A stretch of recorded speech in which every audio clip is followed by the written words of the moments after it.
1인칭만큼. 그래도 상위권을 유지하고 싶은 마음은 있는 것 같아요. 사실 뭐 DM프릭스가 잘하긴 하지만 저희 팀이 더 잘할 거라 생각하는데 그래도 DM프릭스보다는 T1이 조금 더 항상 잘했기 때문에 이번엔 잘할 거라는 거예요. 그냥 라이벌 느낌? T1이 그냥 라이벌. 좀 3인칭을 잘한다고 생각해서 제가 이번에도 열심히 하면은 충분히 우승할 수 있다고 생각합니다.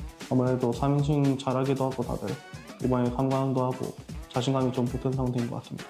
저희 T1의 예상 성적은 1등일 것 같습니다. 저희가 생각하는 성적은 무조건 우승이라고 생각하고 있고요. 저희가 지금까지 해왔던 3인칭 대회들을 거의 다 고성적으로 거뒀기 때문에 저희는 성적에 대한 두려움은 없다고 생각합니다. 저희 다 어리기 때문에 일단 다 피지컬이 좋기 때문에 오히려 3인칭에서 좀 더 빛을 볼 수 있을 것 같습니다.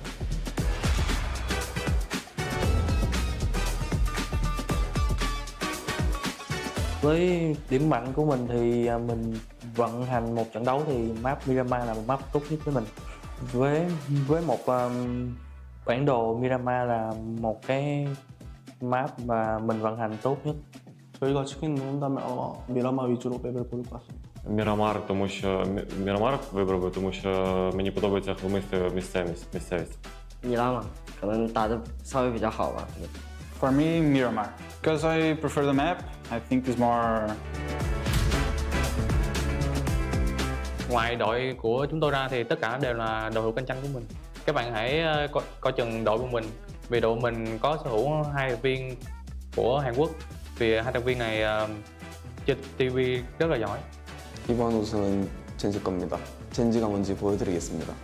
我觉得这次好像 TPP 比赛是有线下观众席的，我觉得大家应该有机会了，可以来现场体验一下我们 TPP 比赛给别的队伍带来的压迫感。 잘해보자. 캐리해줘. 3인칭 우승하자 이번. 오히려 3인칭 경쟁력 있을 수도 있어. I mean, yeah, I think it's all pretty simple to shoot the mortar. I don't know how so many players are not that good with it. 이번에 1킬당은 100달러인 걸로 아는데 저희가 달러 회수하겠습니다.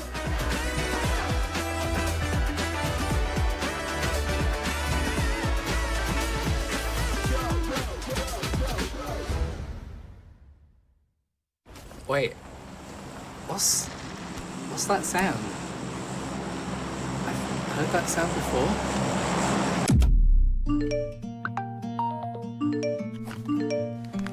Breaking news. Reports are coming in from around the world. Something new is arriving.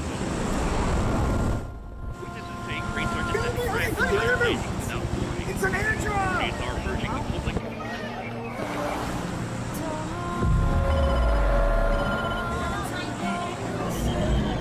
A new way to experience the battlegrounds.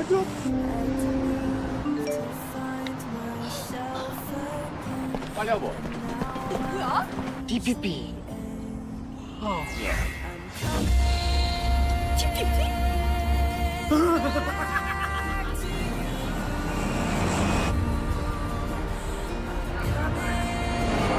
Now,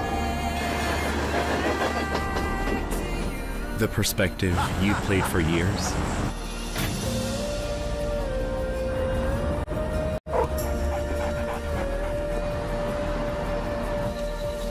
is now becoming the new way to watch PUBG Esports. PUBG Esports. Now TPP. 이런 말씀 드리기 좀 그런데 망했어요. 재미없어요. 나비? 걔네가 뭔데? 팔콘 뭔데? 기획자가 누군지 궁금하긴 하지만 짠! 이렇게 또 PGC 마무리되고 나서 바로 이렇게 모인 것 같은데 좀 컨디션 다 괜찮아요? 하필 감기 걸려가지고 밤고기 약간 더웠다 추웠다 하다 보니까 컨디션?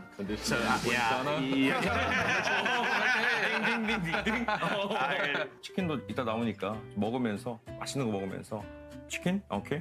Yeah. Yeah. So we gotta relieve our fatigue by eating some chicken. 역시 배틀그라운드에서 빼놓을 수 없는 또 치킨이 우리 맥주도 짠 한번 할까요? 짠. 자, PMI 저희가 모인 이유 중에 하나죠. 저희 촬영일 기준 주말 금토일에 치러지게 되는데 얼마 남지 않았어요. 초청팀이 확정이 됐어요. 중국에서는 징동게임 그리고 포앵그리맨, 패트리코 로드 17게임이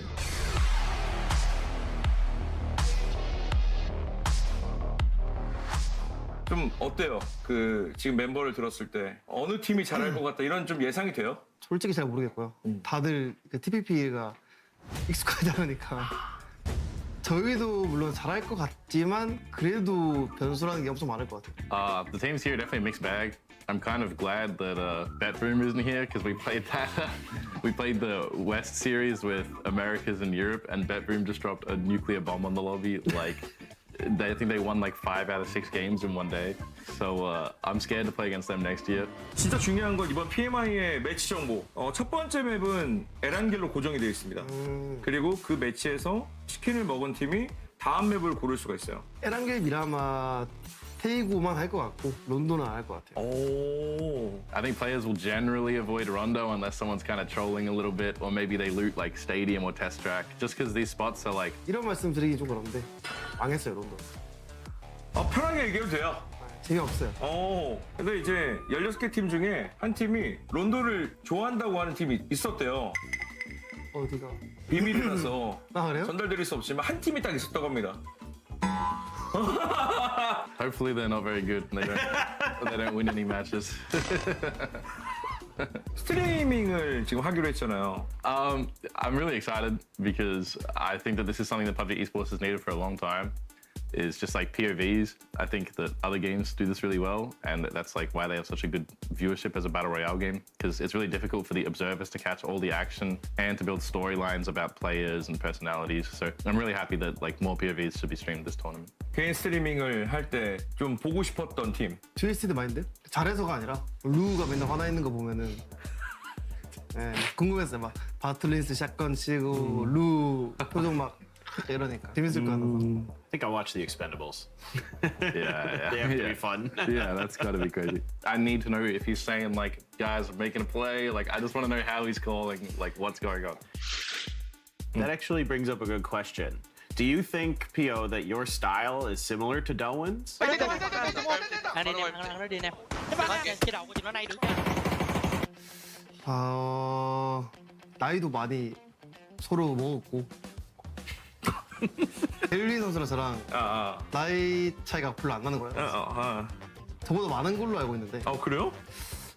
아마 95년생? 그런 걸로 알고 있는데 아마 그럴 거예요. 일단 이게 베이스가 3인칭으로 이제 배틀그라운드 e스포츠 그리고 배틀그라운드가 시작이 됐다면 공정성이라는 주제가 떠오르면서 1인칭으로 바뀌었어요. 2019년도에 그 변화가 있었던 걸로 기억을 하는데 다시 이제 3인칭으로 또 바뀝니다. 이 변화에 대해서는 좀 어떻게 생각했어요? For me, my main concern is that if, like, for me, when I start playing a game, I really enjoy when I have like a goal and I want to be the best player I can be. And I'm concerned that if we play like TPP and we have Panzers and MP5Ks and they keep nerfing the rifles, that eventually everyone's going to be at the same level, and it doesn't matter how good you are individually, your skill won't shine. That's my biggest concern.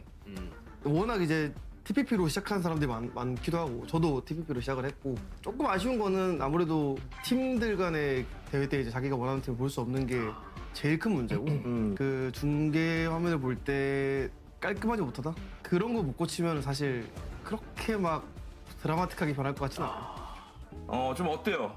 PMI. 저희는 뭐 너무 저희한테 유리한 조건이지 않나 대회 자체가 3인칭을 주로 하는 이제 사람들이다 보니까 I have no idea how this event's going to go for us. We played the TPP games online and we won one of those leagues, but some of the other ones felt really difficult. There's a running joke on my team after I said one time that I think I'm better in TPP than I am in FPP because we won the one event and I was fragging everybody, and then the next event I got clapped. So I'm not sure how it's going to go. We'll see. 늘 생각하는 거지만 프로게이머들이 대단한 거는 적응력이라고 생각하거든요. 그리고 연구하는 방식. 우리나라가 3인칭을 잘하는 건 맞지만 그래도 뭐 다른 팀들이 결국엔 적응할 거고 결국 또 잘하는 팀들이 잘하지 않을까라고 생각해요. 프로게이머 시각은 어때요? 그렇게 혹시라도 생각하는 친구들은 진짜 그게 어떤 중요한 이유인지. 그냥 원래 3인칭으로 저는 펍지를 시작했기 때문에 그러니까 뭐가 됐든 똑같은 펍지 아닌가. 저는 왜 그만두려고 하는지 모르겠어요. 그러니까 본인이 더 잘해서 결국에 우승하고 싶어서 대회를 하는 건데 뭐가 그렇게 겁이 나서 도전을 안 하는지 노력해보고 그때 돼서 포기를 하던지 시작하지도 않았는데 포기하는 거는 뭔가 기다리는 팬분들에게는 좀 예의가 아니지 않나라고 생각합니다. 야, 피오 선생님의 약간 명언 느낌인데요? Yeah, I definitely agree with PO. Like, it's not worth knocking it until you try it. I see the vision from PUBG Corp, and like, I think that the introduction of the Masters series regionally has been very good. That's something that the game's needed for a long time to like keep the pro scene going. I think that PUBG takes extreme care of the top section of pro players, but for me, it's all about the new talent. I want younger, newer, more cracked players coming in as many as possible. 좀 새로운 수술이 많이 나오지 않을까. 그래서 좀 더 재밌을 것 같아요. 전 좀 마지막으로 이번 PMI 우승팀 예상을 해보고 마무리하도록 하겠습니다. The champion, I think Twisted Minds, because they're just more disciplined than anyone else. I think that it doesn't matter how big or small the tournament is, they always bring the same vigor to like their gameplay and their practice. So I expect them to do very well. 저는 배고파. 야, 이유는요? 3인칭에서 이게 익숙하기도 하고 솔직히 경쟁자는 T1밖에 없다고 생각하거든요. 마스터즈를 다 우승했기 때문에 3연속 우승이죠? 네, 제가 폼이 그래도 조금씩 올라오고 있어가지고 팀원들끼리 잘하면 솔직히 막을 자가 없을 것 같아요. 야, 즐거운 분위기에서 토크를 한 것 같은데 진짜 얼마 남지 않은 시간 동안 컨디션 관리 좀 잘하시고 우리가 좀 기대하고 우려하고 있는 TPP가 좀 어떻게 진행이 될지 같이 좀 지켜보면서 다음에 또 이 좋은 시간이 있으면 한번 만나서 치킨이나 골뱅이 먹으면서 또 얘기 한번 해보도록 하죠. 짠! Cheers!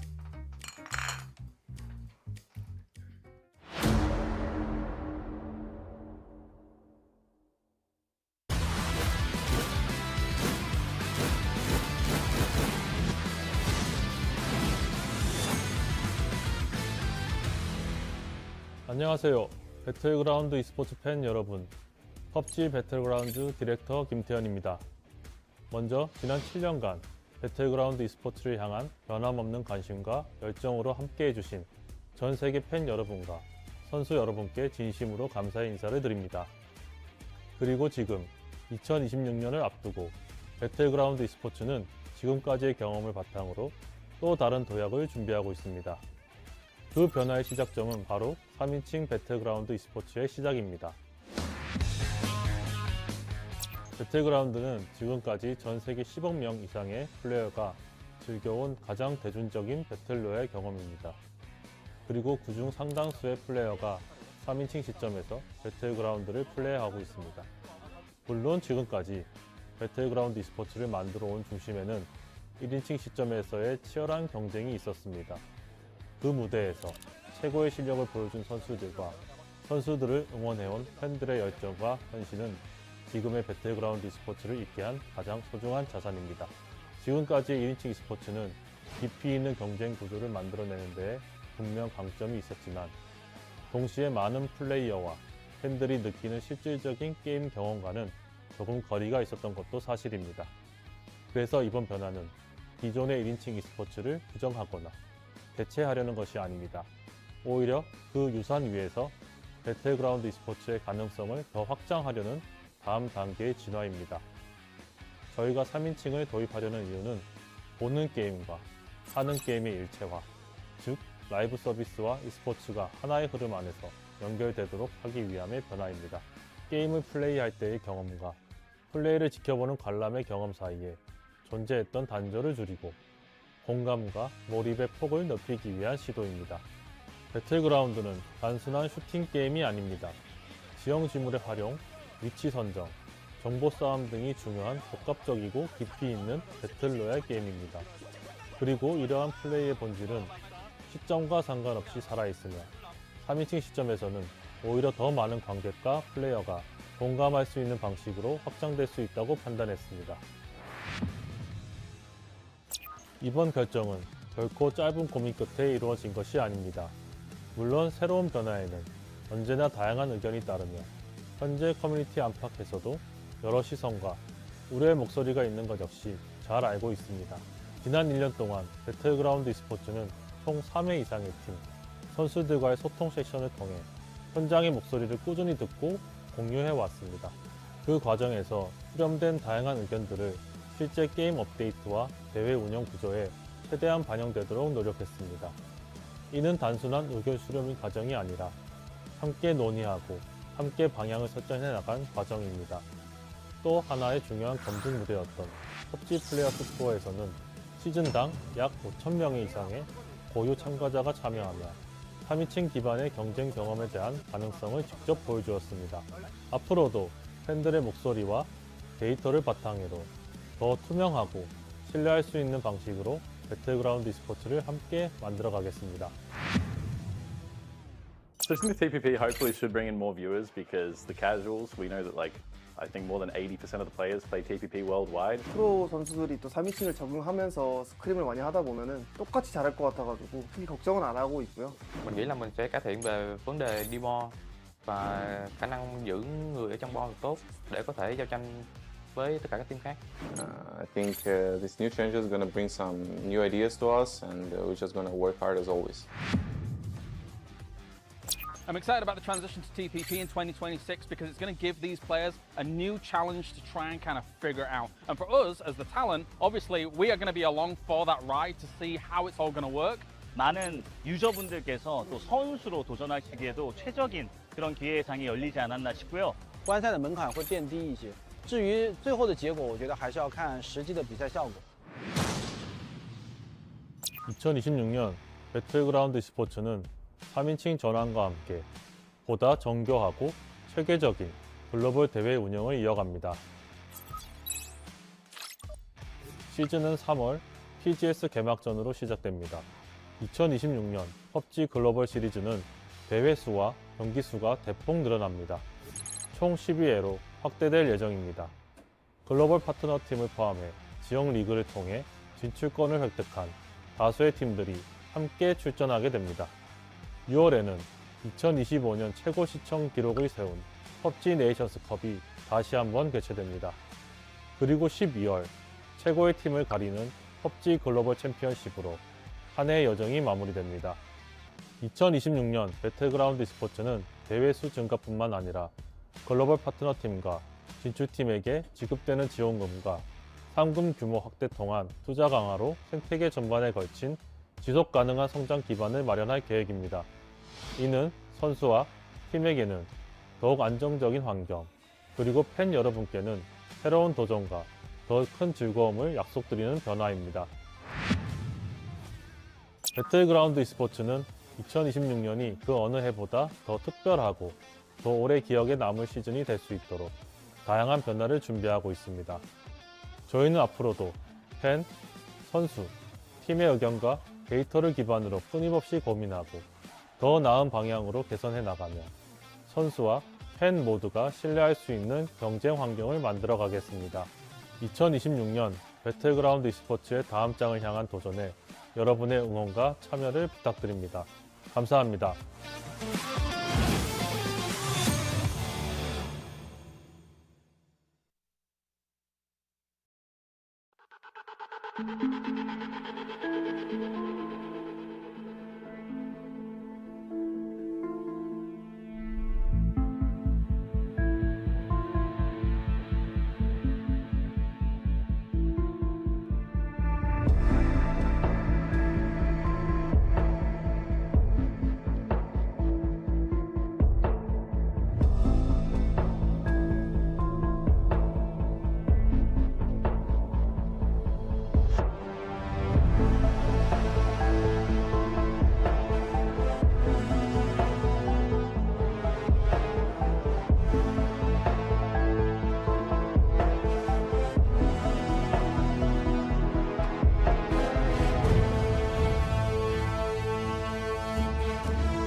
What's up, everybody? We are back for day number 2 of the PUBG Players Masters Invitational. I'm Paper Thin. With me is Bella.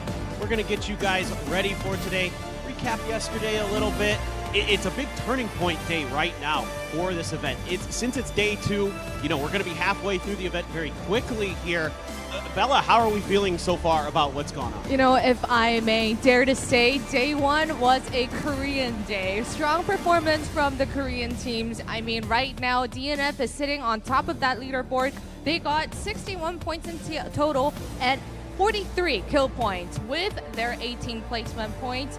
And also, you have to mention T1, they got back-to-back chickens, but they have a 15-point gap with DNF with the kill points, so we'll see how they roll with that today as well. Yeah, I think you're seeing 2 very different styles there with DNF from the get-go looking for kills. T1 struggled a little bit early, but were able to bounce back. But yeah, both of these teams with those 14 kill wins really able to propel themselves to the top of the leaderboard. How are we feeling about the rest of the pack? What are some of the kind of things we're going to be focusing on today? The upper part of the leaderboard, the scores are very very close in gap, so we'll have to see how the other teams are going to navigate and try to close that gap today. But the Korean teams, T1, DNF, and the famous teams are also, we don't know how day 2 is going to go, because today is the day that basically decides how day 3 is going to wrap up as well. No, it's very true. I'm curious about some of the teams that are close or in the middle of the pack. Obviously Twisted Minds, Falcons are going to be on everyone's, minds coming in there. But those teams like that, and then you've got a couple other teams like the Expendables and Na'Vi, former PGC champion orgs who can maybe get some stuff done. What about are there any other teams that are, that we're looking at to maybe make some moves today? I feel like momentum-wise, Twisted Mind, 17 Gaming, we won't be surprised if they show up today because, we know how good they are. And it's all about the momentum here at PUBG Land with TPP as well. Why? Why are you laughing? PUBG Land. I love that. We're in PUBG Land. Well, and also because this tournament is 15 matches, if they don't decide to do something by the end of match 10 today, I don't think that they can be considered as contenders anymore. I agree. It's a moving day for sure to put yourself in position for tomorrow to be a potential champion here.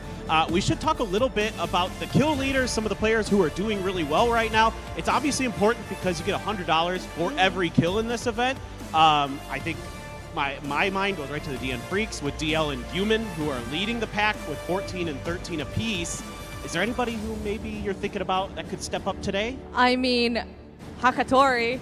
I said it. I'm sure everyone is thinking that as well. And today is basically going to be about the kill points and how the 2nd, 3rd, 4th place teams are going to try to close that gap between DNF, who is sitting on top, because right now DNF is leading with 61 points, and T1, Twisted Minds, and Team Falcons are all sitting in the 40 range, and we don't know how narrow the gap is going to end today. Right. It is very interesting because we've seen some big games here and there. A lot of teams, though, looking for that aggression early, or they're looking to play safe. So I'm looking for players on Twisted Minds, maybe Perfectix, for example. Even Batulins can really frag out when they want to. On the Falcons, you're always looking at, Shrimzy or Tig to really do some damage there. 17, Lil Ghost has been playing well, and there's Xiaowu, who is always one of the best players in the world. So I think with all of those teams, there's potential here today to start making some moves. Yeah, and what about the middle part of the leaderboard? Would you say that we might have an uptide turning today? I think maybe. I'd like to see the Expendables get more aggressive. Like they said, I talked to Jukju's there when we were having a bit of a tech delay, and he was saying, we only got 1 kill in the first game, and what we're seeing in this lobby already is we got to go for kills. So I think maybe, Tanvu or him. Jukju's had a really good day yesterday, actually, so maybe those guys can really start to step up here. That's what I'm looking at. If we let the Expendables get loose, they are going to go in there and swoop those kills. No doubt about that as well. That's what I want to see. I want to see the Expendables go crazy. When they do that, they're one of the most fun teams in the world to watch. So absolutely should be really good here. Everything else kind of interesting towards the bottom of the pack. Some of the teams I thought maybe could do a little bit better, like Bagel Pod didn't really show up to. Okay, okay. Yes, I was thinking, when are you going to mention Bagel Pod? I had to. I'm sorry. I just had to. But I'm hoping that we can do a little bit better. But guys, we are getting ready here for our first match of the day. Of course, it's going to be match number 6. Now, if you remember back to yesterday, the Freaks won the very last game to put themselves not only on the top of the leaderboard, but to get to choose the map. And they have gone for Erangel. So that is where we will be starting here today. So we are going to get that airplane ready, guys. We are going to be getting up in the air very shortly. We are ready to kick off day number 2 here at the PPMI. Let's get into it.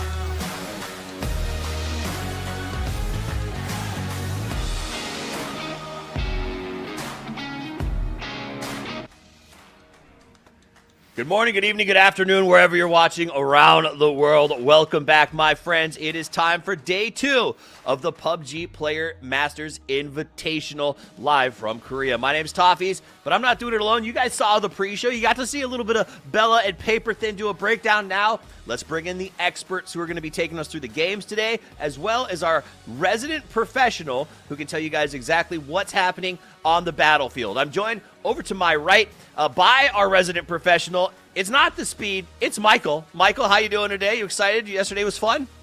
Yeah, so many individual players were crazy. Need to see 10 times more today. All right, and then we got James Carroll. You know him as Kylaris, nominated for Caster of the Year this year. Didn't win it, but should have. James, you ready for today? I'm going to try my best, my friend. I'm going to try and avenge that disastrous loss that I had throughout the year. It's a hard one to bear, but, you know, someone's got to do it. Someone's got to do it. I remember you curled up in the ball in the closet at PGC, just suffering. Next year's the year, my friend. And finally, Matchup, the godfather of Battle Royale. My friend, it has been a wild week for everyone. Yesterday was no exception. Oh, dude, yeah, it was crazy. And let's talk about for the fact that we've got Bella and Paper together while Korea is at the top of the leaderboard, starting off just rubbing it in our faces. Feels bad. Let's talk about the teams that are participating in this event, or the regions, I should say. I like a little shift there as the EMA is now Twisted Minds Na'Vi. We're going to start on Erangel, and then anything can happen, right, James? That's the way this works.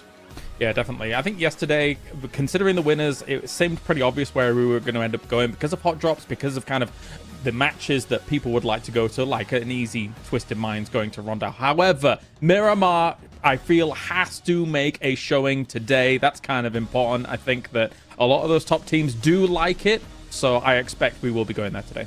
It was fascinating to see how some teams sort of used it to their benefit, right? Twisted Minds has a great drop on Rondo. They picked it. Let's talk about the overall leaderboard, though. DN Freaks at 61. Michael, you have been in a situation to read a leaderboard like this before.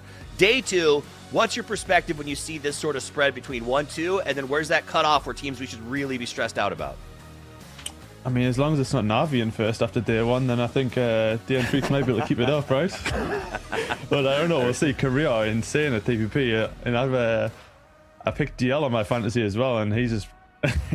I might get some phone some Guman as well after that. He's the real deal, and the real deal is about to kick off. His game 1 is just a minute or 2 away. Remember, we're only playing 5. Let's check in with Paper. Are you ready? Because I'm ready. It's day number 2 here at the PPMI, and I am so hyped. These guys have been giving it their all on this stage, and today should be just as good. So, without further ado, let's get that plane ready. Let's get those engines fired up. Let's get the wheels off the ground. We are ready to kick off day number 2.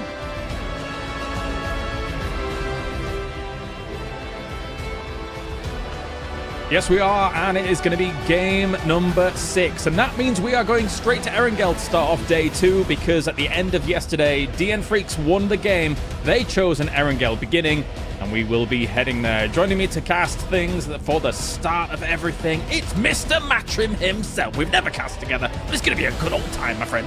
Dude, I'm really excited. Yeah, I mean, we did some deaths, about 2 years ago together, but now we've actually managed to get in-game.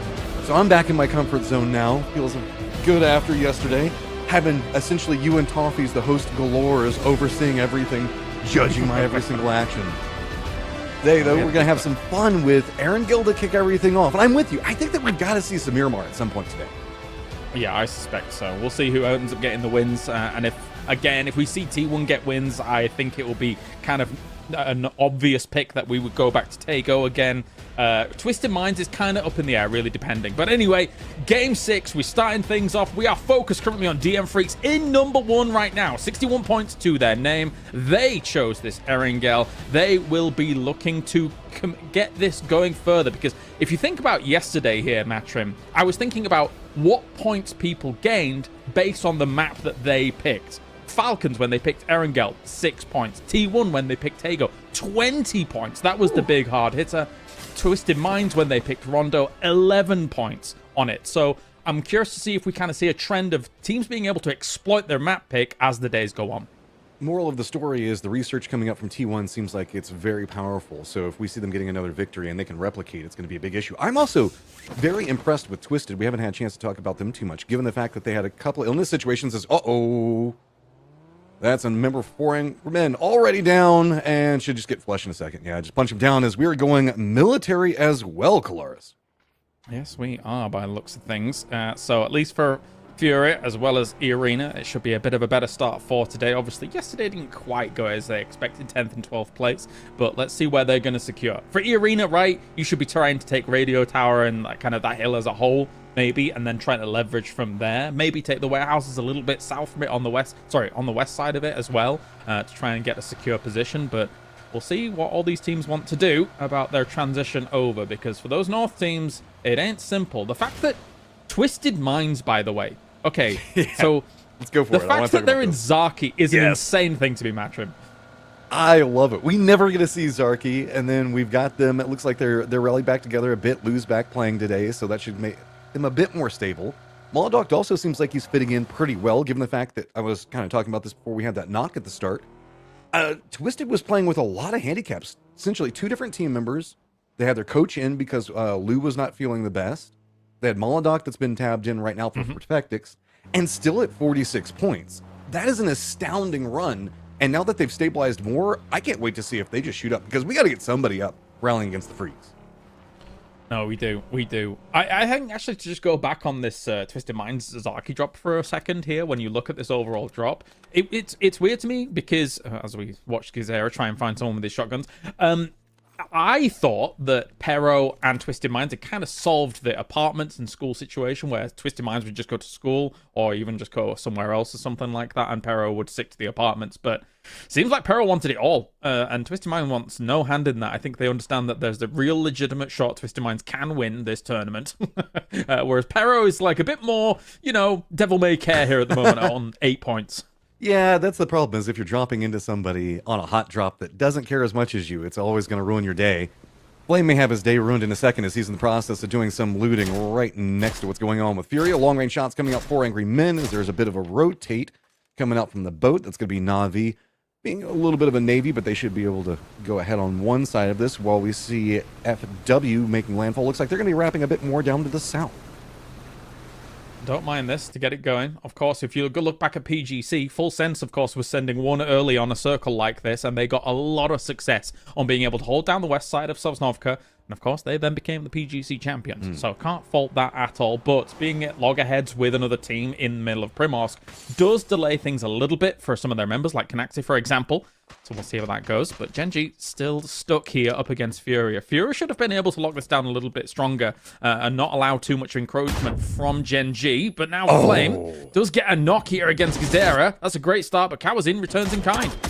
It's territory control on the outside coming up from Furia and full Wolfpack mindset coming up from Genji. They're stacked on top of each other. Tosi down right now, so probably going to have some potential to try to run over for that res, but with 3 people across the street, it's going to be pretty complicated. I don't know if they're going to actually cross it in time. So they're just probably going to have to let Tosi go. They don't want to run across that open area. Kawazin up on top of the hillside, just doing too much containment. This is interesting given the fact that Furia did have inside track on position and spotted Gen G coming in, so they had time to kind of set up a better defense. But I guess Gen G just bullied their way in. Yep, they've kind of tried to wrestle this off them. They have lost one, of course, though. So Furia is trying to get their remaining man up here to get things rolling. While all this is going on, though, looks like 4AM's found Race. We'll take him down as well. For FW, this is a bit of a stinger, considering that 2 of their members are gone. There's no reinforcements coming for this. It's all on Canaxi now to really do something against 4AM. Yeah, all by his lonesome over here, and I feel like it was just maybe trying to get their loot in a better situation.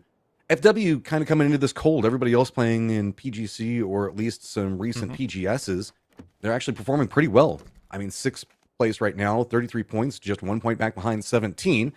Early game for this one, though, looks like it's just going to be damage control all the way through as the other players for FW do manage to make landfall, and Canaxi is just trapped. I mean, 3 different players on encroachment right next to him. He's just got to clutch up, and that's the only solution to get out of here. Yeah, I think you're on the money. I mean, 33 points for them, being, you know, having not played PGC with the rest of this lobby is very respectable indeed. I am confused as to why they have a Chinese flag next to their name on the leaderboard, since they're all Thai, but there you go. Because we now have Na'Vi having a decent spot on the north side of Seoul's North Korea military base. They just don't want to go too far west, as JDG is sat over there as well. Looks like Zhao Lu even is going to be cleaning up everything that's going on in Primos. So that's a nice free pickings here for 4AM to get things going, even though they did lose one. Primor's not inside the circle, so they're going to have to make a rotate in a second. Looking at the circle itself, E-Arena has got a spattering of people on the hillside and on the eastern lay, kind of around, I guess, General's Mansion, which you want to look at. Furia, Gen G still going to be on top of each other. JDG, we just saw doing the emergency pickup a moment ago, right next to Na'Vi. This is still just the standoff that we're looking at. Outside of the military base island to the north, we've got AAL that's going to be right around Shark Fin. 17 that's going to be regrouping with the Expendables coming up back behind them. Everybody else not quite inside the circle except for 2 members of the Falcons that are right inside of Milta itself. Well, it's great. Shawu, good stuff against Tambu to get it going. Comes across, gets Clories as well. That is a lovely little double there. As the reinforcements coming along, Delwyn is coming to try and even get a little bit of retribution by the looks of things. I mean, if I was them, I would back off from this. The 17 is going to have the man advantage, as well as the presence of mind to know that there is probably going to be a potential threat coming along. But nade is being cooked. Let's see if this can connect with OO. There's a move back. No. Okay, they decide against it. Yeah, just the Expendables seeing if they could be opportunistic, get at least a kill back for what they lost. But instead, that's just going to do exactly what you were talking about. 17 is just going to get fully regrouped, and Delwyn and Duck Juice, while they do have 2 different crossfire angles set up, the way that this hillside peaks means the fact that it's going to be 7-7 just having to walk up into just the face of Delwyn, and instead, Lil Ghost is going to go out at range, and Delwyn's now in a very bad spot. He knows it. Drop down to his belly, crawling away. It's going to be on the fact, does Duck Juice take shots to protect, or are we just going to see a full push coming up from 17? Yeah, well, Little Ghost was a bit of a monster at the start of yesterday, so if he's snaking around and looking to shut down the rest of TE, I would be a little bit scared as our former world champions. A few shots did come out, but that now reveals Delwyn's position completely here, despite Owo using a little bit of jump peeking here to see exactly where they are. So they'll send some nades forwards, see what they can get done here. Any little point would be nice. They can also hear Duck Juice driving on the other side as well, who was going for some crazy angles. What is going on here? That is crazy play. This is just full-on bullying that 17 is trying to do for position, but somehow the Expendables have managed to survive for as long as they have. Delwyn's finally going to go down. That leaves Duck Juice all by his lonesome, but we have seen him pull off some crazy stuff in the past. He's going to just set up, try to get some knocks back, does take down Little Ghost. It is all him and the other members for 17 on the hunt. I think he's got his one, and that's all he wants. Ooh, yeah, at this point, Duck Juice has kind of got nothing to lose, so he's going to get out of there after that flush. That is a bit of a stinger as well for 17, considering that we were doing oh so well from that. Yes, they'll take 3 points away from all of it. Yes, they'll take $300 away. Yeah, but Duck Juice tucks tail and leaves. It's going to be very difficult to get those blue chips, so I think it's just a Duck Juice solo play from here on out. I mean, he had a crazy solo play that happened yesterday where he managed to net a ton of points. See if he can replicate. The Freaks are driving next to Twisted Minds and Rotate. We also do have 2 emergency pickups that have been called, so potential for multiple teams just going to be hot dropping right on top of a red zone whenever we're looking at military itself. Externally from military, we do have T1 still on the outside of it, Falcons, as well as anyone's Legend that's kind of holding down the Eastern Bridge. Irene, you can see there, opted to go into military base, or towards military base proper, instead of going for radio tower location. I guess just because of the extreme centering of a circle that is on military island, and that is a north shift when it comes to military islands. So for Na'Vi, they're going to be sitting pretty big. Opar might be dropping off very, very soon. They've timed that emergency pickup perfectly to be able to exploit it. Likewise, we also have, which is that team coming in on the other emergency pickup? They might be good too. Teal is all I can really see on top of it. I'll be honest, and the map's a bit hard to read at the time, so it's going to be Falcons right along this beach in dangerous spot. T1 might opt into letting the first couple go, but they can spot out that boat, and they're trying to use it for bait. Ian just wants somebody to hop in it, and that's going to open up a crazy sightline. Is he going to go for it? Let him go. Yeah, he's got to go for it. It's just too easy. H1 doing some jukes with the boat, though, trying to dodge it. So low on life, but he just has to continue to run off. That does mean the other members for the Falcons not going to get access to the boat. This beachhead is too hot. Not bad at all. Not bad at all. T1 showing some prowess when it comes to TPP yesterday.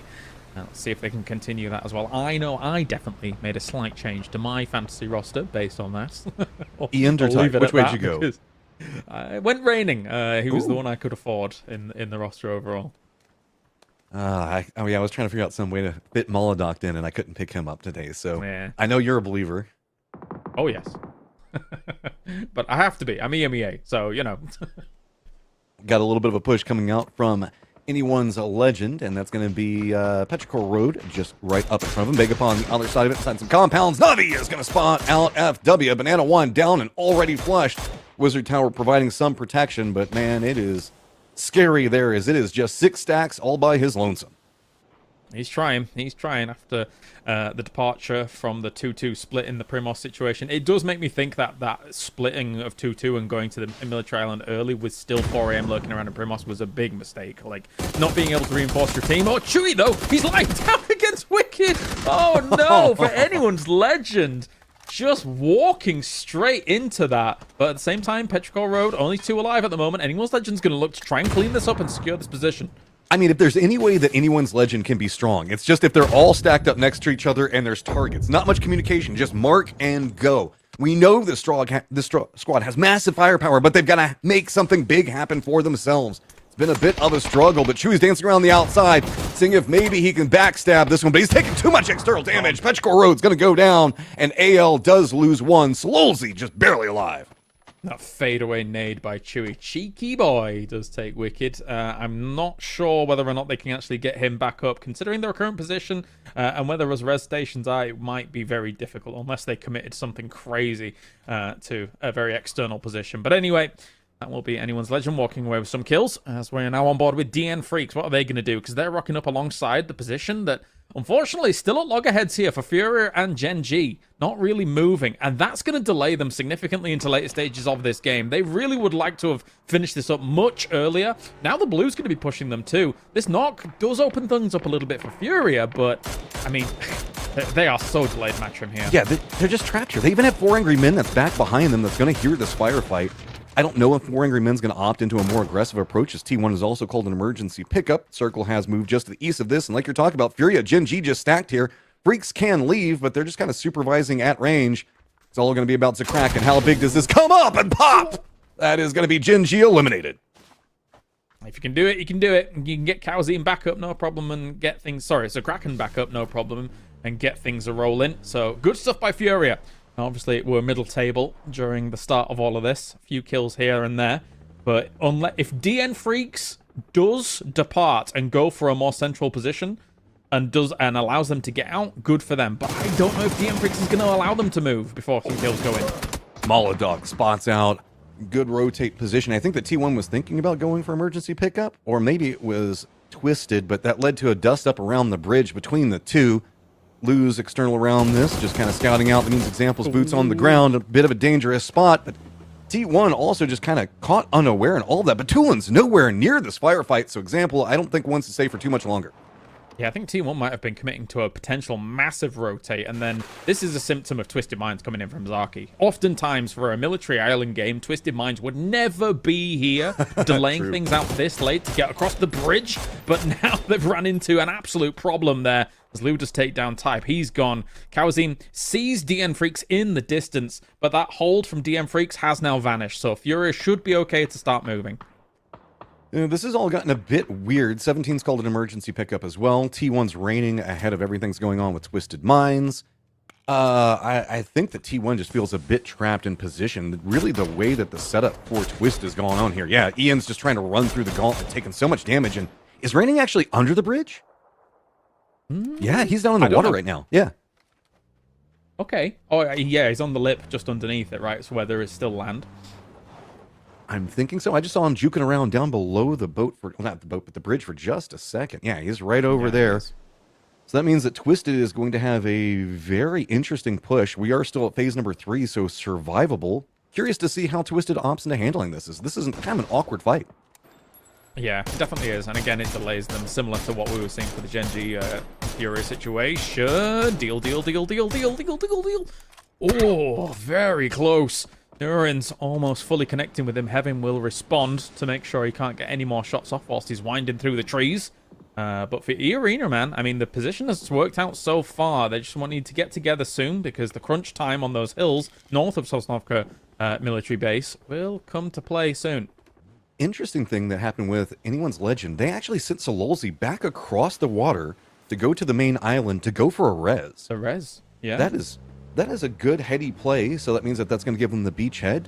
Good position to walk in. They probably have plenty of loot down below them right now, as Twisted's got to figure out what they're going to do about this T1 situation. T1 just hunkered down, is looking at the leaderboard. The Freaks do have a path in from the south, but that's going to be against that E-Arena line that you were just talking about that's running the 2-2 split and very defensive. Yeah. I'm going to be honest, I didn't think that that was going to be an option for them to go res on the mainland again. I thought that they were just going to be hard commit to the main, to the military island, and then that's done. But no, good for them to be able to get Wicked back up and running, as now still Falcons is one of them, the teams holding out the Twisted Minds movement. Twisted Minds has got to be so annoyed. I mean, I think that everybody on this bridge to drop as far as they were, and then now being here, brutal. This is just everybody kind of loses and at least set some pacing style situation. And I feel like everybody's getting a bit more of a feel out for what's happening with TPP, because the pacing on these fights is so slow and everybody's afraid to go for like real peaks or pushes. It's led to this external firefights that have lasted for so long. And these holdouts become all the more difficult for teams that are trying to scramble towards a circle, as Lou now is just getting as many meds on board as he can. I think they've resigned themselves to the fact that this is going to be a dead game for them. What can we do to salvage as many points as possible, or try and slip towards what would be the placement points? But yeah, it's tough. Lou's heading north as well. Maybe he just goes into Milter and tries to get even more meds on board. Who knows? But that's by the by, as Anyone's Legend now, with Wicked up, is trying to move into a position where they could potentially hold any team that it will be moving in from that eastern bridge, even if it's just scraps of Falcons and the like. Yeah, this is pretty bad for Falcons if they don't keep their head on a swivel. Anyone's Legend, again, now that they've just all stacked up together, they just have the firepower to absolutely decimate so much of what we run into. Poza does get spotted, and he's going to go down. Jetlu's going to be the one that gets him, so that's going to give 4 Angry Men pretty easy pathing into the circle. Just to the north of them is going to be JDG. In the middle of all of this is going to be 17. Then to the north, we saw Begapa, and to the west of them, it's going to be Navi. Down in the south, Freaks now have pathing, and it looks like at least one member for the Falcons in Tiggleton, very close to the zone as example. Still going to be kind of held back by H1, but if he takes a shot, boy, Anyone's Legend going to come right after him. A tough hillside for some of the teams that could potentially be in the middle. Obviously, we haven't actually cast that much of it in this mode because, you know, normally we're casting it in FPP and how all those kind of dips and divots work in that regard. And when you see a lot of the teams coexisting in this one hillside area, it does get quite difficult to survive. But you can see here as Tiggleton, he's winding his way around, wiggling his way around. Where's he going to find? Lou got knocked to the blue, so all those meds kind of gone. And Hitman starts things off, Salute down. Yeah, just a good angle. They were on the hunt trying to chase after Tiggleton and just kind of got baited into this angle. Now they have to defend up against Freaks Yell on a wide angle away from it all, starting to do some corralling shots, forcing AL up on the side of it. But Hamas He's hungry. He wants to go after the Freaks right now, and he is just charging along a path that is pretty dangerous. H1 still on the outside of this, is going to spot out Example. This is just going to get dicey as the circle is popped and is moved south. Yeah, brutal for Twisted Minds. Lou goes down to the blue. Example goes down to the blue. It's all done here for Twisted Minds to really try and do something about it all. But at the same time, actually, no, it's not done because Batulins and Molodoctor are dropping in. Lou went for the res, sacrificed themselves for that. That's crazy. They could technically survive in the middle of this circle for quite a while, but here come nades again, stops anyone's legend. As Sololzi's already down. Himas is trying to survive alongside these smokes as well, as they've kind of got DM Freaks a little bit locked down, but Guman finishes off Sololzi. Anyone's Legend wanted to get here so fast, but the backstab coming up from 17 is going to cause even more problems for the Freaks. The Freaks did get the res up just way faster than I think Anyone's Legend was expecting, and now Anyone's Legend's been kind of caught in a no man's land between two different squads, potentially three, as the regroup has happened for the Falcons. Good throw from Evan, though. Gonna pop a Moss right in his face. While this is all concluding, I wouldn't be surprised if that res now for Twisted Minds gets them to placement. I think that they weren't going to get to placement with the Lou and Example, but this actually might, despite both of those players having no gear in the middle of these circles this at all. But anyway, we'll keep an eye on it later on down the line, as Wicked now gets a little bit of retribution for some of his troubles on this east side, if he can get a kill or two on the side of Falcons, who are driving away. They want to get out of dodge as fast as possible. Tickleton all the way down. Soul finishes him off. Big name against a big name, and that's a finish. Anyone's Legend, where do you go? Now you've got 17 entrenched in front of you. There is a moving factor to the north in Na'Vi. They're going to have to deal with Begapa not quite inside the circle, so that's going to force a shift down into JDG's line. Not quite yet in a good spot inside the circle, but they can push their way up. External firefighting coming out from JDG. Begapa as well has kind of slowed down the pacing for everybody, and now that Na'Vi is down, it's going to be all into the moving factor and Begapa to the north, and where they opted to going as the backstab is coming, but oh! Good spin back around coming up from Zhao Wu. Knock Wicked. Yeah, Wicked down. There are only Soul remaining here to try and get something done. The two Koreans on the team are stuck and are gone here for Anyone's Legend. Meanwhile, we were watching, obviously, JDG control huge swathes of that western side on that ridgeline. There is a world where JDG can do something big from the west, because there's really not too many combatants over there to try and scupper their plans. The combatants that are occurring right now, of course, Begopar and 17 are going to go loggerheads with one another with these nades going forward. Show the Legend here is going to go up against Begopar to see if he can get something done. I mean, this is a good read from Begapa, but it's so slowed now as the firefight that happened with Anyone's Legend and 17 just finished so fast. 17 sitting at 5 kills right now. Begapa has managed to get most of their players inside of the safe zone, but it's smokes galore on top of this hillside, and it's just going to be bold peaks along the side of it. We know that Begapa can like to do that, but this can leave them very vulnerable to nades and counter shots coming up from 17. The circle is popped, and it's going to go a bit outside of this, meaning JDG, 17, and Begapa all have to move, as well as the Freaks. Yes, they will. Shongjiang will send more utility forward here to try and get rid of them. Cole 119, though, is going to just peek on over and get double shots here with the M24. Damn, he is doing work. 5 kills already going the way here. Shongjiang comes in with the sword off, finishes off Show. Oh, it's down as well. Begopar is ruining the potential here of 17 Gaming, but if JDG keeps getting angles on this, they could also do the same to Begopar.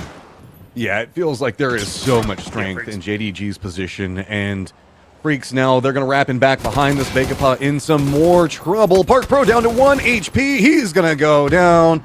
It's just one left up for Begapa, and it's a matter of who's going to get it. It's either going to be the Freaks on one side of it, and that is going to be a good pickup. Human also needs to get rezzed as JDG realizes it, and they're now pushing right at the Freaks.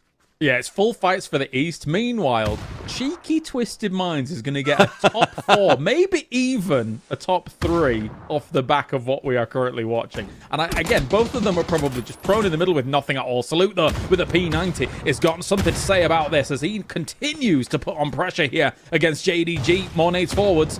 Just looking for a little bit of a peek cast here. See what you can find.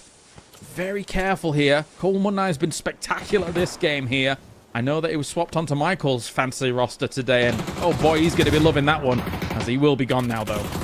Good shots coming up from Salute, just walks right in the thick of the. Suze was playing very far behind to try to control angles, make sure that nobody pushed the hillside, but there's just too many smokes down. JDG getting picked apart one by one as the peaks from the Freaks just too strong. Suze now finds himself isolated all alone, and to the south, Irina Strong and the Freaks in the north wrecking everything. Oh.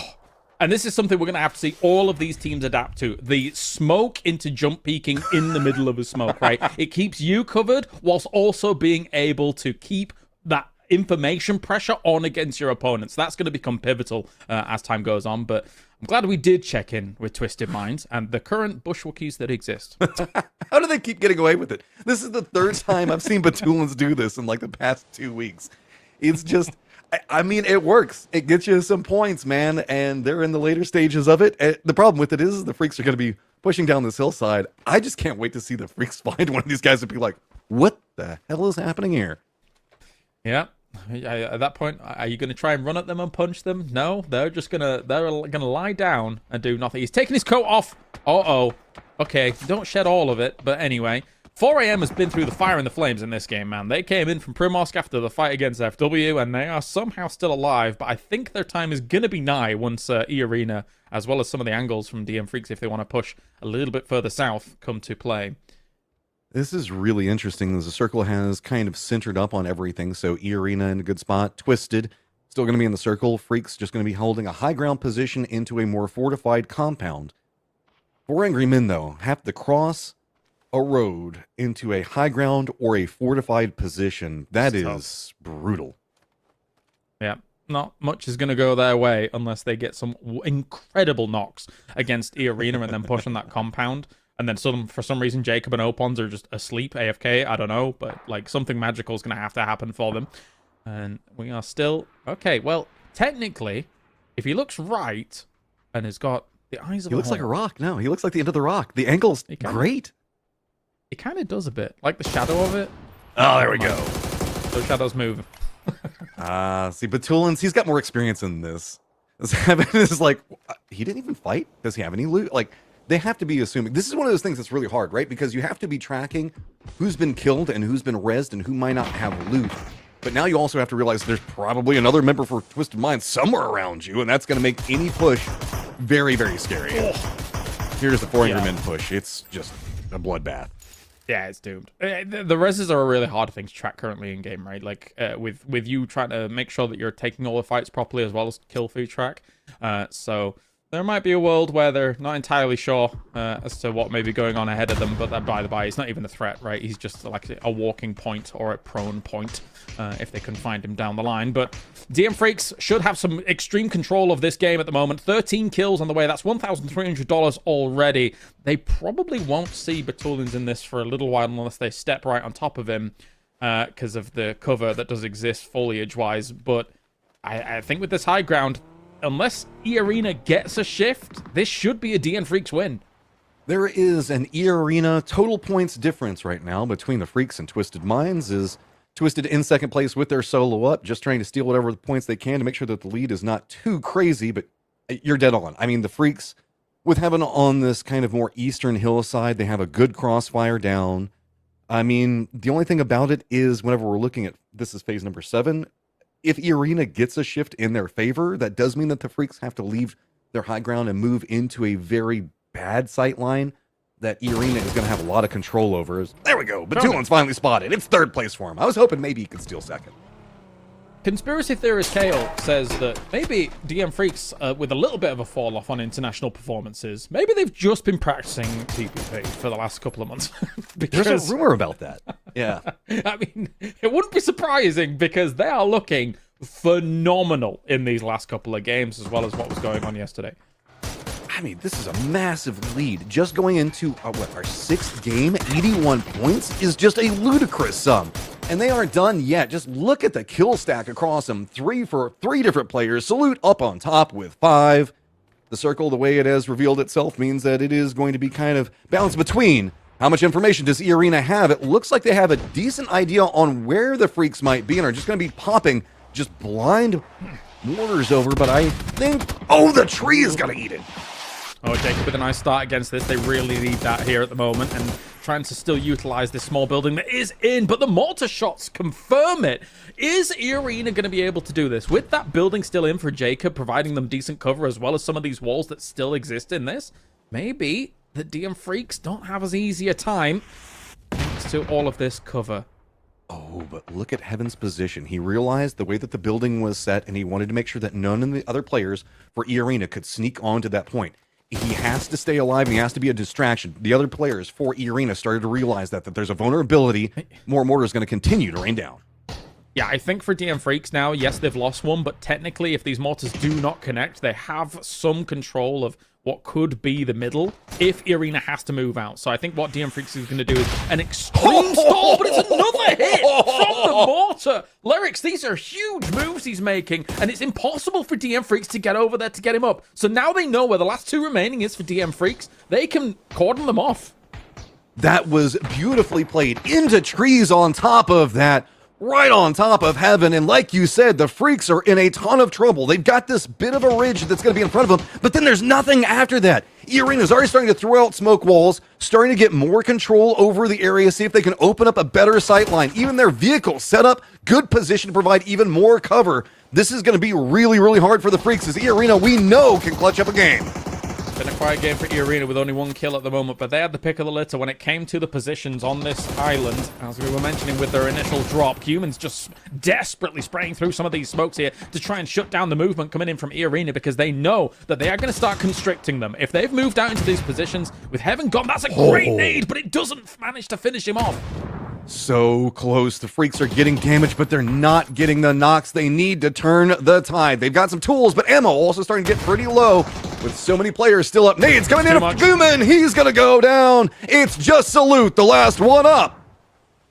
Pons, big push forwards. Any cover, easy peasy. Salute with a P90. Can he do anything with it? Nuren's already down. Does he find a second? Yes, he does. Pons down as well. Now that removes everybody from this position on the field. But no, it's going to be the crossfire coming in from Lyrics, finishing him off. That is E-Arena with the first victory of the day, shutting down the dominance from DN Freaks. Curious to see what map they pick, because they're now not having their cheering squad that they had last time with like the bunny girls and the drums and all that other stuff. They've got the opportunity to start taking a bit more control over their destiny, but I've been impressed with E-Arena in their play from PGC into this. This is a squad that just does not know how to quit and just kind of turns the game on its head. I'm still just so impressed by them more too. Yeah, very nicely done here by E-Arena, obviously coming in as the Thailand squad. The question is, which map are we going to? We've got Toffees and Michael back in here to talk about it. What do you think, Toffees? Where do we go? Oh, that's a really good one. You know, Michael, when you talk about playing E-Arena, is there a map that you guys fear more? Do you think they'll pick something specific? I'm going to say not Tego, not Tego, not Tego. Oh! Tego! The curse of Michael! We asked you to pick which one they're going to, and you hedged your bets. It said, just not this one. That's excellent. Ladies and gentlemen, resident professional, Michael. No, it happens to everybody. So E-Arena takes us to Tego, which is an interesting choice. I think a lot of players are going to be mad about that, but I also think maybe some of these players, that's their strategy, is throw them off guard. Let's talk about that match. It was an interesting one as we go into the highlights. Early on, it was utter chaos, Michael. It seems very different than game one yesterday, which seemed a little more measured. Yeah, you have TA again, just flying in on everything. Delwyn Ductors, they love an early fight, there's drive-bys everywhere. They just got so diffed by Zhao Wu. He was feeling the early game, but yeah, Perro flying in. It's the same teams that just want to try and exterminate everyone and just end up exterminating themselves. So, you guys saw Twisted Minds. Refresh me, because I was chatting with the production team, James. I thought Twisted Minds was done for, and then they were in the final four. Is this one of those sneaky Patulin strats again that I missed? The fact that Lou went up to Milta, got that double res off, and then they were just like, well, this is the way we're going to get our placement points. I didn't think that was going to be the case. I mean, obviously, we were watching things from a bit more of a closed view as a whole, but I mean, it worked out, right? Like, that's more points than they would have ever got trying to cross that bridge and get in. Is that pretty typical, Mike? I feel like I don't see many teams commit to these sort of like lay down recovery drives as often as they do. As far as the meta goes with reses, Twisted Minds are the best team at getting reses and getting people in the middle of the zone with absolutely no loot and secure and placing points. But they get it. Yeah. I do think they are usually the middle power team. They all drop. So DNF had the game that Twisted Minds should have had. DNF, like, this should have been Twisted Minds' game with all these kills. Yeah. DNF, they all dropped in Zaki, so they just took Twisted Minds' game from them. This should have been them shooting up the leaderboard. You know, DNF looked good on day one matchup, and here they are. Like, we know from watching at PGS, right, that day 2 DNF is where things get crazy, day 2 Salute and on. I'm a little worried that they're already at 81 points on game number 6. Yeah, there's kind of the meme that people joke about that whenever you look at the Freaks, day 1 is usually their weakest day. And it feels like the start of day number 2, that trend might continue. That is second place, yeah, but the stack of kills they got, what was it, 14, 15, something like that? That is crazy. That is absolutely crazy. These guys are putting up numbers. Now, you did say E-Arena. Congratulations to them getting the win. It was one of those situations where, even though they got the win, DN Freaks is walking away with the first place because of 14 freaking kills compared to E-Arena's 4. But, James, this feels like an issue that we saw at PGC. Arena, as Matt said, doesn't have any quit in them. But we kept seeing them make it to the end, and they were still finishing outside the top 10 in terms of overall because they don't seem to get enough points out of these end games. But yeah, they're sneaky. I mean, they're prioritizing 4 into the late game. I can appreciate it, especially when you've got a drop like this, when you've got a compound like this. That is always going to yield something, it feels like. I will say, though, before we actually kind of move on from the fact that DM Freaks looks insane, this is basically a 14-point average across 6 games, Toffees. That is bananas from this team. Well, as we see that some of our Eastern teams are absolutely dominant, we're going to check in with our man on the field, Mark Powers. I think he caught up with some of our Western teams for some updates about their plans for today. Hey guys, thank you very much. It was a very, very interesting conversation pre-game with the guys. Twisted Minds, obviously, word for them is actually they wanted to go for the ult drop. They didn't actually want to take, though, their head-to-head because they're worried that only playing 5 games a day, they can't risk it. As the tab said, a noob has a 50-50 chance potentially. I'll take those odds. Maybe I can take Twisted Minds out from an apps drop. Though, moving on a little bit further in, obviously, Na'Vi, though, with that pick, they're going to be happy with this one. They are still favouring that kind of Tago look. And when we had a chat with the Furia team, it was all about keeping numbers up. They struggled early with this round with losing the body. That's unfortunately what they don't want to do. They made sure that they need to keep comms up. But the most important thing that came up from the coaching staff is they've got to keep 4 alive. That's it from me at the moment, guys. I'll throw back to the desk. I'll see you after round number 2. Thank you very much, Mr. Powers. I am going to task him with something and see if he can pull it off. I want to know why E-Arena picked Tago specifically. I do think that's a pretty fascinating choice by them. I don't remember them having an overshadowing win rate or anything being particularly great for them at PGC regarding Tago matchup. James, do you guys remember? Is there a reason that they would do this? I don't know. It's especially interesting considering what is normally their drop, which is kind of like that lean towards prison. It's not exactly the most amazing position to play out from Tago, so I'm also a little baffled. I'm going to do some research. I was talking to a couple of the players, and they were saying that going for like Tago or Rondo, whenever we're kind of adjusting to the perspective, that kind of neutralizes some of the, like, I guess the firefighting potential depending on like how strong you feel in TPP versus FPP. So that might be what they were doing, is just saying, hey, let's try to get some people off of like comfortable positions and maybe we can get something out of that. But I mean, we do have one squad that has been very strong on Tago, so I don't know. Well, you know what, Michael, what's your insights on E-Arena here? Well, I will say the reason I said I didn't think they would pick Tago is because I remember in PGC they got a very painful second place to Full Sense when Opan's almost 1v4'd, and they lost. They had full zone control and they completely fumbled the win. And that's also one thing as well. I think they got 3 to 4 second places in PGC finals, and I think that's why I thought they might even lose the late game to DNF, because if they had won them games at PGC, they would be in contention to win the whole thing. They just really struggled at closing games out in PGC, but hopefully they're just some TP warlords and they know how to close games out in this perspective. So on Tago, in group stages, they were 7.7 points average on a Tago, and then in the final, 7 points. Interesting. You know, and I hoped that Full Sense not being here would unlock E-Arena because they seem to fight so much in their rotations at PGC, but so far it hasn't proven to be fully active. I will also remind you guys, you just saw the day leaderboard. The reason for that is our day winner gets $15,000, so there is a relevancy to, like, every day is a fresh day when these players roll in. Every time you win a match, you get $1,000. Which is wild, and then the kills are worth 100 apiece. I will also say for you guys at home, game number 2 is about to kick off. E-Arena able to deny the Freaks 2 chicken dinners in a row if you go back to yesterday. So E-Arena's map choice coming up next. And guess what? It's going to be Taego. Can't wait to get into this one as we go into our second match of the day. So let's get that plane up in the air. You know what time it is. It's time to Taego.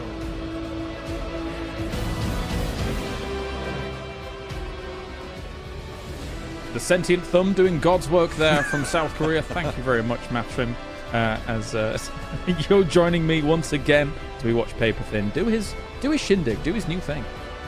You can see that he's feeling himself a bit. Always good to see it. He's Curious to loving see it. how, as we progress tomorrow, is he just going to be like, it's time to take off? He's a funny one. Still rocking the turtleneck. Still cold. I understand it. But now, Taego on the cards as we went here yesterday for a lot thanks to T1, and now we're back here again thanks to E-Arena. I do wonder what they're going to be able to pull out here from this. They must have some confidence about the battleground, but so far so good for DN Freaks. Still at number 1, looking ridiculous. It bears repeating. 14 points average in 6 games is insane. And I think that they're utilizing some techniques that other teams aren't, like those smoke jump peaks that are looking oh so powerful in those team fights here, Matrim. Good call on that, because we did see that happening a lot in that last firefight, and it's something that it's kind of like new techs that we haven't really been seeing, like we haven't had a need for in the past. So yeah, the more you can execute off of those, you can find a lot. And again, it's like you said, it feels like the Freaks have had a focus on 2026 with a firm plan. These guys are playing on an ascended level compared to everybody in the lobby for now, but can they keep up this rate? That's my question, because it feels you just can't do this across 15 games, right? There's got to be a falter that happens sooner or later. You'd think so, but almost 30 points ahead of second place is kind of wild here so far for them. And also, with a playing path like this, with them being able to drop onto that Northwest Island pretty much uncontested against some of these teams, as we watch our victors from the previous game drop on down. We were saying before, they prefer this prison lean here to E-Arena. So it is a little bit of an interesting pick. As I say, I don't think it's the most amazing drop location. It's okay. Like, it's not catastrophic. It's not like a Zaki from the previous game. But it's, we'll see where the circle ends up going for them.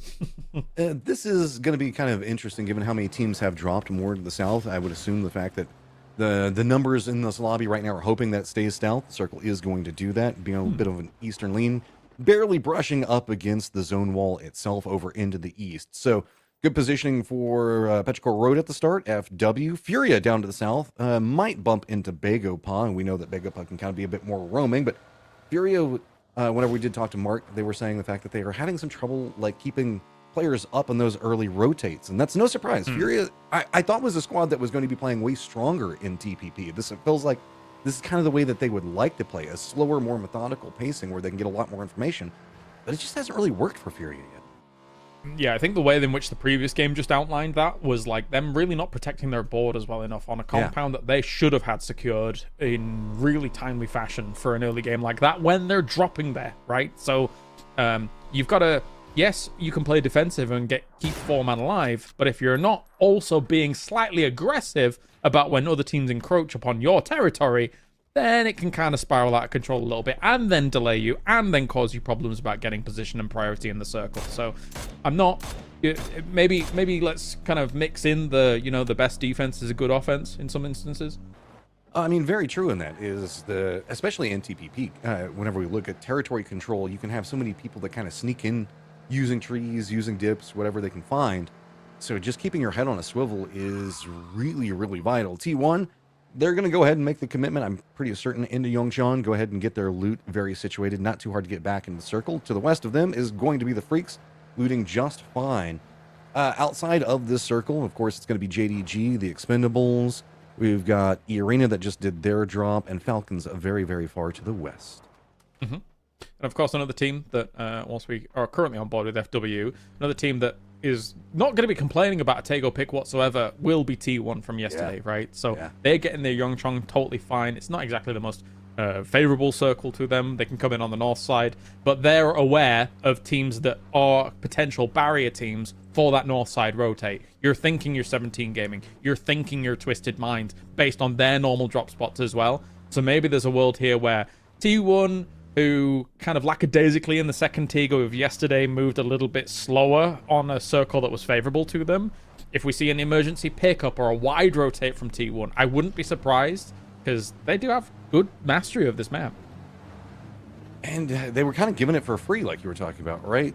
E-Arena coming into this essentially saying, hey, T1, maybe you can step up. Go after the freaks again. This 30-point differential. I think that everybody that's watching right now would hope that somebody can get something going after the freaks. Is Na'Vi going to run right into Petrichor Road? This is a pretty strong point to play from. And they are just bold. They're pushing in, but it's going to be I2 6v6. That's going to be the point man. Have to hold back Na'Vi. Yeah, Michael did a good job of identifying some. Oh, actually, Ming does knock out Soset instantly, though, on this kind of push forwards. As I was saying, Michael identified that I-26v6 had a moment yesterday where, as kind of the more less experienced player of the team, did cost them 1 or 2 moments here for Petrichor Road. Currently languishing 16th place here. Akatori's taken down Chewy completely. And now I-26v6 is going to have to kind of show if he can do anything about this push forward. So far, he's taken a lot of damage here against them. But Ming returns for the save. Very important here. I love the way that we're seeing Petrichor Road kind of bait and switch, using Ming on the side, letting somebody be a distraction closer range, and then suddenly Ming pops up at range, puts in the damage, forces everybody to kind of step away. Now they can start to get a new angle around the outside. Molotov's going to land on top of Na'Vi, and it is all going wrong real fast. Just extends up, and he can't even really get back over to his cars to get out of here. Oh no! Anyone's Legend now also joining the fight. Okay, see what they can do on the backside of this. They heard the shots, they heard the nades. They're going to come over here, maybe even get a few freebies here. As Extends, his back is going to be completely exposed if he's not careful alongside this. But Ming takes down Hekatori and Salolzi. Yep, there it is. Instantly, Na'Vi pincered as easy as that. And here are all the fantasy squads that had Hekatori crying in pain right now as it is about 5 minutes. So a couple of negative points. AL making their push in very aggressively, but Twisted roaming around the outside of this doesn't want a piece of it just quite yet. Petrichor Road doing a good job on holding, but Salolzi gets a good knock and spots out the regroup coming up from Petrichor Road. This is a way to knock on the door and take the compounds. Another nade charge up. Where is this going? Okay, they don't quite have full information on where their opponents are at the moment, as the back off from Petrichor Road has been called. They should be able to get I-26v6 up. But they've already lost one, so any fight that would go on here if it's a bit more aggressive would be a 3v4. That said, though, hello, Twisted Minds, you cheeky buggers over on that east side. They're looking for a piece of the action as well. We have just a major catalyst fight happening around Buksung Sa, as it is centered, it is strong, but there are just so many teams, it's nigh undefensible at this point, because Petrichor Road had to set up the rallying defense at the start against Na'Vi. Then it was AL that backstabbed it. AL's walking and just sees all these cars in front of him, so that's going to slow them down. They came in just a bit behind the pacing of the firefight, so Twisted is coming into this pretty blind, but at least knowing that there are 2 squads, maybe 3 that are here. Yeah, this potentially has the a chance of being very explosive very fast if some of these fights pop off. They're too close to each other. For a circle one like this, 4 teams this close, anything could happen at any moment. Go ahead. 17, do you want a piece? Do you want to sneak in behind this as well? Anyone's Legend going to get spotted in Wicked. I think he was just trying to see if there was anybody coming up back behind him. But Tulin's going to spot out Ming, and that's big. Himas on the other side, those spots out Batulins. And this is just full-on third party as Petrichor Road in a lot of trouble now. Yes, they are. Only one remaining. It will be difficult, really, to get out of this. You've got a lot of legends of the game waiting around you, waiting for you to do something. AZ needs to smash. One could say anyone in this firefight right now could be a legend. There is now I-26v6, the new guy, having to step up against Batulins and Himas, Seoul, Wicked. This is, a Herculean task, to say the least. Yeah, I don't want to be seeing AZ sad in this moment alongside his teammate, as Twisted Minds and anyone's Legend still lurking, still on the perimeter. I think neither of these teams really wants to go for a full Buksung Sa fight against one another, knowing that there might be other edge teams on this location. Just a cleanup of Pero and then maybe a get out of Dodge. I mean, if anyone's Legend gets a knock or starts taking too many shots, suddenly 17 is just going to run up right behind them, because 17 is getting very aggressive on this. I think that anyone's Legend has spotted them. Twisted's leaned into more of a two split around here, just in case they bump into somebody and get knocked. They also want to make sure that they can keep their vehicle safe in case the circle pops away from it. Petrichor Road just full on defense, as Anyone's Legend being a bit more roaming in their 2-2 is. I think that they've got information on 17 back behind them, but good shot from Batula. Not AZ. Oh, he's gone. Batulin's and Moldoc cleaning it on up. So on I-26v6 now, who probably is going to hide in that corner for a long time. 17 Gaming is here as well, behind Anyone's Legend. All the backfill continuing on against these teams for the constant challenge of this position. Seoul and Wicked down to 17 in an instant. 17, how much more of this do you want? Because now Anyone's Legend, they're not really in Buksansa itself. They're still on the external areas around it. And I guess that Anyone's Legend was pretty focused. I kept seeing them spin on the minimap and look behind them, but I guess they did not spot 17 as 17 just playing this a slower and steadier approach than what we've been seeing from the other squads in Buksansa. 17, what do you do from here? This is a very strong hillside. You could stay here for a while and just kind of supervise. And I wouldn't be surprised if maybe that's what they do. Be fine with the fact that they got these 2 kills. Maybe regroup and call it good. Oh, and the circle is a huge west shift here. So for all of those teams kind of even in the middle, never mind over in the east, it is going to be big rotates coming out right here, right now. There could be even more chaos coming up. This is a tough Tago to get things rolling. Yeah, I mean, centered up right now is going to be JD, GD, and then kind of the Expendables. The west of that's going to be the Falcons. We got Hosan that's going to be inside the circle. That's going to eat up some of the space. Also does mean that we have some dead land that's going to be around it. That's going to be pretty open. Wider wraps coming up from the north right now for T1 as well as 4 Angry Men. More, I guess, just hard pushes coming in. FW says, there's probably nowhere that's good, so let's just kind of send it. And they do find a hillside that they can kind of stop off. Fury is just going to be to the north of them. All eyes now just kind of in the east. It is a pretty heavy lay. Gen G spotting some of the rotates. Yeah, everybody's going to be moving. Lots of shots coming in across the way as well. Akan does actually take down Kanaxi. That's a decent start from him. So not too bad to be able to take one of these straight away. I'm wondering if we can check in with Mark whilst all these rotates are going on and see what he found out regarding E-Arena and the pick for Tago. But the kills continue. Well, I-26v6 is kind of getting those kills. I kind of want to cast this out. We'll check in with Mark in a moment, though. Sun's going to come out. I-26v6 knows that he's pinched. AL realizing that this is going to be something that they might have to make a bigger contribution to. Other side of it, Twisted, playing it aggressive. One side, they get some damage, but I-26v6 just being a good job on staying alive. Can he force a firefight? No, there's nothing really he can do. Finally, Moldoc is going to take him down, but Himas has vision. Yeah, Anyone's Legend's going to be lurking around here to try and clean up what they did, because this exposed Twisted Mind's position quite a bit in them trying to deal with I-26v6. Nate goes forwards, only does 26 damage. Meanwhile, Moldoc and Example are trying to go for a little bit of a smaller wrap to try and shut down some of these angles, because they know that Batulins is locked in here. He cannot escape with the angles that Anyone Legend currently has. Oddly appropriate that we just keep seeing that 26 damage pop up over and over right above I-26v6. The shots onto Example are going to force him away a bit more. Do note the fact that 17 did go more west, but 4 Angry Men is coming in from the east.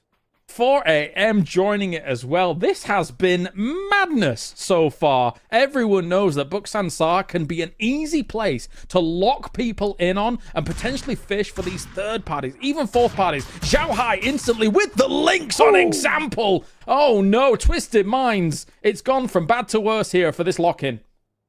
Buksansa is just ruining everyone. AL's hopped in vehicles and they're running away, but that's going to be right into the path of Furia just to the south of Buksansa. So Sololzi is down, and now where do you even go out of this? It's contained to the north, to the south, and to the west. Unless you wrap back out into blue, you are going to bump into another squad. Yeah, this west shift caused so much turmoil because every team that was over on the east was like, well, we either wrap wide or we go past Buksansa, and there's like, oh, there's a lot of fighting going on. Great, let's do that. But anyway, hey, a moment of reprieve here for a second here whilst we get a few more shots. Let's check in with Mark finally after all this chaos about E-Arena.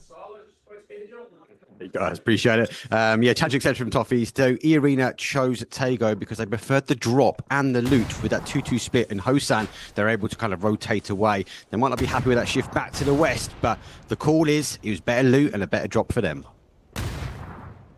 Thank you very much, Mark. In Hosan, they would... okay, Hosan Prison, I guess, is what we're referring to, not Hosan proper. But anyway, yes, thank you. As Matchroom, we are back on board over on the west side of Hosan proper. Four Angry Men, they wanted to be a piece of this one, as the circle is going to be just on the other side of Buksan Sa. Twisted Minds down to just Batulans and Molodogs. That's going to be a big push coming out for Four Angry Men. They want to try to finish this as fast as possible, but Fury also getting more aggressive down in the south. Zakraken has managed to make landfall into the buildings themselves, and oh no, there's another rotate that's coming into this. It's going to be Begapa, very close to Furia. This is ridiculous. What's happening? Zakraken takes down Xiaolu at 4 a.m., taking a casualty whilst all of this is going on. Xiaohao still has this Lynx in hand, though. He still has quite a few shots available to him, so we'll be trying to cover this whilst that smoke to start to bloom. But Zakraken, great shots from the Org. Xiaohai down, and Xiongjiang's filling in the back. Post is down as well. What? We may as well just be playing Buksan Sa. Forget the rest of Tego. Let's forget about Himas down here. He's going to go ahead and spot a con and rotate. He's going to go get one. Looks back up. Songjiang, who just got himself a kill, he's in trouble on the side of this one. Begapa wasn't expecting it to be this hot, and Twisted now gets a moment of reprieve as Furia was on the hunt, pushing in from the south. They've got some more space to play for, but Four Angry Men up on top of everything has to deal with Furia on the other side. Yeah, this is just bedlam. Absolute bedlam. I've never seen anything like it. We've seen Buksan Sa hot drops. We've seen some holds here and there and stuff like that. Anyone's Legends gone in 14th after they were effectively one of the first teams here to rock up on Buksan Sa. And now Twisted Minds is still in here. They know that 4 a.m. is still lurking around. I don't know what to say, Matrim. Navi Dai Buksan Sa. Anyone's Legend, Buksan Sa. Petrichor Road, Buksan Sa. It is just clearing this lobby. Begapa running for the hills right now as they've got their 3 players that have managed to at least finally get past it all. Twisted, I think, is going to make the commitment into trying to go for Rez. That's going to get punished. Long's on the high ground, going to spot that. And this is pretty much just Twisted and Four Angry Men now with, I guess, Furia at range as Gizera is going to see if anybody wraps from the south.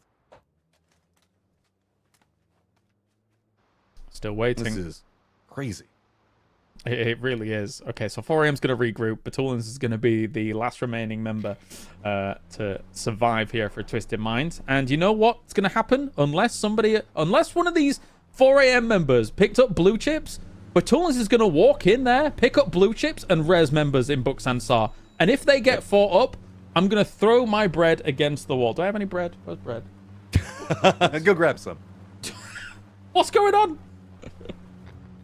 This is crazy. Okay, now Four Angry Men making their rotate, and look at this wide position coming up from 17. They knew exactly how to set up a great gauntlet. Other side of it, though, is going to be Songjiang coming up right back behind Little Ghost. This is a much closer firefight than I think that 17 was going to be expecting. Pio's off on the other side of it, but Little Ghost handles it well. He's been blasting things in TPP at the moment as Little Ghost. Really good, but at the same time, Shen's going to blast him as well. So tough stuff here. China and China up towards the very north, but this circle really doesn't have many players in it whatsoever. So everybody on the west side of this circle was really capitalizing on there was just so much room, considering how many teams were committed to that Buksan Sa situation. And now Shen is still looking forwards for them. He had Norm in hand, right? So he's a deadly little boy. Big gun for a deadly boy. Let's not forget about T1 finally making their entrance. And of course, it's going to be on the firefight, tailing in right back behind PO. As Four Angry Men, 17 still caught up in their firefight. It looks like that was what T1 was going for. Good exchange between everybody on this hillside. Show Xiaowu at range, trying to keep some control. PO's just going to run because it's going to be T1 right back behind him. Four Angry Men somehow finding a way to just bully their way into the circle are going to have to deal with Park Pro behind them and T1 on the other side. So their firefight is not anywhere near done. Shots coming in. Shen trying to do something more with this. Still 15 shots on that AWM. And even smokes being dropped here for Xiaohai and Xiaolu to make sure that they can survive. It's a good shot. Xiaowu down in the distance. Will Show be exposed when he tries to go for this res? I suspect that Xiaowu might just try and crawl around the corner. Oh, he tried to preempt the movement there from Show. Shooting a little bit to the left, seeing if he was going to make the cross to try and go for Xiaowu. And Show did a little bit of a cheeky dance.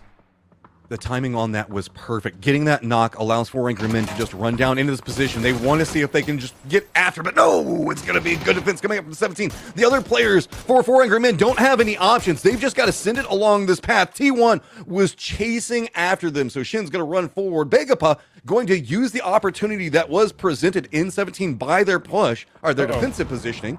means the fact that now Begapa's pretty much centered up in the circle as Falcons going to have to deal with the Freaks behind them in the west. I was expecting this big crunch down because eventually it was going to happen with teams trying to leave Hosan as well as some of the dips around it.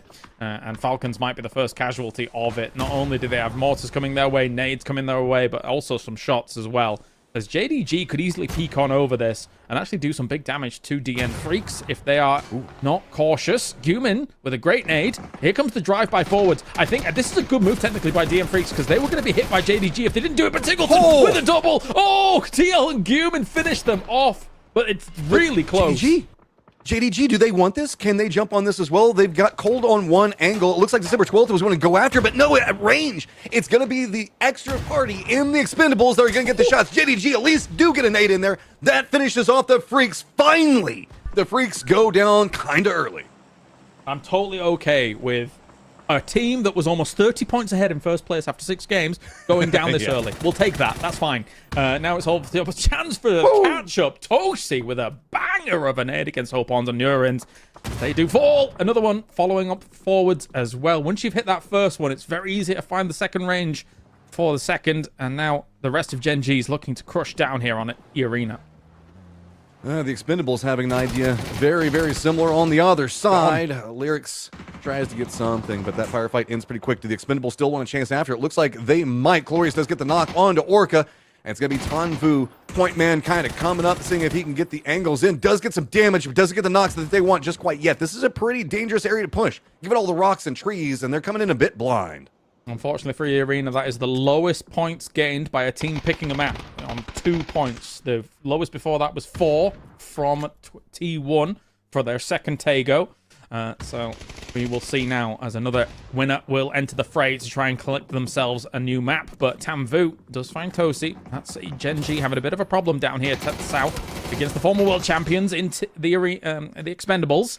Can they do a little bit more? It's a big, extreme push here from the Expendables coming forwards. Duck Juice and Tanvu starting things off. Externally of this, it's going to be our solos just trying to scrap themselves, see who can get into position. JDG to the north also just going to jump right on top of T1 after T1 jumped on top of 17. So T1 eliminated, 17 eliminated, and then we focus back into the south where we still have 6 sacks alive and maybe going to backstab this one. It feels like the momentum in the firefight heavily favoring the Expendables. I'm wondering if they do get sniped out by a snake or two. I don't think so, though. I think T should be able to deal with this kind of thing. Once you get to this kind of point, where there's really not that many teams in the south, but Flame finishing off Tamvu. That snake did strike. You see 6 sacks. It's snake v snake. I mean, that's what it's been for a while now. We saw just a second ago Batulans and Gizera, Shin. Those are all solos over there. Problem with it, though, 6 sacks is that's the Expendables you were shooting next to, and there's a lot of them still alive. They will run out in the blue. They will try to find you. Delwyn's kind of on the hunt over there. JDG going to use the fact that they've gotten control over the north to get some very wide angles. Shin in a lot of trouble.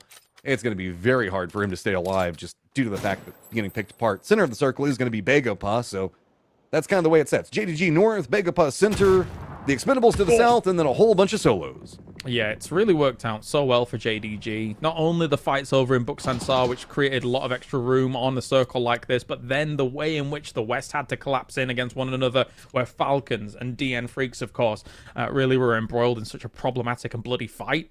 Now JDG has so much room in the north. If they get a shift here, and they do, Begapa's going to have to make something special happen once eventually TE tries to crash in on that position and then deal with JDG's lines of sight, because look at the open area in front of JDG right now.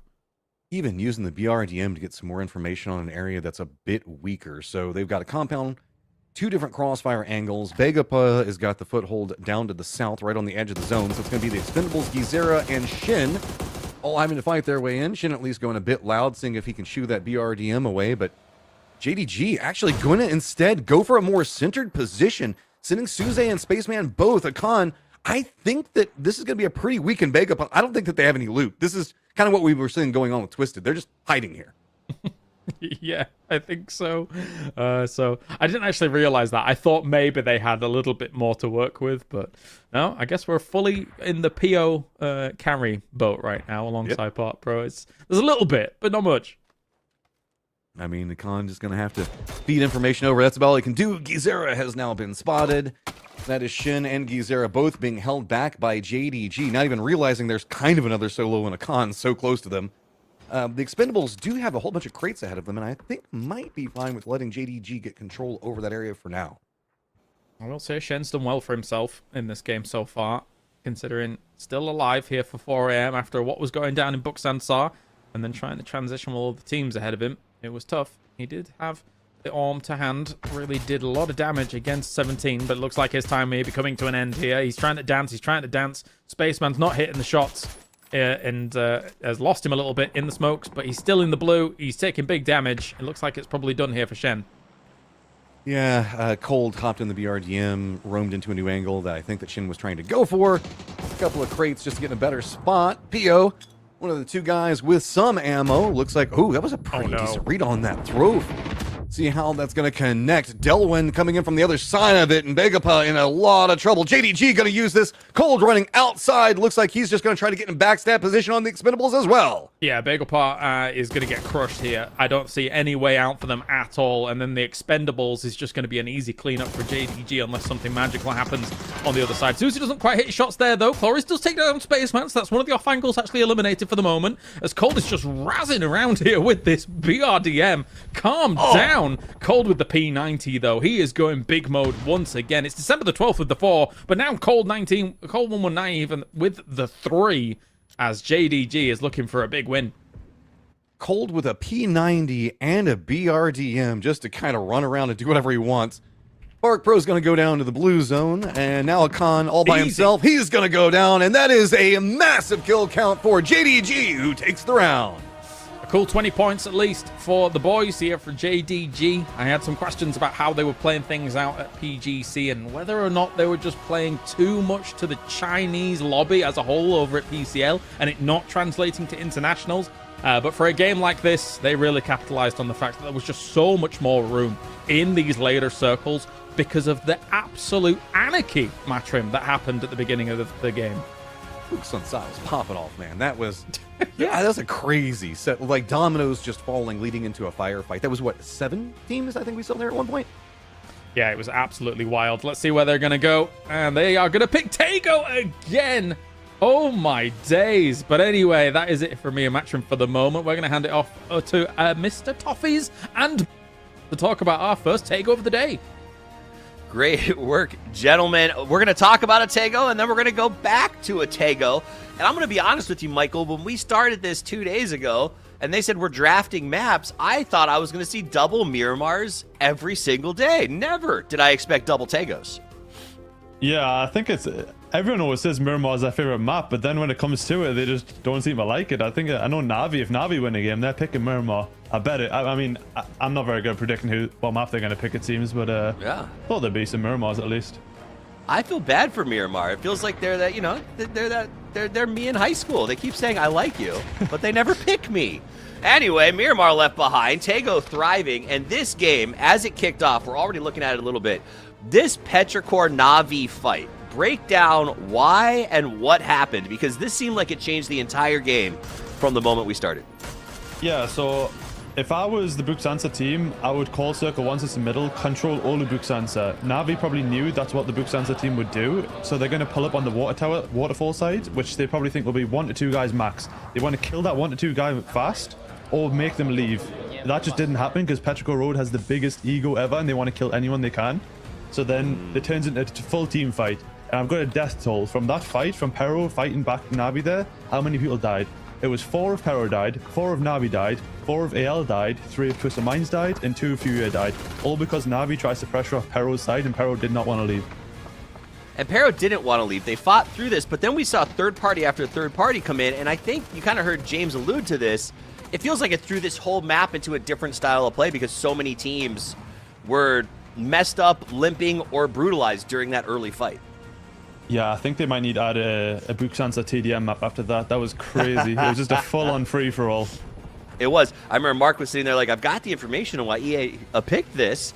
And it took forever to get in there because the fight lasted so long. Also, I thought it was interesting that EA said, you know, we picked it for the drop spots. It seems like it's very in line with what we saw from Twisted Minds on their selection yesterday in terms of picking this. I don't know. I got to pull the drop maps. JDG choosing Tago.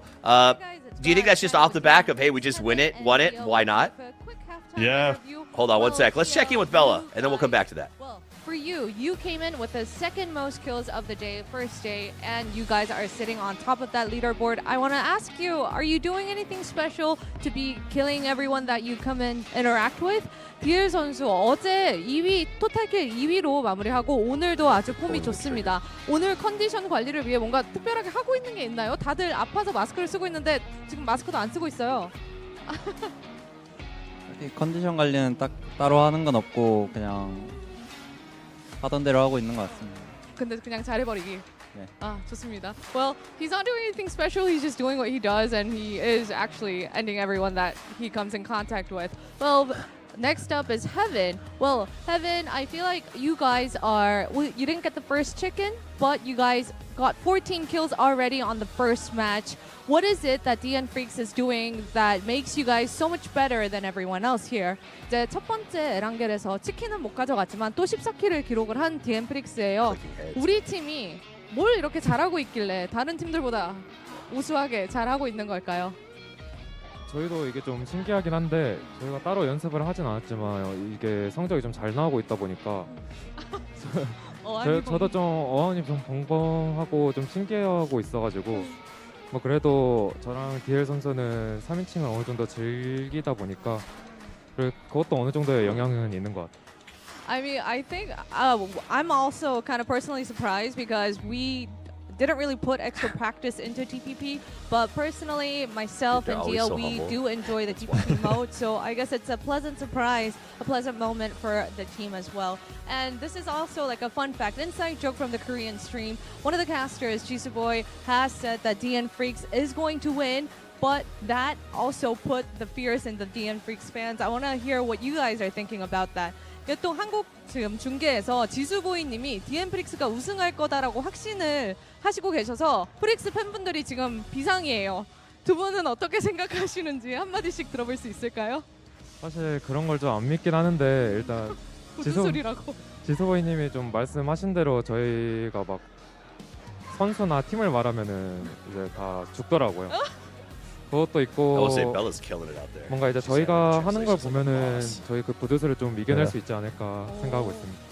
I'm not a believer in those superstitious things, but you know, when Jisoo Boy calls out a team, they usually end up dead. But I think the way that my team is playing, I think we can overcome that jinx. All right. Well, I guess this is all from Heaven and DL. Well, best of luck to DN Freaks. 감사합니다. 감사합니다. Bye bye.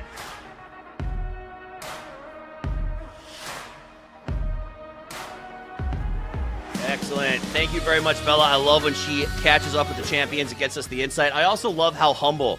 Anytime you interview those guys, they're like, we're just doing our best. I promise we're not practicing. And I'm like, that's a lie. I know that you're practicing, and I know that you are that good. JDG Esports comes away with a win. A huge kill count, and it seemed like a lot of that came from the chaos at the beginning of the match room. You guys were casting what seemed like one of the longest drawn-out chaos modes. I think while you were gone, Michael called it a TDM at the start of that map. I mean, not wrong, as what, I think we had 7, maybe 8 teams that kind of got involved, depending on how you're going to count Vegapa in that situation. And I think it was just people trying to exploit. We saw that we're getting the Freaks are kind of running away with points. We did see them kind of falter in that game. So a lot of the guys in the mid-pack saw an opportunity, wanted a third party, and it just became a full-on firefight with causing the ruin of, so many squads. Everybody just came running out of that. All right, let's talk about this leaderboard right now. JDG up there at the top of day. Michael, give me a take on this team that's been a little bit quiet lately in the international scene. Yeah, I think they're just finding some good points on Tego, to be honest. They played yesterday, the game on Tego yesterday, that T1 one, ended about 300 meters away from the game that just ended right now. And JDG also got 7 points, 7 kills. So I think, and they also played just 50 meters north of where they won the game from just now. On that same compound, this game, they just partied a good fight on T1 and 17, and now they've just put their points per game on Tego way up. That makes sense. So essentially they're playing statistics when you look at that. They're saying like twice now it's worked out in our favor. Let's pick it again. So you saw the day leaderboard. That's where you saw JDG on top, and there is money for winning out the day. But the total leaderboard in 1 through 7 is still going to favor Freaks as they look for the lion's share of that prize pool. I love how the shirts are so camouflaged. I can't tell where one shoulder begins and the other one ends. Twisted Minds directly behind that at 58. T1 looking good at 55. And I got to ask, Matchroom, is this the paper-thin prediction coming true? Is this the era of Korea coming back in TPP next year? Because they look good. I mean, they do look really, really good. I was expecting T1 to pick up some more points inside that last game, but it felt like their Northwestern approach in the later section just didn't do them any favors. But the Freaks are just nigh unstoppable right now. Is the firefights that they even were getting into, you can't necessarily fault didn't go their way just due to how brutal that the circles have been. And the way that they handled them and the way that they came into that is, I don't know. It feels like it's going to be one of those things where we saw at PGC where Full Sense had the lead, and sooner or later the lobby just goes, we got to do something about this. It was fun watching the entire lobby do something about that. A team that's not stepping up right now, Genji, a Korean team as well. They're not that far behind. The cutoff is not huge yet. But Michael, this is a team that over the years seems like they've been getting sort of better and better and better when we talk about sort of their PGS performance. But they're not putting it together here. Do you think that's a format change, or do you think that's just something where, like, have you noticed what's going on with Genji? I spoke to Flame from Genji, and they've swapped their IGL from Bean, that was IGL in PGC, to now Orca. So I think they're going through a little bit of an identity crisis, and then on top of that crisis and maybe some low confidence from having bad games at national events, switching to TPP as well is just throwing an extra curveball for them. I just think they might be finding it hard to get moving and get some momentum. That makes sense. There's nothing harder than hitting it out of the park when you get curveballs thrown at you on the regular. And I think making that change for the IGL can be an incredibly difficult curveball to deal with. Orca, a top fragger that is being moved to a calling position. And real quickly, I assume that's got to be tough. It's got to make it harder for you to be the top fragger, right, Michael? Yeah, because he is. That's all right. Let's check in with Paper, and we'll loop back around to that maybe when the game gets off. 20-point win on Tago. And guess what? They want to do it again. Can't blame them because they played really well on that game. And as well, the Freaks were stopped early, so the door has been open. The players are ready. The plane's ready to go up. Let's get it going. It's 2-time to Tago. Yes, thank you very much, Paper Thin. It wouldn't be on my bingo card that we would be having ourselves 4 Tagos in 8 matches, but here we are. I'm joined once again by Matrim to bring you all of the action from the games. And Matt, we're just on the South Korean peninsula forever, apparently. Yeah, well, I mean, this is kind of supposed to be somewhere around Korea itself in premise on the map. So Korea's domination, oddly appropriate right now, I would say. Curious to see if we can see T1 find a big game. Are anybody going to go after the Freaks yet again? Maybe this might be an opportunity with, 26-point lead over second place is getting scarier and scarier the further we get in the day. Yes, it is. All right, well, let's get to it then. Our third match of the day here. Tago once again. After this, there can be no more Tago today. I don't care what you say, teams. No, you cannot break the rules. We can't have Tago 4 times today. That's not possible. Maybe a Miramar. The dream of Miramar Maybe. At some point in our future. The mythical Miramar that no one's ever seen before. If they go Rondo, like after this, or Erangel again for the second time, I'm just done. Miramar's dead. Sad place. Is there a world where we finish this tournament with no Miramar? That would be insane. It would be absolutely wild, especially given the fact that the players have talked about how much they like it. I guess it's just really wanting to lean into your preferences, like the players are saying. Preferences and drop a little bit more comfort. We have been seeing the fact that Miramar can get a bit dicey with like southern leaning circles here lately, and can be the detriment of a lot of squads that play for a slower styling, especially in TPP. Super unusual, but anyway, here we are. JDG, of course, picking this Tago after their victory with the 20 points. Now, to me, it kind of, again, makes a bit of sense. I really like this map choice thing because like there's just these like extra little dynamics and knock-on effects that you can analyze, right? It makes sense that they would pick Tago because the hot drop that would normally be in Palace of a Furia versus JDG did not materialize at the beginning of this tournament. They identified that yesterday in the Tagos, and they're like, okay, well, Palace is a great spot on Tago to keep playing the games from. Let's just go back there because Furia's got no eye on the hot drop. It's perfect. This is a pretty awkward circle whenever we look at it. The playing path was very southern, so the teams all on the peninsula itself, not going to the island, of course, in their drops. Means it's got to grab vehicles early, and if you want to go to the island, you've got to get there pretty fast. Looks like that's going to be what JDG and T1 are both opting into doing. The circle, though, can kind of go either way, so it's going to be peculiar to see who makes the commitment and staying in the south and who does go for the island itself. No, for sure. As for JDG, they are here and good to go. T1, likewise, Yongchon, always going to be their avenue of attack, although they're already kind of not even there just yet. I think what they're doing is they're just kind of hedging their bets, maybe just checking a bit more of that border of the river a little bit, and then from there, eventually going to decide what they actually fully want to do, because what's the point going to Yongchon if the plane was this south, they can loot some of those compounds near the river and then make it easier to transition if the circle does go back mainland. God, 59 kill points for the Freaks right now. That is absolutely insane. And we were talking about like T1 popping off, the Expendables and how they're prone to pop off. Almost double both of those guys, as well as JDG and 17. That is nuts. Properly bonkers. We'll see if they can continue it on, though. Again, with a slight mishap in the previous game means that their average points slides a little bit, but it's still extreme based on the fact that we are only now just in match 8 here for the DM Freaks. I want to give some like credit to Guman. Guman's always been a strong player. We've talked about him a lot. Of course, like Salute, we know is a star fragger, but Guman has really been popping off in this event for his squad and finding some like really crazy kills. And it feels like that's unlocked so much more for the Freaks to just run this leaderboard. They're looking dangerous, looking deadly. And for some of these top contenders that are trying to catch on up, like a Twisted Minds, like a T1, technically, this circle's not too bad for them. Likewise, it's not very bad for DM Freaks as well. So we'll see what actually goes on from here. As we have potentially a check-in with Mr. Michael before we get into the rest of this game. What's going on, Michael?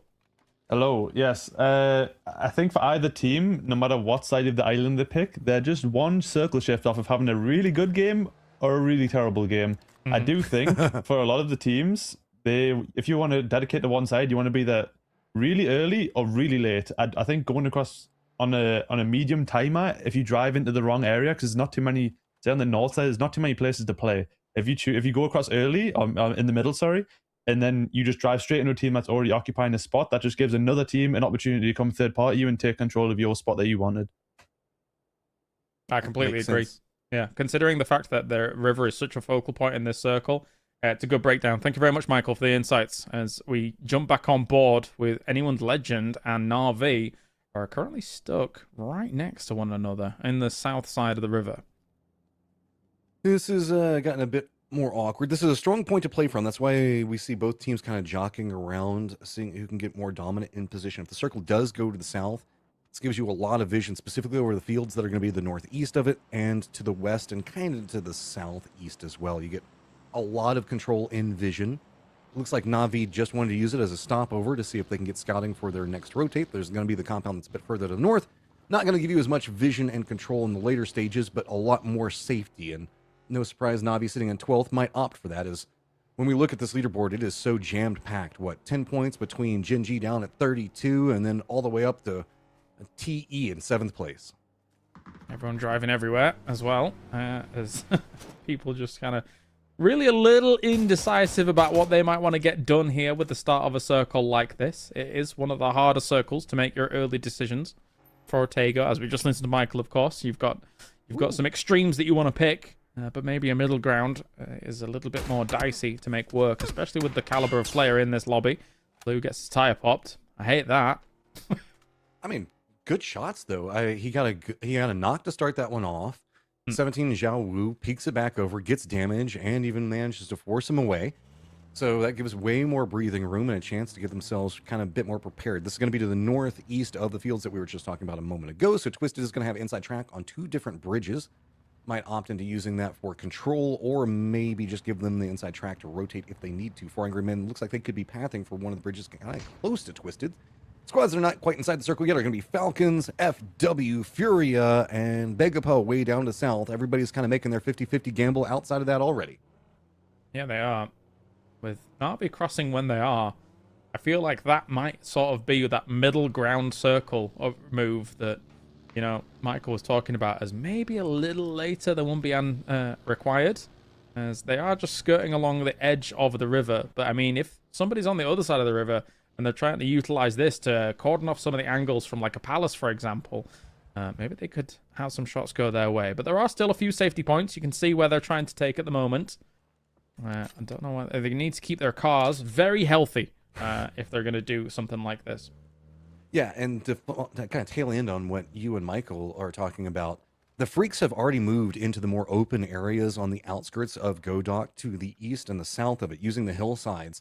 So they're in a prime position, if this does go north, to have a lot of control and really just be able to kind of put their boot on the throat of this lobby. They would have to regroup a bit, but they get inside positioning and kind of set the pace of anybody else that's going to be rotating. And that's kind of also forced what we were looking at going on with Na'Vi. Everybody's kind of now having to pay right up against the coastline, which they were kind of wanting to do anyway in case this does go south. But the cluster of squads between JDG, Na'Vi, and the Expendables all on top of each other is just a brewing situation, as we also do have Furia getting pretty close to AL. Moving along, seeing what they want to go for as well. I mean, if you're 8 minutes in and still on mainland compared to the island, I think you should probably just try and take a spot here, see what you can do. Maybe a bit of a split to try and control some area down here, 2 locations, and then see if it works out. And then if it does go north for a team like Furia here, then it's a red alert from that point.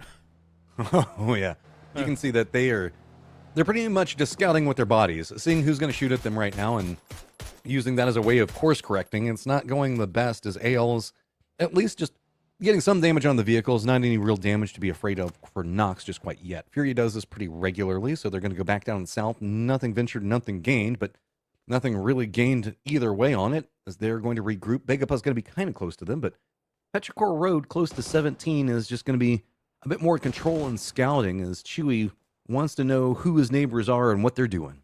Gosh, what a contrast to the Bucks and Sar in the previous game, huh? Yeah, truth. Don't worry, that'll happen once we see Circle 2, I'm willing to bet. Yeah, when everyone has to transition when it's a big move. Cold Woman 9, though, jeez. He has been on one today. Yeah. You know, to give a tip of the hat to Michael again, who swapped him in after seeing his numbers from yesterday. Seems like he's able to do it 2 days in a row. Looking fantastic. He was so strong in several of the internationals that we saw. I like kind of the damage engine that propels the squad to get into good positioning and opens up the doors for a lot of these kind of reposition points. Navi's still going to be kind of trapped over here right now. Not the Expendables, but T1 actually did call an emergency pickup. That's very well timed. Here we this go. Should give them this information. We're just a couple seconds find where are we going. 5 seconds before we find out if T1 goes up on the helicopter or not. Oh my days. What?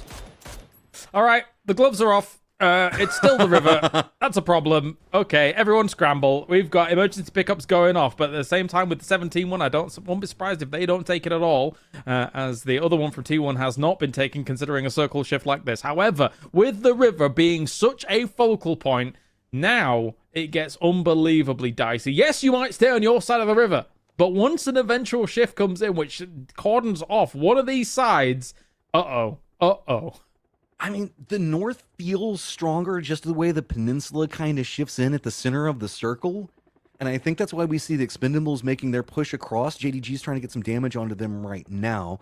A couple of squads might be going for longer wraps. I think FW thinking the same thing. But it's already so clustered in the north, right along the edge of the zone walls. With the river kind of cutting through this, Falcons can't even find a way to get into the circle without kind of jockeying up against the Freaks or maybe 4 Angry Men. Begapa's doing a long wrap over into the west as the south is pretty much being abandoned. This is going to get tough. This is going to get very tough indeed. T1 should have been controlling some of this area after the Yongchon looting. So let's see if they can deal with 4 a.m. north of them. Shen's still looking over that way, with Deal also deciding to look at the potential fight that may come down as well. But 17 did actually decide to go for this emergency pickup and take it and commit to Palace. That's a very interesting choice, considering this spot was always going to be hot on the previous circle. Never mind this one. Well, Buksun saw last time, and it looks like it's going to be all about Palace right now, as there are just a ton of teams already in spot. 17 at least managed to get 2 of their players close enough to each other to provide some control and safety for themselves. JDG is kind of the spattering around in the south. E-Arena's got themselves a foothold in, but that's going to be about it. I can't tell, is Wicked from AL actually just swimming across, getting close to Na'Vi, and Na'Vi is just to the south of Palace? This is craziness. Yes, he is. The IGL, for anyone's legend, is deciding for a big old swim. I kind of get why 17 goes for that, right? Because if in theory, like, there's a bit more of the island left in on a circle 3, then it's guaranteed where that circle is gonna go to eliminate a little bit of water that could have potentially been in that next circle. But at the same time, circle 3 can go anywhere, so it could have quite easily been on the mainland. Well, this is such a small circle, and that means that we're going to get all the secondary firefighting, as Genji is going to bump into the Expendables. This is going to be on the hillside, pretty centered, strong spot, and Orca flushed out very, very fast. Going to bring in some cover just to make it a bit safer. Nades just clear some more space around them. Colores, though, going to get bumped by the car and get sent away. Genji now getting that knock. Has a new angle of approach, and the Expendables, while they're up on top of the world right now on this hillside, means the fact that they are very vulnerable from peaks. Feels like the Expendables here, despite being in 6 and 44 points, a lot of what they kind of use for, say, for example, their PGC victory, etc., doesn't quite fully work just yet. Still, I think we've been a little bit critical of that yesterday, and they are falling quite heavily in some of these very aggressive fights that they're looking for, because the aggression is just harder to fully make work against these teams at the moment at this level. Way up to the north, we've got T1 that's supervising a firefight between 4 Angry Men as well as the Freaks. FW is back behind this, looking like they might try to get a bit more involved. There's nowhere really for 4 Angry Men to go. Days. It's going to be Salute and a vehicle around the outside. He gets a good knock. 4 Angry Men are eliminated. FW is going to see that, want no piece of it. The new circle does pop, and it stays along the river again. Yeah, I'm glad that you hit this fight hard, because it's as equally as problematic as this circle. That said, though, for 17, right, the next circle that comes along, it's very likely to actually be going that way. So it kind of works out, even though they lost 2 for their troubles. And now every team is going to be thinking to themselves, okay, we need a spot to be able to transition if we're on that mainland. Expendables is gone, though, here. Genji completely finishes them off. But we are very, very likely, if not almost certainly, going to that island. Got a wrap from Begapa down to the south. Na'Vi has hopped in their vehicles. They're trying to regroup just a bit ahead of this. I mean, oh, no. I think Park Pro rolled his vehicle. He might be fine. AL is making their cross with 3 of their members right now. I think that they did an emergency pickup, so they've got Wicked over there already. Wicked not yet taking the shots, but I think that Begapa has spotted the parachutes, so they're going to make a commitment in and see if they can catch them before they get a chance to firmly regroup. Whoa, right up in their face. Khan takes down Himas. Anyone's Legend here falling apart completely as Wicked's down as well. With only 1 remaining in Seoul, what can the Legend himself do against this? Nades go forwards here against the rest of Begapa, but I think Begapa's going to have him dead to rights. It's very difficult to take this fight with the amount of potential damage coming forwards from the nades, from the lines of sight here, as Pio's looking to chase him down. I mean, there's nowhere to go. Soul's just retreating and retreating yet again. Souls, he's trying to provide some support at range, but he's got Furia all on top of him now, so that's his own problem. It looks like Soul does at least get away, gets a shrubbery. That's all he's got now. Begapa's taken everything else. Big of a heal up for Park Pro. Begapa, great fight for them overall. And we'll check in now with E-Arena, who's on the west side of Palace. And this is just going to get hot very soon if, like, everybody crushes down on a Palace position. And then needs to get out as well, potentially, down the line. Yeah, and that hillside that Na'Vi shifted to is going to be very strong. The North T1 is trying to encroach more into the circle. They're going to have Petrichor Road that's going to be right next to them. Genji, of course, has FW that's right on top. Genji is kind of the focal point for about 2 to 3 different teams right now, as it looks like Falcon's going to be getting closer on the other side of it. Remember that Genji in this position still has Na'Vi to the south of them, so poor old Flame all alone by himself. And Sololzy, it was only a matter of time. Fury has been dancing around this point for quite a while. Yes, indeed. It's trying to tuck and see what it can get done. For anyone's Legend, it has been a bit difficult. In fact, let's check in with Mark, because of course, anyone's Legends comms are obviously kind of a pivotal point here with 2 Viets and 2 Koreans. So let's check in with Mark to see what he's got on the scoop. Yeah, that's it. You put the nail on the head there. It is 2 Vietnamese speaking, 2 Korean speaking, and they have a broken English between the two. So they're kind of working at the moment, guys, as 2 duos with a broken English trying to spread across the information. All right, I did wonder how they were going to fix it, and we'll see if it's going to work out, because right now, only 21 points Matrim here for them. Thank you to Mark for picking up that scoop. I think that they were just hoping they could mark and kill, but this has been such a brutal lobby. The circle popped. It does go over to the peninsula, sticking out, keeping Palace in play to the north. You can see that the Falcons are in some trouble. They've got crossfire with the Freaks all around them. T1 also on top of the Freaks. This is just dicey and no real path into the circle for any of these guys except for just firefighting their way through. Petrichor Road is also stalled out. Heather back behind all of this. Twisted's making their cross along the bridge, might be involved in it. Furia is getting involved. It is going to be Sololzy that somehow gets the knock on a Cowsing. They just couldn't find him, and I guess Fury decided to go for the circle and gets punished heavily. Nice.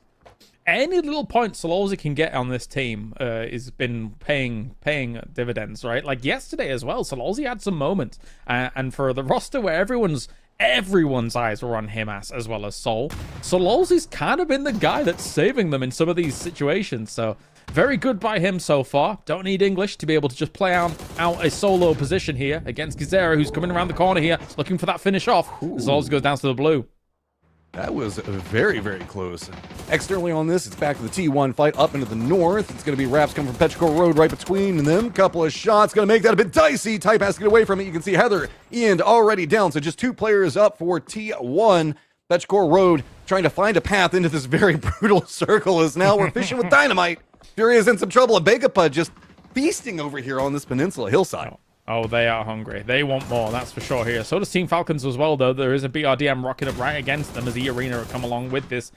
So they can see if they can try and shut it down. All the smokes will cover quite a bit of this. So many deaths to the blue because people are having a very, very difficult time of being able to make something work, considering that there was the big shift over to this island location, as well as what's going on, which is a bit of a trench line kind of on that west side. Not easy to be able to really traverse that as well, unless you're on this northwest position where you're taking this fight against the Arena as Falcons.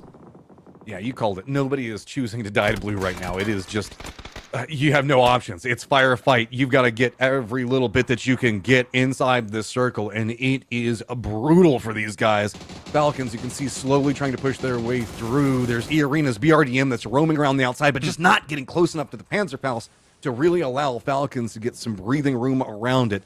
Now getting closer and closer by the second kickstart. Spots out a couple of members for E-Arena, takes some shots, waiting to see if the Panzerfaust is going to connect with the BRDM. Pops, does get some damage, and there's the follow-up shots. H-Wood comes up big.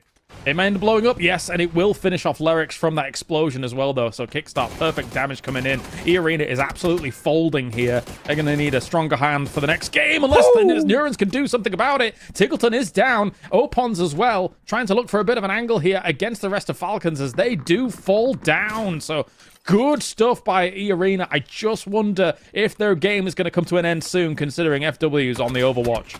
Well, especially with the way the circle's set. Na'Vi, the only squad that's really inside the circle, as we've gone right up against the coastline. That means everybody in Palace has got to fight. Everybody to the northwest has got to fight. FW, E-Arena on top of each other. The remnants of T1 having to run away from Twisted. Everybody's getting involved in this firefight because they realize there's not a lot of cover, and you've just got to get your kill points, and you've got to get them fast. If you want any option to get into the circle, you've got to get control, and you've got to make it as quick as possible. If T1 pushes aggressively on FW here, they could save E-Arena's bacon for a little bit, but then there is a world where T1 just ends up blasting E-Arena as well. But this has definitely turned the attention of FW towards the T1 threat. And now Opons, Neurons, and Jacob have been able to give them some room up this hill. What a blessing here for E-Arena. This has also been pretty big for Twisted. They've got 2 players that are playing right along the coastline, just doing containment. Twisted taking shots at FW. That's kind of also held off anybody from T1. There's no real options to get out of this point as E-Arena just has to fight their way into the, I guess, Flame up on top, who's going to have to deal with FW. Couple of cheeky moves between them, enough to slow it down, and that could be spelled a ruin for FW because that's really all they needed. Is E-Arena chasing this fast enough is the question.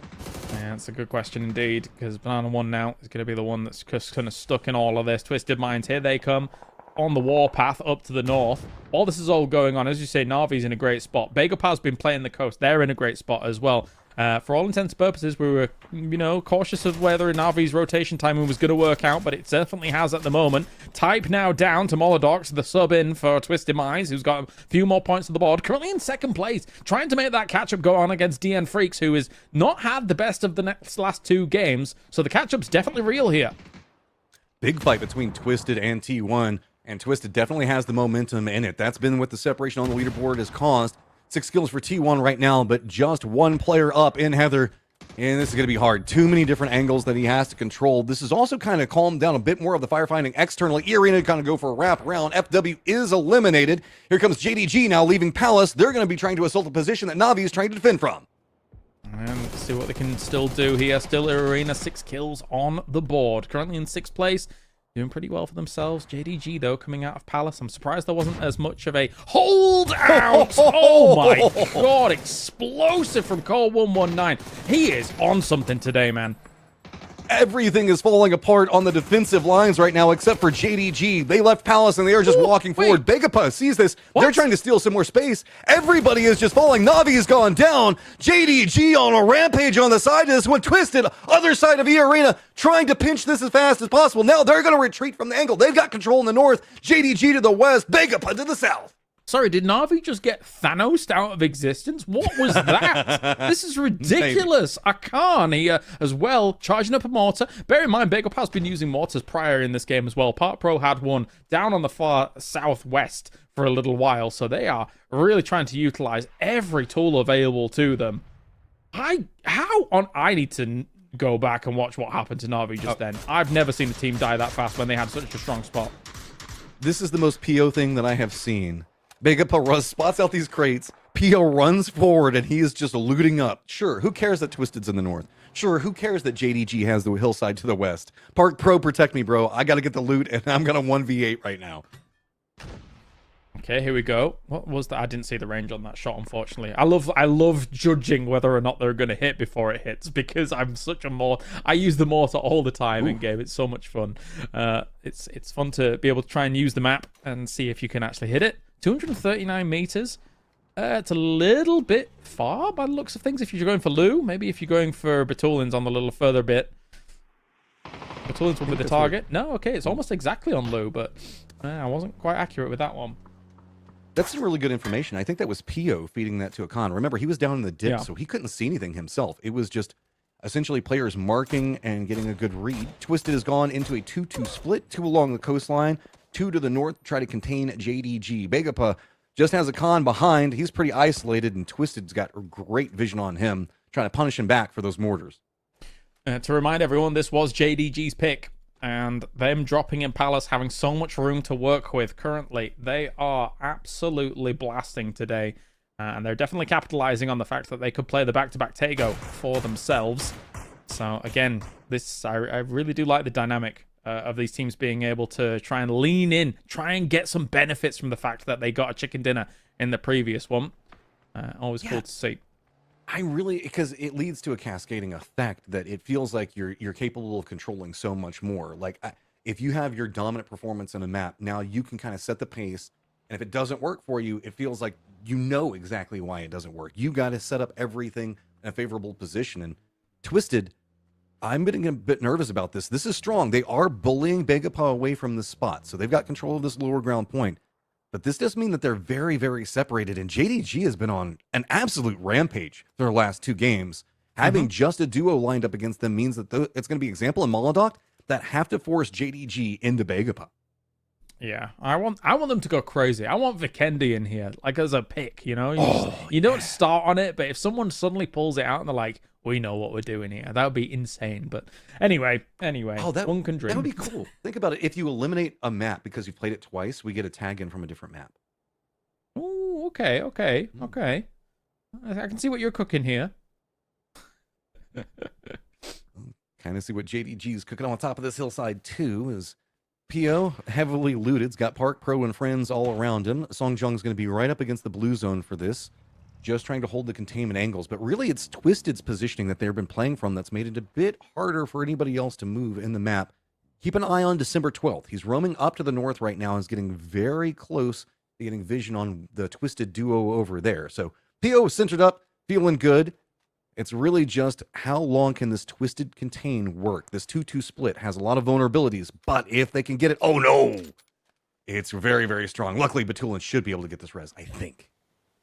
Is this like the spiritual awakening of Cole 119? Are we just watching him, like, in the last 2 days, just, like, be an absolute monster? Is this a red zone situation? No, it's not a red zone situation. that was very different for Asla. But regardless, JDG is looking pretty darn decent, especially on today. They will be definitely a #1 before this game, of course, and then after this game, by the looks of things. As Twisted Minds is making some rotates here. They know that the lines of sight are very strong here for JDG, so they want to try and negate some of that with some smokes, with some trees, wherever they can find. JDG and Cold 119 continue their punishment, but with this angle, Twisted is now kind of got the attention of Begapa. Khan's also pretty close. JDG is not really inside the circle yet, so I think what Twisted was trying to set up for was just a full-on defense for whenever JDG has to come down this hillside. It means that they're going to be very vulnerable from Begapa down to the south, which will be right along their right side as they walk, and Twisted can get a lot more control, provided they don't become the focal point for both teams.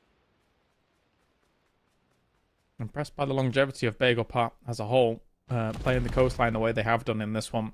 And I think one instrumental part of that was dealing with anyone's legend as quickly and as swiftly and as systematically as they did. As now Molodox, SKS, he's going to try for some damage here against the rest of JDG up the hill. I'm scared of that Cold 119 bolt, though. I don't want to be hit by that. There's 3 players right now from Begapa just looked right in on this hillside. The nades are going to end up a bit too short. They really wanted to get a knock on it. So much easier to throw downhill, so it's going to be JDG just rolling them down close to Begapa. They just have to keep some fancy feet active. Make sure that nothing lands too close, as it is now set up for our tail end of the game. Circle 8 has revealed we know where the center dot is. Equidistance for most of these squads. Twisted's just lacking in some of the cover. Begapa as well, just too close to JDG for comfort. I feel like the first casualty should be Begapa in the pinch. What do you think? I mean, should be. It really just comes down to what Cold can do on top. If we see him get a big knock onto Twisted, maybe a Khan opts for a wraparound, but that's just so hard to do. Is you can see that there is some distance on this hillside that you can be navigated for, but it feels like JDG's got a lot of control, Twisted's got a lot of control, and Begapa's just waiting for an unforced error so they can pounce. I feel like if Twisted Minds didn't have that rock where the 2 are, then I think that they would be the first casualty, but that one rock alone might be causing the eventual downfall of Begapa that might have to move a little bit earlier than them more than anything. We'll see. We'll see. As now they're just using some of those vehicles here to get a little bit of cover, a little bit more. More still lines of sight. All 3 teams are paying attention to each other. Like, normally there's scenarios where, like, if a middle team is the one that you know, you think that you're going to actually crush down on, the 2 perimeter teams would be, like, really focusing on that. I cannot believe he didn't take more damage from those nades on the other side of that car. The Park Pro does survive and live to fight another day. He has a Panzerfaust in hand as well. Batulin's gone, though. He was just trying to get into a little bit better of a position. Instantly punished. Example, now trying to defend the other side of it. Khan getting some shots in, but JDG wants to use this opportunity. The knock, bully in more position. They're very focused in onto Twisted. They're trying to run down the hillside, but PO drops a nade onto Suse. One side of this Begapa, finding and exploiting it all. It's the smoke jump peaks again. It's really giving a lot of information here. PO does a lot of damage, but Spaceman lays it in and finishes off Batulins. Now, as this is one of the fairest 4v4v4s I've seen in such a long time here between all of these teams. All of them have limited cover, limited opportunities, but the utility is paying off well. Twisted Minds for 6 kills at the moment, looking against the Khan, looking to see if he can move between some of that deployable cover, but no opportunity there yet. For example, he's taking some shots, and he just goes down a huge nade from Xiongjiang. Songjong absolutely ruins Twisted. Lu looks into a moving in a more aggressive position. He's going to get spotted out. Begapa finding it all. They shift into the position that Twisted was holding on one side with their duo, and now the containment for JDG is active and coming up big. Cold on one side of it. It is an exchange, but numbers advantage. Back between this, now negated. It is just a 2v2. Is it going to be a back-to-back here for JDG? Are they going to be able to pull the T1 off from yesterday, considering it was all through Tago as well? Cold 119 against Bagopar. The Fairmass in hand here for Bagopar to try and do something against this. I will say, Bagopar played a blinder when it came to the smokes, as well as the way that we're using the cover, dealing with the two threats that were on the west and the east of them. But now, can they shut down the monster that is JDG here on Tago? Cold is just playing a phenomenal set of games, but PO is on the other side.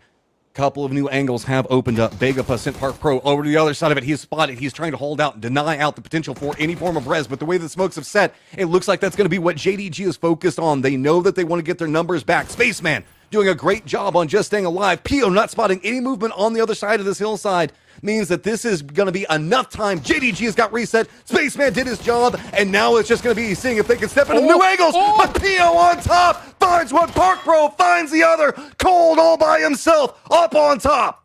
Can he do it? Because right now, Bagopar just opened up a massive opportunity. No, they take it. They dash the hopes of JDG from the back-to-back. What a play from Bagopar. I didn't have it in them when they were in the middle of Twisted Minds and JDG, but Bagopar plays an absolute blinder, Matrim. 10 kills for Bagopar. Oh, you know, Paper is running around somewhere just chanting. He's going to be so excited about this. Where does Bagopar play? These guys are like an X Factor. We never know what they're going to do. And what map do they have a preference for? I cannot wait to find this one out. I think they might go Miramar. I think it might be time, Matrim. What do you think? Could be. I'm hoping. We haven't seen Miramar yet. They're doing a couple of points. It was the top. Miramar up there twice. Yeah, yes. Give it to us. There it Miramar. is. We've got Toffees joining us back here. How are you feeling about this one, Toffees?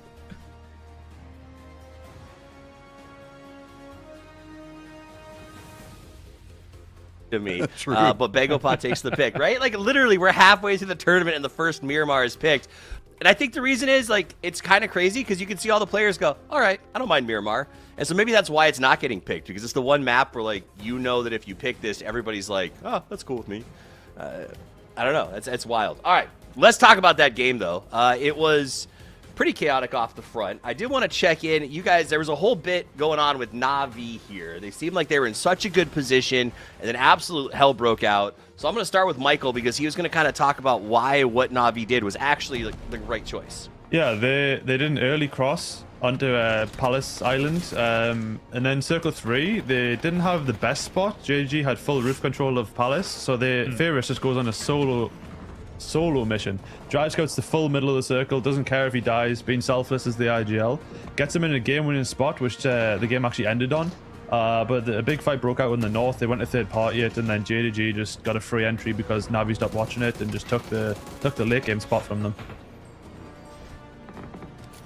Nice. And then I mean, it's one of those situations like they got wiped, right, Kyle Ars, but I don't feel like you can always like. The best position doesn't mean you're going to win the game. Well, you can see it here, actually. Oh, maybe we're seeing the tail end of it, but it was instantaneous how quickly this actually happened. And it was just so many threats on multiple fronts to the point where, okay, so they're trying for a reinforce into the very end. It's actually, this is the best replay we've had so far for the tournament because, as Michael says, a winning spot like that could have potentially worked out. I do question whether or not it is a winning spot in the sense that all of these teams survive so long and they will be crunched down upon, right? So it becomes difficult then, but who knows? I'm kind of curious if Na'Vi saw JDG running out and wanted to go to a more reinforced position to kind of contain them, and then E-Arena was also pushing on the other side. Because it looks like they knew E-Arena's point, but I think that they also knew JDG was coming forward. All right, it sounds like we might get an interview with Paper Thin in just a second, so we're going to be on standby for that. But it was an excellent game. Great win for Bagopar. Let's check in. Oh, no, okay, it's not. So we're going to go to leaderboard. Great game for Bagopar. They come away with 20 points off of the back of that one. And then JDG, who picked the map, Michael, ends up at 14. Yeah, I think there might be a new Chinese superstar player coming out with a third person Nicole. That guy, he might be solving a lot of their issues of lack of superstar identity because he's being really insane right now. It was, and I will say this though, they, for JDG in particular, that pick put them on the north end of a very big shift. And they were able to sort of play that entire map from the front foot, which is really, really powerful on Taego. They're going to end this game with 44, which means they are leading the day one total leaderboard with their shot at that bonus cash for the day. Bagopa makes a big move up here. And when we looked at the overall leaderboard, Bagopa and Gen.G were the two teams from Korea that were sort of lower than I expected with this legend of Korea's going to dominate TPP, and here we see Bagopa step up on Taego and absolutely pull out what I didn't think was going to be a win for them. I thought JDG had this matchup. Yeah, this is... JDG was playing well, but it felt like the way that everything was kind of shifting around. Bagopa was just playing in a much more passive and kind of letting the two Titans fight it out and then just popping up with the slingshot at the right moment to get the shots in that they needed. But you are correct. It has been a lot of Korean dominance popping off. But I'm curious. We still have the threat of Twisted looming in the background, Toff. There's always a threat of Twisted looming in the background, James. That's the problem with Twisted. Well, you call it a problem. I call it a blessing, of course. I will say when we look at the leaderboard and we look at the sign of the kind of pop-offs going on, let's be frank, the East has always had a better affinity for TPP and all of the machinations that go with it, right? So we're seeing that kind of rise here throughout just 2 days. It's a small sample size. That's how it goes. For Twisted Minds, we know that these guys, regardless of what situation you put them in when it comes to any PUBG, they will still be able to compete. So no surprise to me that they're still keeping up despite that affinity for the Eastern region. It is a big chase. Freaks at 88, Twisted Minds kind of far behind now at 69. Nice. JDG in third with 6-7, and then Navi, who I thought was going to win that, is only at 41. So I do think we need to make that big progression here as those teams in the mid-pack are running out of time to, as Paper Thin said, put rubber to road. And this is moving day. 3 games in, 2 games left to play. It's not the traditional 6. You have to make your moves. You have to get up there, and you have to put those points on the board. For you guys at home, if you want to watch along, all of our players are streaming their own perspectives over on Twitch. You can check them out. Also, we've got Thai, Chinese, English, Portuguese, Korean, Russian, and Turkish casts going at the same time, so you can watch wherever you're most comfortable, as they will be focusing on those teams from the region. Also, that we talked a little about anyone's legend, and I think it was kind of fun to hear the fact that these guys are dealing with communication issues, trying to figure out how to speak to each other. I think you actually heard very quickly something when you tuned into their stream, Michael, because you were watching him asses during that segment. Yeah, I went into his YouTube stream and I was hearing their comms. It sounds like they're speaking very basic English. When stuff is obvious, it's obvious. They just say, yes, yes, good, we do this. If there's a complex plan from Wicked towards everyone else, so Lolzy seems to have a good understanding of English, and Himas is asking him in Vietnamese what he's saying, and then he translates it back to him. So they're speaking Vietnamese briefly during the game, which could be hectic. Well, let's check in with a man who's not speaking Vietnamese. It's Paper Thin! Let's go. We are off of Taego. Bagopa's going to deny JDG going back-to-back. So, Bagopa, where do they want to go? Like the absolute lads that they are. We're going to Miramar for the very first time here at the PPMI. I'm ready. I hope you guys are too. Let's get into it. Let's go. Miramar time, baby. Yes, of course, Paper Thin, the biggest Bagopa fan. He has created many a collage of all of their faces and put them in his scrapbook. It's weird that an almost 52-year-old man has still a scrapbook, but you know, somebody's got to do it. Hey, if you're 52, I mean, that's what you grew up with, right? That's like, scrapbooking is a thing? Oh, I thought you were saying he grew up with Bagopa. I was like, I mean, I guess. What do you think? Do you think that Paper's the type on his scrapbook that he has like the frilly little edges where he like decorates the sides and then like glues them on like very nice paper? Oh, for sure. Matrim, Paper Thin is a queen, all right? So anyway, oh my God, his name. That all makes sense now. Let's get to match number 9. It's our first Miramar here for the PPMI, and it was chosen by Bagopa. They were able to wrestle away the victory from JDG, who picked Taego and got 14 points off the back of it here. So good to keep up with that, considering they've now moved into 3rd place, but Bagopa in 5th with 59. We've been cheering on a lot of big movements happening, but we should also point out there's been a bit of a slide from the Falcons today, not having a big position. Okay, JDG T1. It looks like it's time. Chumacera, this was so fun whenever we were dealing with the group stages. And every single time in PGC, T1 won out those hot drops against JDG. I'm sure JDG is not happy entirely with having to go up against T1 here with it. That said, though, JDG's a bit on, they're on the warpath. They've just taken over T1 on the leaderboards. So maybe JDG can make this work here for PPMI compared to PGC. So it lands in the upper area. The other player is dropping a bit lower to try to get their loot better off. T1 all stacked up together. Suze in some trouble, and it's going to be Heather that gets the knock. That's going to start it off. What do the other players for JDG do as the new circle pops, and it's nowhere near Chumacera. I'm going to be real, the way Susie dropped, actually, with T1, all four right next to him in the warehouse compared to the rest of JDG bailing to the other parts of Chumacera, seems like a bit of an oversight. So losing one early here, not too surprised considering how close he was to T1. There's been some talk that sometimes whenever you do these type of hot drops, it's not the worst idea to send one person up and almost be kind of like a bait to give you time, but that doesn't even feel like that's what happened there. I agree with you. It felt like he was trying to see if he could get into a better spot to instantly spin around and get that high ground hillside, and there's just too many players for T1. They stacked up together. They have so much trust in each other when it comes to these hot drops. Even if they don't find a gun, they know the player that's with them will have their back. And Petrichor Road, you trying to vulture up some points? I see you.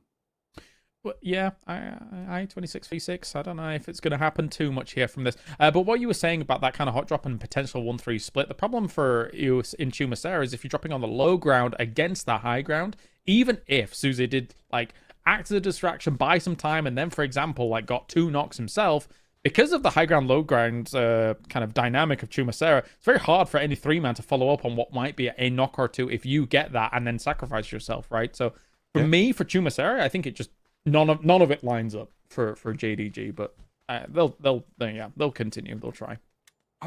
We've seen this happen so many times. There has to be some type of plan for it. I just can't figure out what the plan is because it definitely didn't work. I think that we can all agree on that one. That's true. Petrichor Road, I don't know if you want to be involved in T1 early. It feels like T1 in like the first 2 to 3 minutes is the strongest squad in the lobby. They will punish you. They will hunt you, and they want blood. Yeah, I mean, 3 of the 4 maps, they have hot drop scenarios other than Tego, which they've avoided and were able to kind of produce good points on. And in one of those hot drop scenarios, they're against Petrichor Road. So Petrichor Road knows that it's like, all right, well, you know, yeah, we've got some respect for this team in that hot drop scenario. It's kind of good, yeah. Petrichor Road taking the road away from T1 is guys from JDG. Oh, Petrichor Road gonna actually though go pretty close to 7-7. I don't think that Petrichor Road is stopping here though, so I think he's fine. Just a bit nerve-wracking. Hit the cars, lay low. As Furia here's the cars of Falcons, take some shots. I think a tire went out there, so he's like skidding up that hill, but he does get away. No spin out just for him then yet. Yeah, did catch the back tire here for Shrimsy. Shrimsy's getting away with the rest of his team. Now, for a circle like this, technically they're a center circle or near that San Martin location, but they also know that other big threats are lurking around them, also quite central. We saw 7-7 for a second with Petrichor Road on top of him. Remember that 17 does drop Bacado. We were seeing a lot of very southern circles, specifically southwestern circles, through PGC, and I'm curious if that might have been just an anchor point in case it goes along this pathing, but him dropping away from everybody else in Bacado is kind of intriguing, and I don't know if it was intentional or just kind of a thing that happened. Big shots from Gumin. See if he can do something. 4am going to get caught in this fight. Ocean, that's a lot of freaks right up on top of you. Got the motorcycle for some cover, but Heaven doesn't even care. Now Zhao Lu, off in the distance. This is going to be just letting this one go. Nothing else that he can do about it. Tough stuff for Shen. Obviously trying to recover some points in the previous game and doing really well about it, and only dancing in the blue until the very end against that Tego fight. And now, though, we are on board with good old Bago Pa. This team of absolute oldies, or veterans, led by Pio. They are always hungry, and they're really showing on an international stage, not only here, but also PGC, that these boys can continue it with the best of them, with the young guns. Yeah, and that's kind of the theme about it, right? Is they're kind of like the old guys that decided to get together, have some fun, go for one last hurrah, and Ian getting out cold of all people, and as he was going for a cross. These guys just know how to play Chumacera so well. T1, I don't know. There's just something about their hot drops that are just, it feels like they're so ahead of the curve than everybody else. They're good at it. They are good at it. I think they back up each other really well. Like, I think they don't often take, like, they don't give 1v1s, they don't give 1v2s over to their opponents in a lot of these hot drops, and then they're very quick on the trade. So, yeah, T1's been with each other for quite a while now. I think they're kind of, the hive mind mentality for them in these hot drops has been very strong for a little while now, I would say. Type just summoning his stealth right now. No Batulins. Instead, he's going to pop up, look around a bit more. JDG. This is kind of become a standoff, though. JDG can't get out of Chumacera because the high ground situation T1's got control over. So that means that both teams just now kind of stuck here, similar to a point where Kawazin's got some friends at Delwyn roaming around. What's Delwyn doing? He's being cheeky near Magnet Compound. That's I get it, because that compound's a pain in the bum. I literally had a game yesterday where this compound was dead center of circle, and I was mad because I was on the opposite side toward water treatment, and it's almost impossible to get towards. Yeah, if we continue to see the circle go this way, water treatment, Magnet Compound, as you call it, I've also heard it called God Compound. Tunbu is going to get spotted. Furia wanted this. This is the way Furia usually plays. They play for high, like, I guess, like highly efficient positions that the circle tends to go for, and then just do territory control. Not necessarily going after the most amount of kills. They just want to make sure that it's very risk-averse playstyle, which I thought would be beneficial in TPP. And it looks like maybe some of this is finally starting to come together. They're not center, but they're pretty close to it for the first time I've seen in a while. Yeah, well, we've had word from our reporters on the ground, aka people like Mark Power, who's still got that jacket that I want to steal, that, you know, our Western teams do want to be playing Miramar. So Fury, for example, wants to be here on Miramar. They've got themselves a good compound. A little disconnect here with Posa, who I don't know if he fully knows that there is a technical threat lurking around him, but they've got good spots in a circle like this to start, but we can't anticipate where we're going to shift to. So who knows? If it comes north, great for them. If it doesn't, there's going to have to be some movement. On top of the world right now is going to be 17. Jinji right down below him. 17 left Picado, went to the hillside, wanted all of the vision, essentially a mini Batulins over there. Type, I think, is getting bored. Type wants to kill, and Spaceman is a close-range target. So I think that, actually, I mean, jokes aside, I think that he's just trying to get control of the western road in case they decide to try to sneak out that way, but Spaceman, I think, has heard some of this. Whoa! Quick run in there! I don't know what the plan on that was for Heather, but he's going to go down and get flushed. I think maybe they were going for a pinch on December 12th, but that did not work. No, it didn't. No, it did not at all. Type still lurking around JDG here. They really want to clean them out, don't they? He has a VSS in hand as well. He gets MP5'd into the stratosphere. What? December 12th finds raining. I don't know here from T1. They've been lurking around all this, trying to find the flush out, trying to find the cleanup, but this has not worked. We just talked about how great they were at all of this, and they just kind of all fell apart. If anything, I think that they just wanted to finish it. They've got the blue zone that's coming in right now, so yeah, I think that was just it. They're going, okay, let's just get this over and done with. They do pick up 4 kills. That's going to put them in touching distance of JDG, who's presently at 6-9, and now it's just going to be about venturing into the circle. Sure, it's the thing is that as long as they feel super confident about eventually being able to clean them up, they can find the blue chips now and then just res north of them, right? So true. What does this cost them in the grand scheme of things? It costs them a bit of circle priority for sure, but with a shift like that, we get a favoring of T1, so their very aggressive stance on finishing the hot drop is vindicated.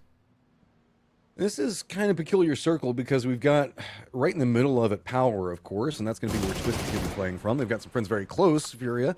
They've got their compound that they've had control over for a while. It's going to be on the outskirts of it. 17 in a very strong position up on high ground, looking down into the lower sections of it, because this is going to be like the area down in Picado in the low grounds. It's kind of no man's land that people aren't going to want to go for because it's just so vulnerable. So the circle ends up being a very northern lay for most of our team.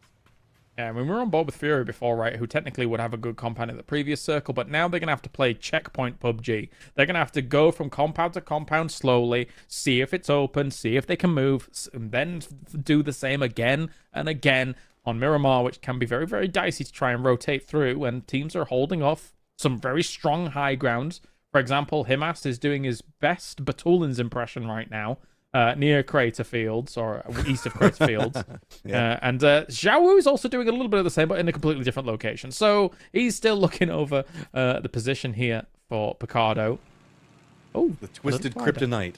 If you end up center circle several times in a row, you can't get in the high ground to get all the information. You just have to keep the strong compound. Oh, it's the worst. Sorry, Batulins. Yeah. he is the mountain goat for a reason.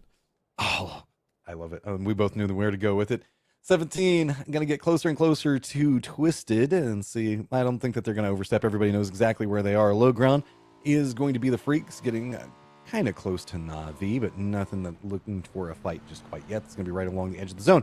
Human is on the other side of Na'Vi, hence why I mentioned them. So it looks like a long wrap. They probably got a little bit separated just in rotate. Like you were talking about, the T1 players are also just coming in on the helicopter, so they should be able to drop off in just 1 second. Yeah, now, because there's a circle shift like this, which becomes so southern, when the res comes in for a circle prior, that technically means that they're a little bit further away from where they would like to be to rendezvous with their team, because you just can't parachute over to where T1 was after this fact. But they are parachuting weirdly towards Gumin. There's no correlation there. It's just like haphazard, and now they're just going to be looking for some loot on that side. I don't think Gumin's going to have any impact on that. He'll just razz around to the rest of DNF. And that also makes it kind of complicated because the Chumacera loot in much better situation. You know that's what they were wanting to try to get something with.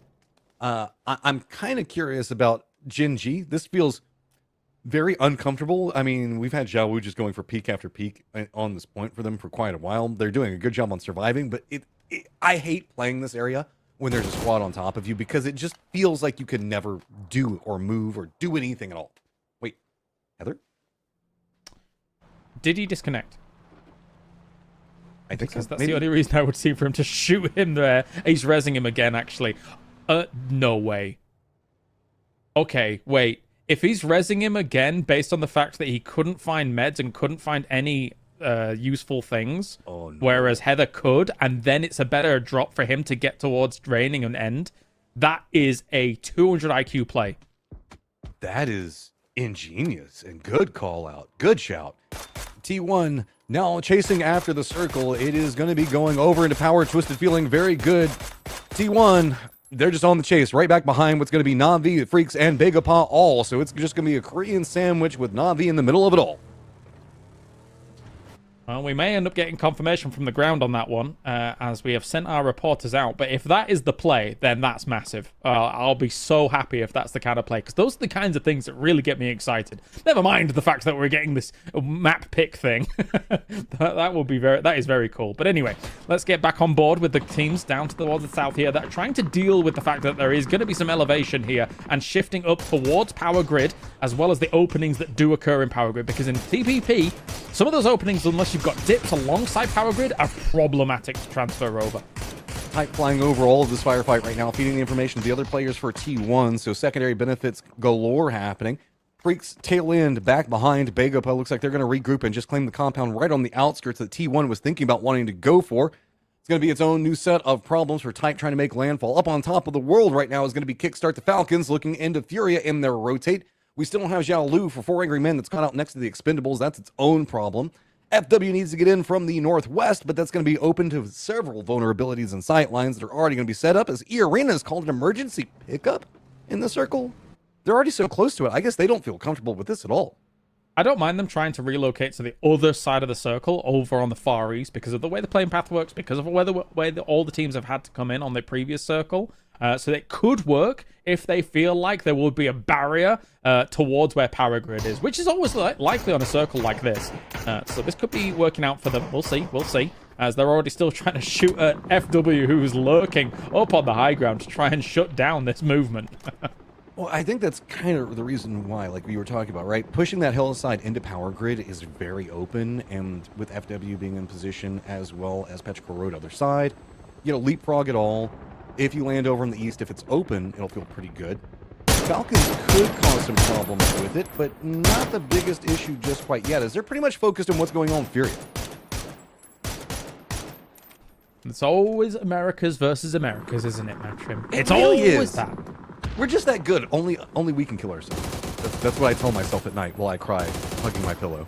And well, as you can see, Type is now back with the rest because of the more advantageous drop position from that previous res going on. But Raining is down now here as they tried to make a bit of a mad dash to all of this. Songjiang down as well. T1, because they lost Circle Cryo sitting in Chumacera as much as they did, they've really tried to navigate around some of the problems that have occurred here. It was smart, potentially, but it's not fully worked out. Yeah, welcome back to the game Type. You got to hop in a car, drive up a hill, and instantly go back out of it. Freaks low ground.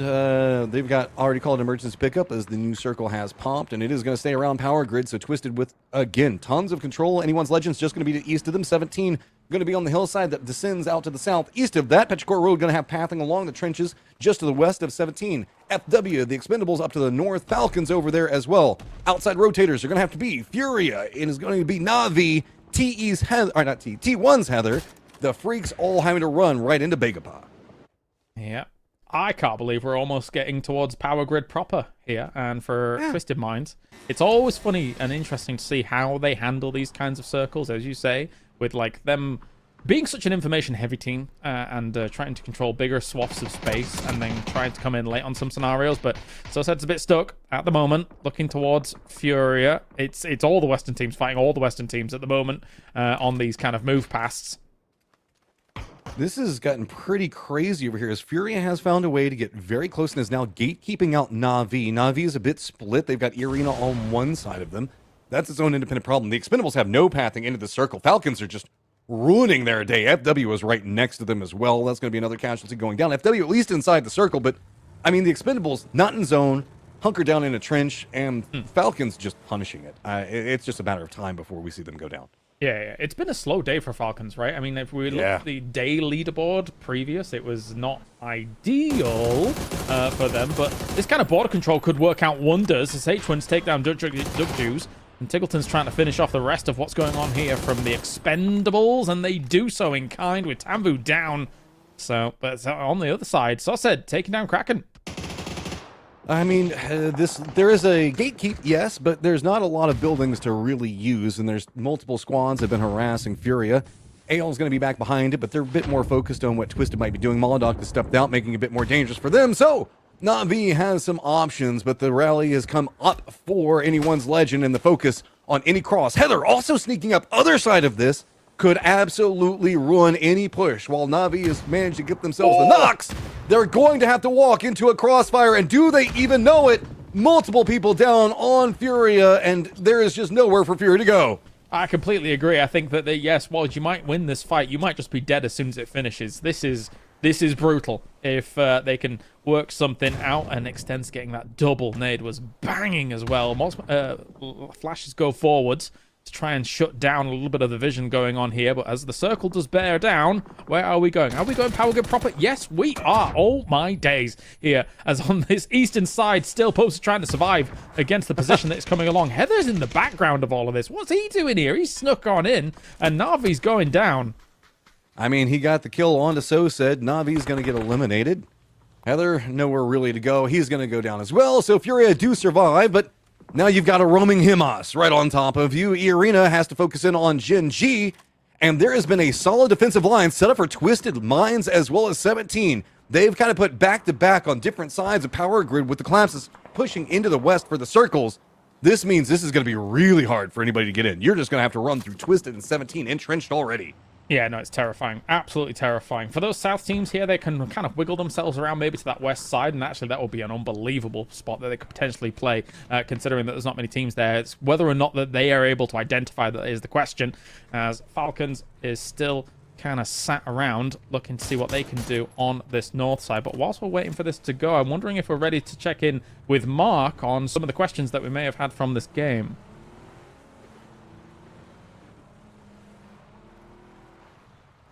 T1 did use the knock to use the recall. It's something they have practiced before, and the coach team actually laughed when I said it. They're quite impressed that we sort of picked up on that, and that's actually a strategy that T1 want to play maybe going forward. All right, thank you very much for that, Mark, and I'm glad that I'm so impressive to you. You know, I'm really glad. I'm really glad about you that. You impress Sonic. That takes a lot. He's always sad. He's always like the most depressed dad looking at his players like, I can't believe you guys did that in the last game. Even if you win, I can't believe it. Well, you know, you gotta have eyes on everything, you know. I'm a StarCraft guy, you know. I've got eyes on mini-map, you know. I'm looking at everything, left, right, center. Oh, well, everybody that's caught in this is going to have to look left, right, and center. The Freaks trying to power their way into the south, and it's going to be the Falcons to the north trying to find some vulnerabilities, but Anyone's Legend backstab in the southeast, one side of it. We do have Seoul. It's already in the circle, not really capable of gatekeeping too much of the Falcons, just the way the hills have been set. FW, easy path into the circle. They're feeling fine, but it's throwables between the Falcons and Anyone's Legend, and 17 does manage to take down the Freaks. Yeah, it's like a revitalization here from Little Ghost. Since Dubai 2022, I was like, where's Little Ghost, man? Where's the big pop-off moments for Little Ghost? And here in TPP, he's kind of making it work. At the same time, though, you can see as Twisted Minds is positioning themselves to try and defend the borders of Power Grid. They know that there's a lot of threats lurking on this northeast side, or toward the east. Molodok and Example are ready to go. Batulion's being the one down is trying to lead from the three perspectives, and sometimes as an IGL that can be very beneficial, just being able to get those three perspectives, telling people where to look. Here comes Lou, going to go for the spray against Falcons, trying to rally in against this. They go up to the border. Oh, but Example's positioning so strong. 2 down. Canaxi is actually the one that gets the knock onto Example. That is crazy. Falcons, 2 players up. FW getting a piece of it from the side. Tiggleton also going to go down and get flushed. That was bold by Canaxi to be able to just continually insert himself into that fight for FW. This could be huge. They need a lot more points here to be able to push up. They've fallen down to 9th a little bit here in all of this. But Lou holding onto the building roof. Now, this building roof, technically, if it stays in some more circles, it might be difficult, though, for that to happen, is very powerful. It's one of the highest spots on this circle, which is uncontested. So if he stays low and keeps his eye on things and finds those opportune moments to peek up, get some shots in, could be very powerful. Yeah, this is a bit dicier as the approach for Anyone's Legends is going to be about trying to at least stay alive right along the edge. Maybe if you get a knock onto somebody, most notably Molodok. Soul just going to boldly run into this one. Soul going to get the knock on a Molodok. That's big. That's a surrender of control over into the east that Anyone's Legend can instantly exploit. Twisted falls up into the north as well, so now just the remnants of the Falcons. FW very close to the south. Petrichor Road still needs to get in the circle, so with a bit of a switch off, 17 taking in the southern section of Power Grid, there is some maneuverability that could happen for Petrichor Road. FW also has a foothold point they can try to regroup from, but it looks like their focus is a bit more on the lay where Falcons are presently sitting. Still potential for some decent convert of points here, as it's always weird when you get a Power Grid finish, because normally it's not like a Twisted Minds that ends up winning it. It's always the teams that take like the little dips around it, and 17 definitely looks like they might be able to do something from here and now. Eventually transitioning in, as I thought that was another player running up against H-Win with that Panzerfaust, and I thought he was going to shoot it, but no, it was a Falcons player. So I almost got very excited, but I shouldn't be. Hey, they bait us out all the time. I'm not even gonna lie. It happened at PGC. I've gotten very good at being like, oh yeah, no, that's totally what I meant to be saying right there. H1 other side spots out something going on with FW, but FW doesn't want to overstep this. They gotta be careful. Petrichor Road keeps eyeing, thinking about going to the north. Chewy keeps hopping in a vehicle, running over there. This fight isn't as contained as they think it is. I like the foldable shield usage. Will protect him against anything potentially going on over where 17's looking at him, and then also allowing him to hold some of these angles on these windows. They know that Falcons is in here, and they were also using the windows to try and shut them down. Sololzy, look at him, being a snick. But Anyone's Legend, they might be able to get something off the back of this. Only 2 kills so far for them, but in 15th right now. Having some of those warehouses as well as the edge locations being held down for any wide wraps against them, it's kind of strong. Nice nade. 6 sacks just drops one of his sacks right on top of H1. Gonna knock him down. So just one member up for the Falcons as Petrichor Road's Chewy is getting closer. Outside of this, of course, 17 getting more vision And it does feel like it's just a matter of time unless the biggest of clutches can happen. Actually, no. Kickstart gets the time to get the res because Canaxi went down. FW focused on a res as well instead of just going for the flush. Do they know that there's only 2 members for the Falcons because they killed the other 2. Throwing a little gas can out there, seeing if it could post it through the window. I don't mind it. It's definitely a strat, and Falcons is nowhere near it, so it's fine. But at the same time, it has Petrichor Road also chilling on the edge of these walls. These walls are very powerful in this mode due to the fact that you can just easily see what is going on across compared to prior. But the rest of Petrichor Road is very disconnected from Chewy, so they're kind of using him as a scout here to see what's going on forwards. Or a potential sacrifice, how you look at it, is Yeah. he's on the other side. Okay, guys, this is not the way to go. But, I mean, what's the other way to go? Run into 17? Petrichor Road a bit slow on this, and, oh, man, look at anyone's legend. Those shots came out, and suddenly they pushed over to the south so aggressively. Anyone's legend isn't happening. Are they really starting to get something rolling here? Well, if they do get a big game off something like this, it's about time. I want to see the Himas Seoul connection, as well as the Sololzi and Wiki backup. I say Sololzi backup, but he's kind of been one of the fraggers of the team so far. I want to see some wins, all right? I want to see a win from this team. Sololzi just turns around to Sol and Himas. I am the captain now. I get all of the kills. I do whatever I want.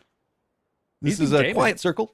No surprise. I mean, there's a lot of like intricacies when we look at this because we've got like all of like the little, I guess, mini towers that go up and connect into the wiring, blah, blah, blah, blah, blah, whatever. Transformers, I think is what they're called. Yeah, there we go. Transformers, that's the word. Is nobody wants to push in. It's so, you just don't know the angles well enough and it feels like it's going to get punished. And that's why Falcons are managing to survive in this point for so long. This is the one scary thing in TPP, of course, is kind of, this is a bit of a pseudo-urban ending, but a true urban ending becomes very dicey. Now, of course, you're going to have a lot of wherewithal about everybody holding potential angles that you can't see. Obviously, the nades being charged up as well, always incredible impact. As you can see, Little Ghost does see that foldable shield up on a high ground, so knows that somebody has to be there, surely, unless somebody died prior and just left it, but FW, as Canaxi has taken away that roof from where Lou was prior, it is a strong spot. Oh my days. This is a problem. Easy. He's got an amazing angle on this, and he knows it. He's just playing it slow. He doesn't have any nades. It's all just going to be about shooting. Does get the knock on a one. Does go down. Doesn't get the damage to follow. Ming Ming has no way of supporting the other side of this, just no sight line. But that does really screw up 17. At least burns off some meds and armor.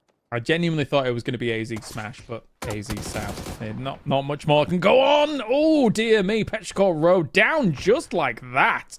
Six-Ax as well as Xiao Wu killing off the remaining members for Petrichor Road.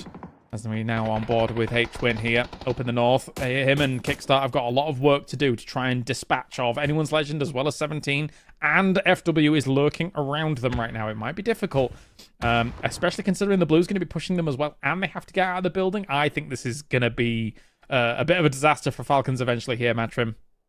Yeah, I'm kind of caught up, though, in how 17 is playing this. With the way that they're trying to use the Transformers area to kind of creep forward. Yeah, I did open them up to vulnerabilities from AZ just a moment ago. But they're not even trying to push into the AL, like, compounds that we see over here. Usually that's the way it sets, right? If you're 17, you had the compound that was on the left side of the screen, as we just saw a second ago. Usually try to wrap into the warehouses that are going to be on the eastern side of this. Instead, they're just trying to, like, TPP their way through this and getting closer and closer to FW by the second. Instead, now it's anyone's legend and 17, instead of fighting against each other, they're kind of working together, and it's putting FW right between them. They're definitely in the firing line. Six-Ax already down from Ovo. And let's see what can happen. Okay, so a full finish off, full cleanup of all of that. The rest of FW, both of these teams, I think as soon as they come out here, it's just going to be an absolute massacre. As Canaxi tries for something again, Kickstart. Falcons is gone. As I said, it was going to be a disaster. And for FW as well, I think it's only a matter of time before Rice goes. Last one up. He's in some trouble. Oh, hit shots like that. Maybe there's something you can do, but no, it's going to be Sololzi. Of course it's Sololzi. Picking up 2 is anyone's legend, 17. It's going to be 8 kills and 5 kills between them. Anyone's legend's got 4 people still up. but a little bit of damage and inside track favorable for anyone's legend. 17 looking good. Can they continue on with this? With Show on side as well. That's the exciting part of it. Every time we get good old Show back on here for 17, it's always fun to see him play. And for now, though, they are still going up against a 4 full strong of Anyone's Legend. And I do favor a little bit of Anyone's Legend's angles here for a moment, but unless the nades come in and connect, him has good reactions by him. This is a very bold push by 17, though, Matrim. I love this. They use the nades to force them away from the angle, really denying out a lot of the TPP peaks that could happen around the side of it. But Shalolzi yet again gets the shots, and Seoul goes down between the two. A couple of shotguns popping off, but Anyone's Legend runs forward. They take the aggression all the way to the end and find a solid victory.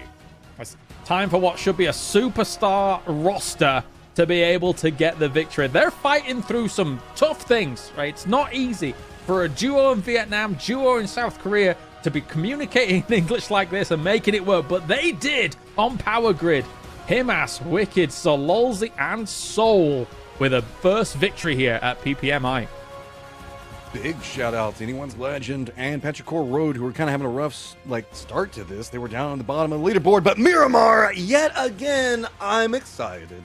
All right, let's bring Toffees and Michael back in to talk about Miramar as well as Anyone's Legend. Thank you very much. Look at those players chatting with each other as they picked that map. Communication. We found out when we had our check-in with the field reporter is a challenge for this team. But if there was an opportunity to go for a win, Michael, I feel like that was the spot that they were at Power Grid is one of those places you can win out without having to have the fastest communication in the world. Yeah, I think they really took advantage of Twisted Mind's faults that game. They killed Molotov, caught in the open, and after that, it's a free win. I think they really had to mess that up to lose it. It was seemed very free for them. So you brought up something that I want to talk about since James isn't here to defend them with his insane regional bias, and that was Twisted Mind sort of dropping the ball. What happened at the Power Grid? What do you think was the result? Could they have done something better? Because that felt like it was a chance for them to possibly win the game from there. Yeah, I think they're just feeling a bit out of sync. Twisted Mind's home circle, I think everyone just sees that and goes, okay, Twisted Mind's at least making the top 3 with kills and just keeping 4 alive. I think they just, I don't know, like they're not with their full roster. I think there's maybe a bit of sync issues. People are just like, I don't know, a bit messy from them. So we got example stops the Falcons push out here, and they did a good job. This is where they were spread out. They were 4 across, everyone holding a push angle. The problem is everyone just kind of got pushed one by one, right? We saw Molodok overextended. He got caught by a really actually beautiful flash. Soul off the tree, knocked down by the branch, and exploded in his face. And then once Twisted goes down here, it feels like it becomes this free-for-all where a bunch of teams all are sort of trying to limp in to a prio winning position. I think that's where it really starts to pan out for Anyone's Legend is no one's coming in at full strength, even 17. Yeah, and then FW as well. They wait for all the Twisted Mayhem to go on, and then they just creep into another late game. I think that might be the one team that's like, they don't seem to be doing much, but they're getting into enough late games to be somewhat in a respectable spot on the leaderboard. And of course, Anyone's Legend looks like they're running a bunch of anchors back here as they hold the warehouse and wait to push up. Then we end up in a good old-fashioned showdown as 17 goes up against Anyone's Legends across the barrels. A good nade from Xiao Wu to kick this off. But Anyone's Legend this is where you don't need comms, right? At this point, you're going to count on gun skill. I think you nailed it. We were chatting in the green room. You said this is where if it was a single comm language team, they would have called out positions a little bit sooner because it did feel like Anyone's Legend won that on their Twitch ability less than they're planning. Let's check in with Bella, though, as she talks to the coach. What are your thoughts on the team's performance? Oh, I'm really glad that we are bringing Molotov here. So, yeah, I'm kind of happy because now we are second, right? So, yeah, we're doing good. So we'll see what's going to be after 15 matches. So yeah, we have to wait until the last moment. That is yes, correct. Of course. But, you know, you guys always aim for perfection, and you guys are capable of achieving it. We all know that.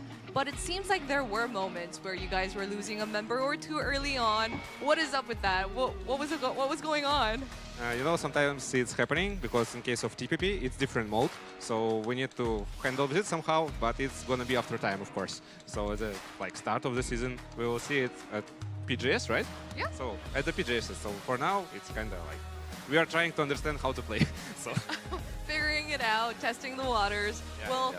tell us, what was the talk after day one for you guys then? After the first day of TPP, what was the feedback that you decided to give the team? You know, it wasn't like a long story because we just went the Korean barbecue. So yeah, we just spent our time like and being happiness, feeling happy, and say that we're here. We have to have also good emotions in case of lose or sick. Of course, we have to focus on good thoughts, nothing more. But in case of just macro or micro playing, like nothing special. Just do our best, and that's it. Just keep our plan like going forward, etc. Go fight. Yeah. Happy thoughts on K-Barbecue. All right, well, now DNF, you have to take them down if you want that championship title. What's the plan for tomorrow as well? And we're going to the last match of the day as well. Yeah, so plan is the same as before for each event. We will keep our better strategies in tomorrow, so show something, but nothing special, like just competitive. I would say we will play and show our best. Yeah. Something like that. Happy thoughts on K-Barbecue. Nothing special, yes, of course. All right, that was words from the chat. Thank you for joining me here. I'll let you go so that you can talk with your teammates. Yeah, sure. Yeah. Thank you. All right. 감사합니다. 감사합니다. See you. All right, bye, Tab. Okay, well, we have a little bit of a fan prediction. You can stay here with me if you like. Would you like to stay, yeah? Well, the fan prediction here on site here at PUBG Sangsu is just in. We have the results for PUBG 2025 PUBG Players Masters Invitational Day 2, and we're gonna go from the 4th place. 4th place is 4.8 Navi. The fans here predict that Navi's gonna win. And 3rd place, Twisted Minds. 6.1. Hey, 3rd place. And 2nd place, not surprisingly, T1 coming at 21.7%. And of course, I feel like we all know the 1st place. It's DNF with 56.6%. Well, we only have, he's going off now. We only have one last match to see which left at that point of the too. fans are correct. So let's find out on our next map. I'm outta Stay here. with us till then. Bye.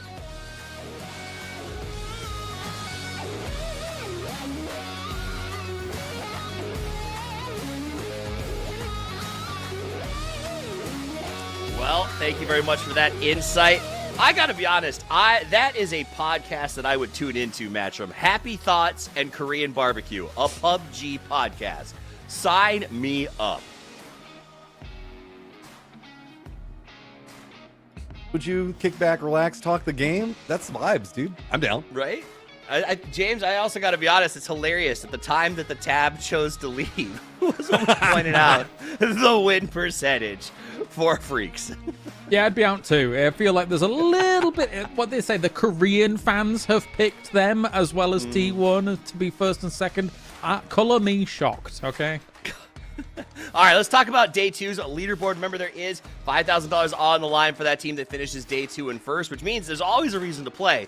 46 points for JDG off the back of a banger of a day. Bagopal holding tight at 46 for the tie. And then it drops off to E-Arena and the Freaks as Twisted Minds down from there. I'm going to check in. I think Michael is still here on the desk, our resident professional. What is JDG doing today that's making them so strong?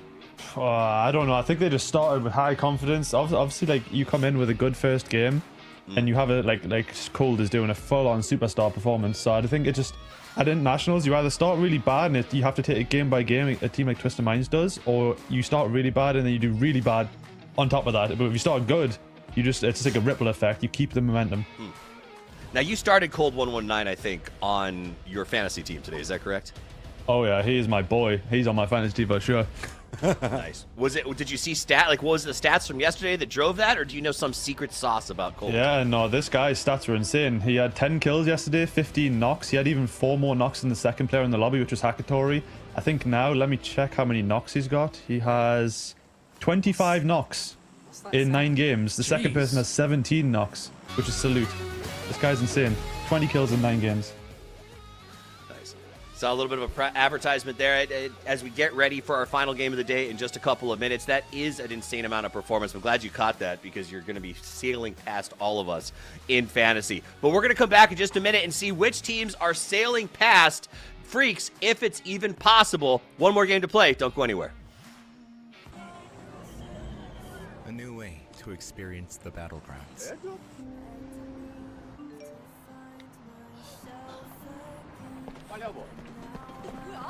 DPP.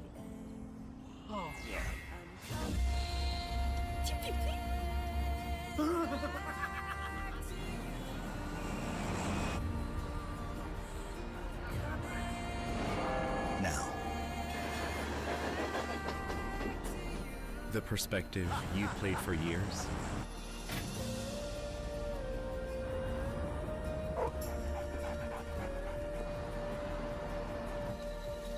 is now becoming the new way to watch PUBG Esports. PUBG Esports. Now TPP.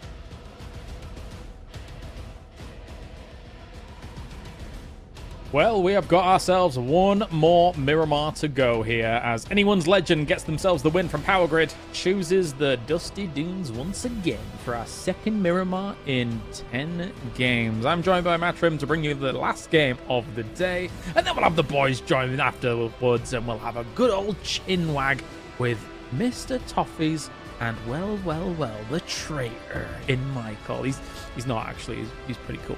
But Matrim, what are you thinking for the last game? I mean, going into this, good that we finally got some more Miramar. I was jonesing for it a bit, I'm not gonna lie. It's always a fun map. I enjoy the way you can just make so many foot pushes into it is really gonna open up in TPP, and I think that's one of the reasons why players were a bit hesitant on it, because you can just kind of get in a trench and get so much information on that map, and I think it's just time to weather the storm, figure it out, deal with the sandstorm on top of you, and push forward. On top of that, though, it feels like it was only a matter of time before Anyone's Legend got a victory, given the fact that they have a Korean on their squad, and Koreans have just been popping off. They're not bad. They're not bad. And for teams like the Expendables, obviously, they want a bit more of a push-up up that leaderboard, but you're totally right on the money. As we have the predictions coming in, it's a lot of Korean favorites to be able to try and take this one so far. That said, though, DM Freaks has had a bit of a mishmash in these last couple of games, but it looks like Paper Thin's ready to get us into Miramar. So let's hear from the man himself, down on the ground in just a moment. Matrim, what do you think? I can't wait. Miss Paper. There we go. Who should we interview? That's the question right now on my mind. Whose brain do I want to pick? Who do I know that can say something to me? Wait, I have an idea. Hold on. H-Win, can I borrow you for a second? Sorry to borrow you, but we got a little bit of time here. So today, not quite as good for you guys so far. What's been going on? Like, you just having a tough time? You know, things seem to not be going the way you'd like. Yeah, we're just we're playing TPP out here. You know, we got to push someone. It's hard. Kind of is what it is. So you're just having a tough time, like, finding those moments. You know, the first day you guys played pretty well. Do you think, like, maybe playing a little bit more passive would be okay, or is it being aggressive required in TPP? I think it really just comes down to what teams have the best positions. If you look at yesterday's games, all the teams that should have won the game. And really, if you're in a bad position, you should try to kill people that are equally as unlucky, I guess. So, yeah. So you just got to look for those moments when you're in a bad spot, get the kills. Okay, got it. All right, well, thank you so much, H-Win. We're going to get the game ready real soon here, guys. Hang on. Well, thank you very much, Mr. Paper Thin, for assaulting that poor Falcons man that's had such a hard time today, and you picked on him of all people. I cannot believe it. Matt, what do you think, Matt? I know. Just walks up and is like, hey, H1, why do you suck? while he's getting ready for the game. Feels bad. Unreal. On a benefit, though, they haven't been having the best of days, so it shouldn't affect him too badly. Yeah, I mean, a villain like Megamind is paper thin here. Unreal. Like, just the villainous streak that runs through him. I know he wants the Koreans to win, but let's go. Of the combined forces of Vietnam and Korea for anyone's legend that found the big win for them. The impossible has been done, and we are going to Miramar one more time. Anyone's legend, they're like, yep, we like this map, we got our win, let's keep the ball rolling. And that's what we're gonna do, guys. Let's push these engines to full throttle. One more game. It's time for the Dusty Dunes to wrap up day number 2. That's right, one more game. Miramar is on the cards. Anyone's legend pick it. And look at Megamind trying to adopt Imas and Sololze into the Korean way of thinking. Unreal stuff from paper thin.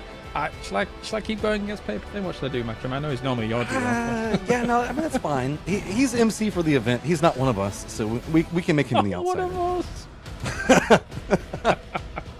Okay. Like, does that mean that Michael's technically now one of us instead of paper thin? Michael's always been one of me. He's a northerner from England, although his accent's a little bit more broad. I'm going to be real, but you know, he's always been one of me. Always been one of me. But anyway, and an America's player, so I guess he's one of me too. True, the traitor. All right, anyway, we got Miramar, second Miramar for the day. It is the final game to round out day number 2 here of the PPMI. And so far, anyone's legend makes this pick happen. I wonder what points we're going to get from them. Bagel Power obviously picked the previous Miramar, and they only got 4 points from it. So it wasn't the biggest conversion for good old Bagel Power. Yeah, but I mean, on the day, it's been pretty good for Begapo. They've had just a massive come up. Now putting themselves in that 5th place position, right back behind JDG, who's had just a great day number 2 as well. T1 bringing out some spicy tactics, holding down that 3rd place position. But it feels like Twisted has just been sneakily finding points upon points, time and time again, and holding on to that 2nd place. Just can't seem to get enough of a close, though. Slowly eating up the Freaks lead that they had. I think it was at 25 game 1 or 2. And now down to, what are we looking at, 16? It's weird that you say that, because be they Virtus Pro, be they Northern Lights, be they Twisted Minds, the entirety of the EMEA region has always thought to themselves, you can't shake off Twisted Minds. It never happens, regardless of the year, regardless of the tournament. They're always there, at the top, being annoying for the rest of the other teams. And it doesn't even matter the fact that they're playing with a sub, and they played with 2 subs yesterday, and having their coach in. Yep. Still in 2nd place. That's impressive in and of itself. And I like this circle. We get Death Star Trans Azahar. We get the Unplayables up to the northeast. We even get the hillside for Terra Bronca down into it. This is a really cool circle, provided it doesn't go in Paula Fields. All right, yeah. I want El Azahar finish. Really punish all of these players for their misdoings. Just have a full urban ending. We haven't had a proper one. I mean, kind of the power grid, but it's not. It's a bit pseudo, right? So that'd be fun. Well, we got to kind of see the glimpses of what an urban ending could look like with what we saw Anyone's Legend in 17 doing. Yeah. Trying to use like any like little small, like I guess, recesses that you can hide behind, creeping forward using the Transformers. It's cool whenever you watch it in TPP, but it also is hazardous if you have to make any move out in the open. Of course, we're on with Anyone's Legend, getting the win for that. They bump up to 13th place, which technically, if you're getting a win, like this late into the tournament so far, you'd be hoping you were above 40 points, I should say. My question to you, Matrim, is which next 4 players does Anyone Legend pick? Because we already identified yesterday with Toffees that this team has about 16 players on it right now. What other players are going to join Anyone's Legend? Look, if you name yourself Anyone's Legend, that means that anyone can be on the squad. Okay. And right now, they don't. I guess they could use some more Chinese firepower. So, okay. Ake's left's board. Let's go ahead and grab him. Yeah. Steal him away from Petrichor Road. Who else could we get? Sure, Tiggleton. Why not? That's not necessarily the worst of ideas. Can you? Who else? Can you steal the boss of Petrichor Road away from Petrichor Road? I mean, it's Ake's left. He just kind of does whatever he wants, right? Yeah, he does do whatever he wants. Who would have thought you could steal Seoul? That is true. Yeah. Well, I mean, stealing and picking up from interesting circumstances because D+ completely fell apart and wasn't very good might be 2 different things. What about Tanvu? Tanvu could be next. Get all the expendables on Anyone's Legend right now. Yes. Let's do it. Belmoth, MVP from Full Sense. Let's grab him as well. There you go, yeah. See, I'm giving you 5. Yeah, thank you for that. I want a full 20-man roster for anyone's legend. But anyway, we have 2 players who... How does Shen end up in so many of these early fights, by the way? He's a funny one. I don't know. I don't think he knows either. Oh, It no. just kind of Loose, happens. he's gonna lose. Oh! Oh, no! Oh, no! Heaven! Oh, that feels real bad. The Uzi did him dirty there. I can't believe he lost. Oh, no. Well, Heaven's not going to anyone's legend. No, that's a disqualification from anyone's legend right there, Heaven. You are going to hell. Sorry, that's the end for you. You got to play with the name. I have to do it all the time, too. But, I mean, hey, this is another problem for DNF, right? Like, the fact that they're losing someone this early, unless Shen picks this blue chip up, they might have to, if they want to try and recover this, that might be a problem here and there. But it's going to likely be another maybe salvage game here from DM Freaks, and that means the catch-up of the lobby is on for the end of day 2 already. After PGC, I'm excited about that. It just has... Oh, no. Oh, it's going. Not the golden one? Yeah, they could have You have no sacrificed another swag. car. What is this? Ugh, This is disrespectful. I hate that. Or, wait, is it, like, honorable to give him the, like, Viking funeral, blowing up the vehicle in the prettier car? Maybe. I would That's just what set we'll it say. on fire with a Molotov. Like, you know how they shoot the arrow onto the boat when it goes? Yeah. Just drop a Molotov to finish it off. That'd be good. Emote and walk away. Oh, you do your group dance around it as it's blowing up. I love the group dances. I'm not gonna lie. Like a little rain dance. Oh, type. Welcome to still being in the air on this one. This is the emergency pickup, I'm believing, as they did not want to have to go for this. And that's not a bad idea. Going right up against the zone wall should give them a lot. Go back to that zip line. Oh, I want to see it. It's being shot at, you know. I think they're being shot at by duck chews. But I can't believe that was a rare zipline moment in esports here in PUBG. I mean, I will take it. Just to the south of Azahar is going to be where we see the Expendables and T1 making their landing. Na'Vi, Petrichor Road on top of each other, as it looks like most of the members for Petrichor Road are going to be gate kept out by Hakatorian.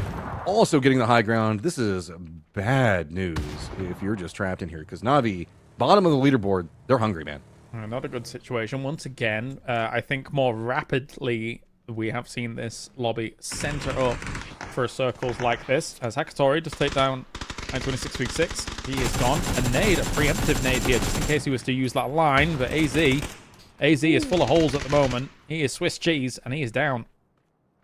Yeah, he had to pump the brakes really hard just to avoid taking any damage. Fairest does go down. Chewy at least finds something, so there is one member down for Na'Vi, but this feels like just a matter of time. I love the committal coming in for Petrichor Road. They started to find some later stages of that last game.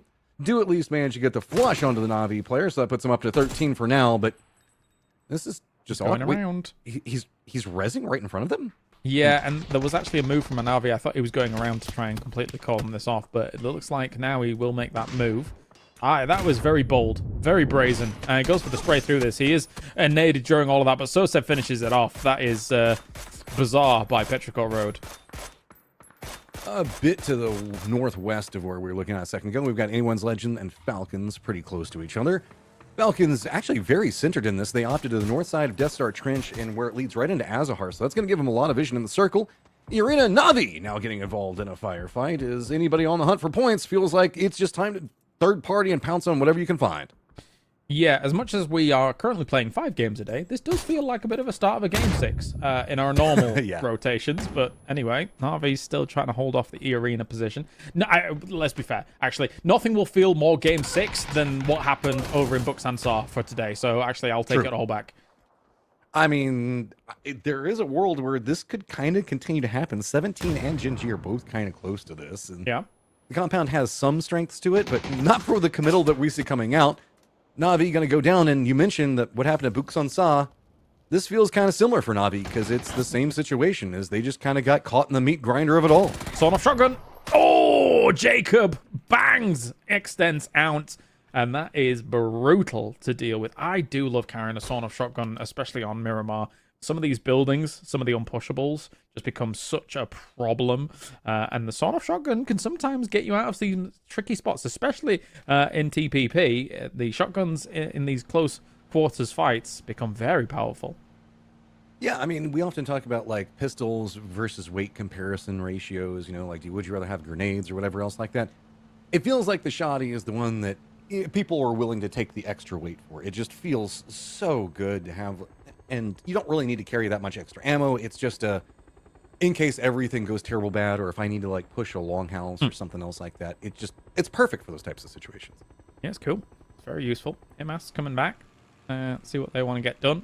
Lyrics, who's on a glider. Wait, were they just fighting Na'Vi? How are we on a glider? What's happened here? Anyway, I think I blacked out for a second. As Na'Vi died and suddenly your brain shut off and you didn't pay attention anymore. Yeah, that's true. Actually, that happens a lot for EMEA brain like me. But I've still got Twisted Minds. They're still alive. They're cool. And I do also like Falcons. They're also pretty cool. Although it does feel like for today they kind of blacked out as well. Not too many points on the board. I think what we saw it last, it was like 14 or something like that. The Expendables, who have just been pushing whatever feels fun, are ahead of them on the daily totals. So the squad that, again, they have good positioning now, but the circle abandons them. They can at least just jump across Death Star Trench. But that is going to put them pretty close to the Expendables, if anyone. E-Arena, though, they're going to go ahead and spot out JDG, who's been on a tear today, and take down Spaceman. Not cold, so JDG still has a lot of opportunities ahead of them. Yeah, losing one early is kind of rough. Not cold. You're really pitting a lot of hopes. I know Michael's pitting a lot of hopes on him, and he is doing a lot of work for him. But anyway, Lyrics here, now on fire. Mayday, Mayday, we're crashing down. We're crashing down, but let's not go towards T1 and give them a free point. That's landing right on top of Opons. That's going to be easy jump out and should be able to just run right into the vehicle. Well done.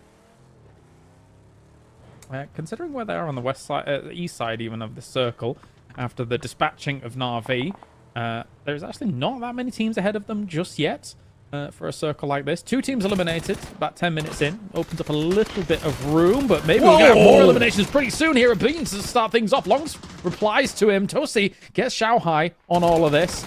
Beans now completely down, but still a peek around here. Shen shuts Genji down. That got really messy really fast, and now the other side of Genji seeing if they can jump in, at least secure the kills, maybe finish this out fast enough, but it is going to get red. Other side of it.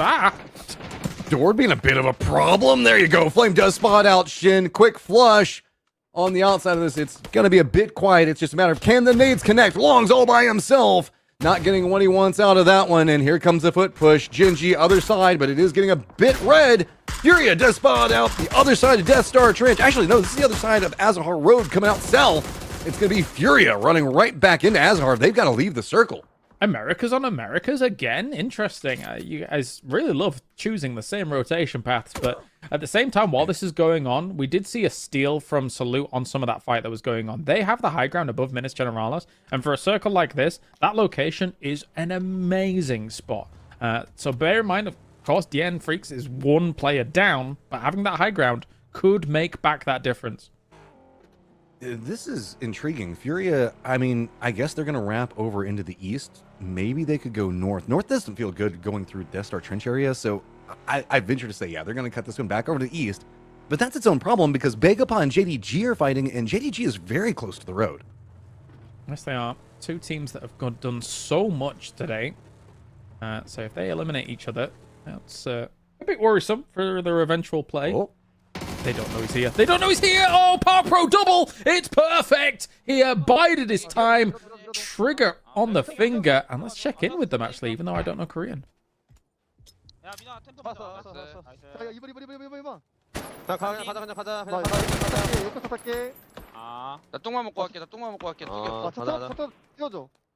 That's not E-Arena. Well, Kamsahamnida from Bagel Pa. I'm okay with that. I know very little Korean, Matrim. Well, we can check in with Falcons, I believe, on the comms and see what's going on over there. The cam flash on. Wait, so AL can be on my north, running the road bridge on blue line. That's like #1 there right now. We could get pussy control on yellow late. I don't see anything It's just the D-Master team. There's only one guy ever shooting me from green, by the way. Yeah, the Hearts Green's one probably Murata. split Motel. I think we worked for Pussy on yellow. Like, I'm down for It's yellow. gonna shift east, yeah? Shift off the rocks. Yeah. No, it doesn't anymore. we're not getting truck stop. Let's Does work it for shift yellow. off those rocks? Let's go. Let's just send it then. Like convoy, no? What do you mean work for yellow? Do you hit it as 4 or do you mean like fucking Yeah, play like we late? can. Yeah, we goes 4. We're beat. We need to be able to reset. D-Master's gonna play late. We could fight them, but it's hard. D-Master is a hard fight to play late into. I would rather we just go deep. All right. Well, what's the setup? It's Pussy and Shaq. D-Master has a guy already on the ridge behind blue. Oh, there's a Gonna green bust. setup, and I don't know the yellow setup. We could go. Gonna bust. I think We there's could- a Pussy and orange, though. Probably like a good one from orange. It's convoy. I'm going to Yeah, slow it's way the for them. yellow. Slow it down, Down just for wait for that. the timing. I don't want to slow down here. It's fine, I'm gonna coup. Could be on orange, not yellow. Stacked ones. I knocked him. I'm gonna let Oh you my get God. slow. There's a guy in the track from below. We could I can't see him. I can't see him. No, Yeah, Motel's. we're just getting in. I'm gonna take the Shaq. Y'all should go to the Pussy. Well, of course, you know, there are some player comms that, you know, there's some call-outs that stay as call-outs. Look, sometimes you just are feeling yourself and you got to go for the P control, right? As a That's core how you wanna component. phrase Yeah. I mean, it's I respect it, and Falcons are going to get themselves a good point to play from that one. It's going to be pretty close to E Arena, though. Fury on the outside. They're going to have Begapa right next to him at T1 and gatekeep position ahead. Well, I think for Falcons, actually, the transition in which they're making here is actually an extremely good one and a strong one. The only problem that does exist with the position that they're going for is that sometimes the high ground from Minas Generalis that I was talking about from DM Freaks is a little bit of an overwatch from it, and you do kind of get bogged down in some of those spots from time to time. So we'll see what happens. Can we also talk about Shrimzy's like a peek back around where he did get that knock when we were listening on comms? That was dirty. You see, they really wanted to go for the flush out, but got a bit too hazardous. E Arena also continues the punishment, but it's going to be really hard to get the flush onto it, given the fact that E Arena's player that got knocked is inside of the shack. Externally to this, Furia's got Sandstorm on top of him. TE is gatekeeping out T1, and Furia's got no clear path, and it looks like they just might be going more northern, which could put them against a very split TE or anyone's legend. See what Duck Shoes can do here against Furia, as they are up against it, with the blue pressing them hard, and trying to find a way on in it is going to be difficult. There's so many barrier teams here on the east side, and they're going to have to try and get around this difficultly, as Duck Juice already starts things on Kazera. Tamvu does know exactly where the rest of Zerakakraken is coming on in as well, and Delwyn already takes him out with the Bolty. It's so hard for Fury to play in from here. I mean, there was no path into the circle. That was not going to really. be absolute brutal for them. As it's just Cousing the last one up, and I mean, he can eat some blue and maybe hope that the Expendables regroup ahead of him, but there's no real way that he can get around Truck Stop. It's eating up too much of the space on his path, and he's just stuck here now. As with the way the new circle is popped, it is kind of close to Truck Stop. It's just to the southeast of this. Big shift, though. Favors 17 Gaming, favors Bagel Path, favors E Arena. Now, this does force DN Freaks, our front runners, off of that high ground above Minas Generalis in just a few minutes. So that is definitely going to be interesting to see where they want to go. Technically, Falcons try and hold them out wherever they may do move. And does Shrimzy hit this? Is this what we're watching right now? Yeah, that was the shot that I was talking about. Oh, it's good. It's crazy. Uphill on top of that. Those shots are really hard to hit whenever you like add in the verticality and the speed going through it. So respect, but you did mention it. The Freaks do have to leave that high ground around Minas Generalis, and if we did see the circle go that way, that was going to be absolutely terrible to have to play around. But the problem is now the Freaks have to leave that area, not compound, I'm sorry, the hillside, and walk into a pretty hard spot that's going to be where the Falcons are already gatekeeping. Anyone's Legend also going to be focused in, and Twisted just to the south of the Freaks also have to cut a path in. It's going to be Gen G. They're close to Yeah, what's that? Wow. Ooh, damn. Okay, taking them down. As Gen's trying to lay in some big shots here against Falcons, who's trying to take the initiative on this. Technically speaking, they were in the circle in the previous position, but they know that eventually it's very unlikely that they can actually work with that spot. So we're sending it down to those buildings, and they do find themselves right up against Gen G. That's tough. Two players up for Gen G. We saw the firefight with them earlier. The problem is there's also Twisted and the Freaks that might want to get more involved in this, depending on if they start to see knots happening. Anyways, tracking the kill feed knows that this is just 2 weakened squads, and you know that Twisted is going to be paying attention. You know the Freaks have been tracking that type of thing, and they are just waiting to see what's going to be happening externally. As it's a lot of smokes down, and Flames trying to juke around the outside, but the Panzerfaust doesn't connect onto Shrimsy. Can Shrimsy hold it, barrel in hand, looking to charge up some nades as well to go forwards against this, and that might be perfect. It does connect against Flame. They know there's only one more remaining around the corner here. See if they can deal with him going as 2-man, but at the same time, Gumin sees Shrimsy from the distance. DNS crashing in on this, and so's Twisted Minds. Oh, they both had the exact same idea at the exact same time. The Freaks are all stacked up on top of each other, chasing down Gen G. Twisted comes in a bit slower. They've got control on the outside of this. Twisted absolutely demolishing the remnants of the Freaks. Everybody falls. Twisted still 4 players up. Atulin's regrouping. They've got great control over here, and now the Freaks are out early. A bit of it claimed by 17 Gaming here, but Twisted Minds is going to be very happy with the fact that DM Freaks is down and out. The catch-up can continue here on the last game of the day for day number 2 of PPMI, as now we have a circle shift towards where E-Arena is. 17 Gaming still a very big part of this, and the north side fight is going to be the big focus now, because Anyone's Legend and TE cannot coexist up here for much longer. Wicked just gets rezzed. Enough shots coming up from Himos to force somebody away from it. Kawazine, the last one up for his squad, as we saw earlier, is going to be walking in back behind the very distracted Expendables. New problems could mount for him, as you can see E-End has set up position eye on what's going on with the Expendables. See if they can backstab onto this. T1 has to try to get some space away from Begapo, who needs to get in the circle, as well as FW, who has a much easier path than anyone else. T1 finds Duck Juice, fishes the ball up fast. Tambu's completely exposed. E-End, potentially some free points here if he's able to hit those shots. I don't think it's going to be occurring, though, as nice little cover here from Tambu. Maybe a few more smokes available to him to try and keep themselves alive. D1, not as much as maybe materialized in yesterday's games, but they did get out of their potential hot drop pretty unscathed for this game. So 73, not too bad, nothing to sniff at. And still some control on the east side here, Matrim. Yeah, I mean, the timing for that was near on perfect for T1 to stay ahead of Vegapod. That was very close to at least losing 1, maybe 2 players. Bad news for Kawazine is now it's just a new contender that's going to be trying to cut him out. It is the Expendables, it's T1, it's Anyone's Legend, and now Vegapod all gatekeeping him. It is phase number 5. Down to 2 first aids, but no real easy path in. I mean, maybe if he gets to that hillside, but you can see Caloris is going to be on the pathing for that. I don't know what you do. There's nowhere to go. Yeah, for Kawazine, it's been a valiant effort for healing this out.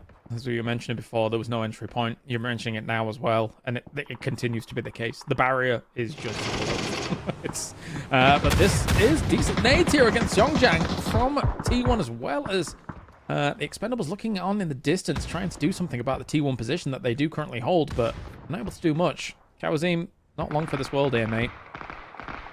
I mean, just walking in back behind, he gets to hear all the firefighting that's happening in front of him. The Expendables do get eliminated.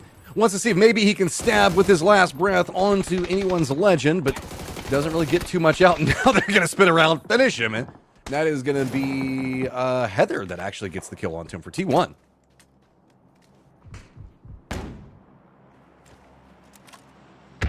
Settling in over here. Yeah, I was going to say, Anyone's Legend now going to leapfrog ahead on one side of it. Begapa also starting to have some trouble dealing with T1. T1's just weathering this fight very, very well, Claris. For sure. Let's see if they can do a little bit more from this. Jacob still putting on some pressure against it. More smokes down. Seeing if they can delay whatever they can. Wicked might be able to get back up on his feet. Gosh, this keeps going the way of E-Arena. They do have some decent control here about this. And we'll see what happens, because for Twisted Minds or for FW, I feel like they're eventually on a collision course pretty soon with one another on the southwest side. Yeah, E-Arena's got center on top of that having a hill. You can see the way it kind of slopes up over what was the right side of the screen. They don't want to go for too much of a peak up there yet with the amount of players that are live, 19 outside themselves. But that does mean that it's going to be really hard for anybody outside of maybe 17 that's playing the Ridgeline that I think, like with the robe, that they can kind of work around. Like you said, FW Twisted, they don't really have too much that they can work with. Anyone's Legends just going to have to continue to send it up closer to the north, but that's where the most of E-Arena is already defended. T1 has just been fighting their way into the circle, and that's all they can continue to do. 7 kills. They at least shoot anyone's legend away from them, but now they can maybe get into the foothills to the east of where Arena's playing, but that's about it. Still the control of the high ground, but now we're going to have to move. What are we doing? Collins is moving forwards. You can see him just in your distance there. Thankfully on Miramar, there are plenty of little spots that you can play out and see. Batulins now can get a bit more eyes forwards, seeing what's going on. They'll hear the vehicles north of them, which will alert them to the fact that there may be a threat pushing in against this. And that's why you've seen Batulins now spraying on some of these positions. He wants some maybe reinforcing shots coming in for the rest of the team. Yeah, if he can force anyone's legend closer to E-Arena, they find so much more space. And yeah, it's working big. Lots of explosions. E-Arena finds a ton onto anyone's legend. Externally, though, they're still trying to hold out what's going to be happening all around them. T1's on the other side of it. It's just a universal push onto E-Arena's point from everybody except for the South. The South is just kind of quietly comfortable and letting all of this happen. Yeah, honestly, Twisted Minds would have loved to have actually third-partied a little bit of that against the Arena, be it nades over the hill or whatever, but this supposition from Seoul that still exists was delaying some of that here. And they were paying heed to it, they were paying respect to it, but Seoul's gone now. Via Lyrics, this might be an opportunity here for Twisted Minds to create what is effectively a barrier in the middle of the circle against the South teams now. Their timing against E-Arena may have passed for the moment, but they can at least turn their attention to the South to try and make sure that they don't get backfilled. Oh, Get ready. It's number 2 and 3 on the leaderboard. 4 points separated between them. Make it 5 as T1 finds another one. And it's going to be east and west. FW is coming up back behind Twisted to the south. They've got to be careful. They've got to keep an eye on that. T1 is actually stepping up into the high ground. They're trying to take control, push E-Arena out of anything that's got control. And yes, Batulins does spot and gets the knock onto one of the players for FW. We're on P90 watch, and Batulins is rinsing people over on that other side. He charges up a nade as well, maybe to get confirmed the double on that spot. This might be perfect. Yes, it does catch Reese. It doesn't quite catch Zigzags, though. He's moving away. He knows where he is on that car. Yeah, but I mean, it's in the circle, but it's not as comfortable. Twisted's got way more territory to play with him, and just keeping Batulins focused in, and oh my god, everything's getting thrown after him. Zigzags had 6 nades going after him, and he stays alive. Banana 1's on the other side of this. The circle pops, and it goes to right Lyrics in the middle. Player down for E-Arena. Yeah, Zigzags was 6 shades of lucky, considering that he survived some of those 3 nades that hit him. And then eventually, Example was like, you know what if a 4th is able to deal with that? So FW down. Twisted Minds knowing exactly how they had to control that south side. This is the catch-up game, Matrim, that Twisted Minds, as well as T1, is looking for against DN Freaks. Raining, holding the line the best that he can against 17. They snuck up the hillside. Twisted hears this. They're seeing if they can get involved and backstabbed. Big plays is now Twisted getting vision on 17. They're in some trouble. Little Ghost in the car. He's going to get spotted. It's Molodok that takes him down. Twisted alive on one side. T1 surviving on the other. And everybody else caught in the middle. Poor old Jiawu trapped on the outside. Just got to run into the circle. T1 not just surviving on the east side, absolutely thriving. They've got 14 kills to their name, but Example opens up with an absolute blinder of a shot onto Type. Goes for a flash here to try and delay any little follow-up that Example can go for. He knows that Heather's on this tree as well. Trying to push up against Twisted Minds here. Shots coming against Heather from Heather. 74 damage already done, but Example with another one. Example's going crazy, but E-End will put an end to it.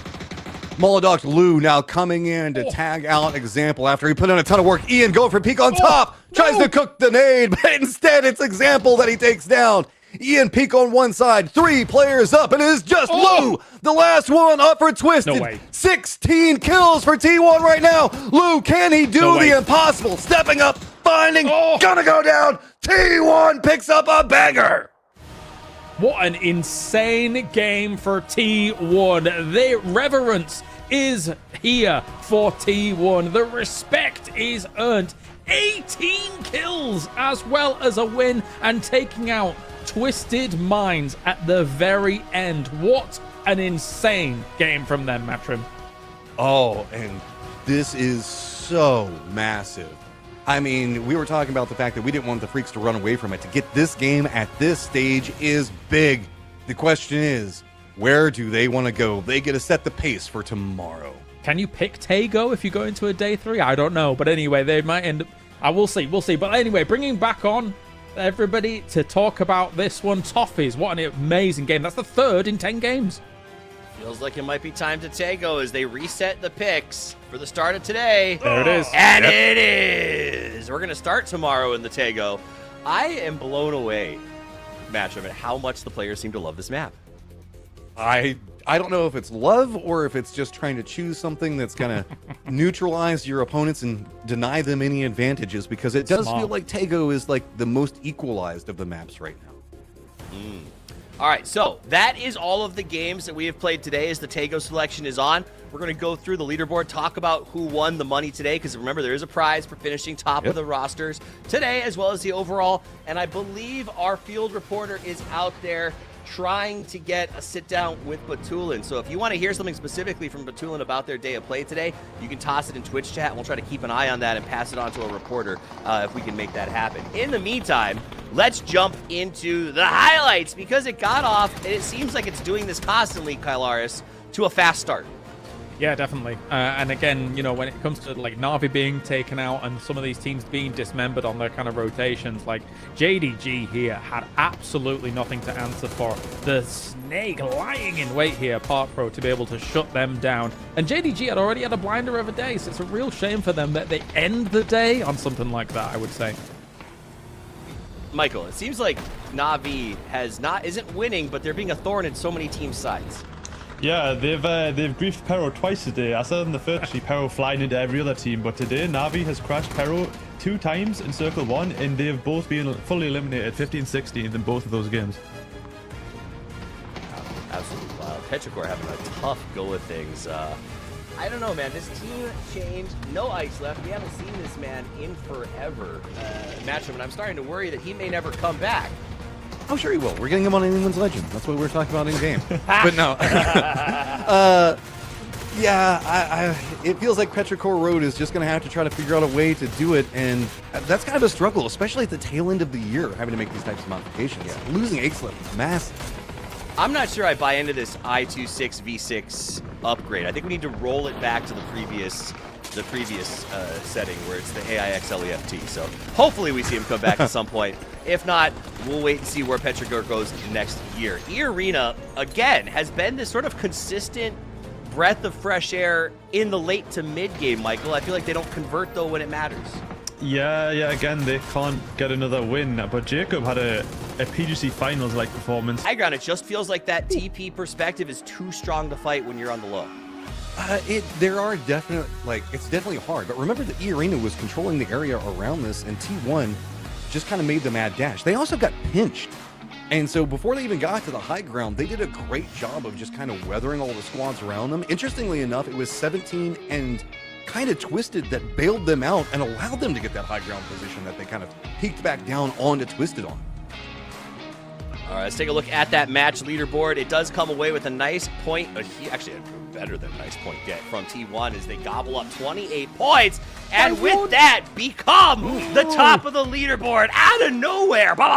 They get to take home the $5,000 as well as an insane amount of kill cash off the back of that game, Kylars.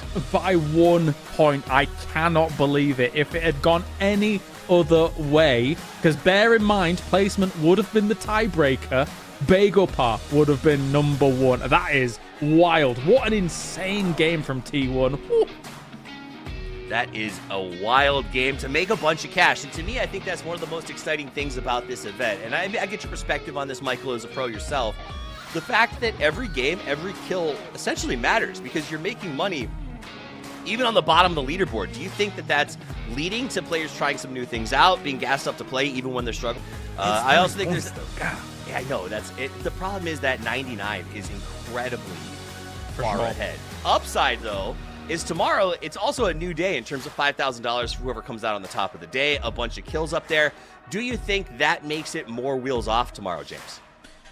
Maybe. I think that obviously for a lot of these teams, I'm a little bit more pessimistic than Matcham. I think it's probably a 3-horse race, but I guess let's hear from Clinton. Second day of the PPMI, and once again, it came down to the last match to find out who our daily winner was going to be. And this time around, it is going to be T1. Come on down here, boys.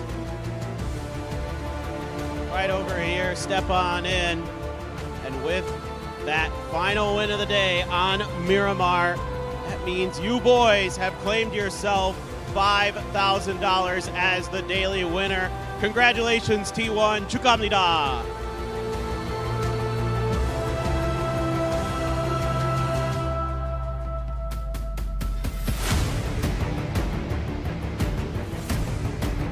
A big win for T1. They don't get the massive check because it's only a daily win, but the check is slightly larger, Matchum, and will encourage them as they go into tomorrow.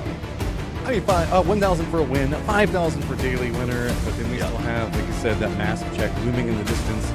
All the points for, all the money for kills as well stacking up. This is a squad that has been absolutely massacring. I mean, them and the Freaks have just been getting so many points off of kills. It's ludicrous. That's a great point. $5,000 for winning today. They've picked the map 3 times, which means an additional $3,000. And I think I saw the kill count somewhere in the ballpark of 36, so another $3,600 already logged into the bank account with the ability to race for the win still and make 50 grand. Those kills are just today, so it's even more. That's insane. Okay, so they're gonna be they have cash in hand, which I think frees them to do whatever they want tomorrow. They can come in, play a lot more aggressive. But this does live up to this idea that T1 has really, if not the whole Korean region, stood up and said, we're ready for third-person perspective, James. Yeah, no, absolutely. I think it's very impressive what they've done so far, especially this last game, where I didn't really put much stock in what was going on that east side. I was really focusing on the west, and then suddenly they come out with 18 kills. That is a barbaric game from T1 that has shown that if you give them Taego or Miramar, I'm a little bit cautious and scared of T1, and they've just picked Taego again. Yeah, absolutely. I mean, if I would say if you've got a second monitor, having that T1 perspective on tomorrow can only be entertaining, as these guys have sort of not only risen to the occasion, but are playing it in a way that is very, very smart. They're making moves that understand this perspective very, very well. Also, it sounds like we are going to have Mark hopefully has an interview with Batulin coming up in just a minute or two, so make sure you guys stick around so we get his insight into what's going on today for some of our Western teams as we look back on some of those big moments from today. If I had to ask you, Matchroom, what was your biggest moment, your highlight from today? Book Sun Sa, without a doubt, man. That was just a mess that I love. It was a good fight. It felt like a TDM, but there's no better way to start it. James, did you have a favorite moment? Oh, there was... Buxasar was definitely one of them, but I think watching at how everything went here from, I guess, the final T1 win, it's got to be that. I am very impressed with what T1's been doing. I did enjoy getting to see Paper yell, "Let's go Bagopa" at the top of his lungs. It's sort of a thing he loves to do in every single event. This spray down, it feels like the car fights have been very different than I'm used to seeing, Michael. Is that a symptom of 3P? But it's a lot more the gunner is surviving when I feel like he used to die more often with the driver.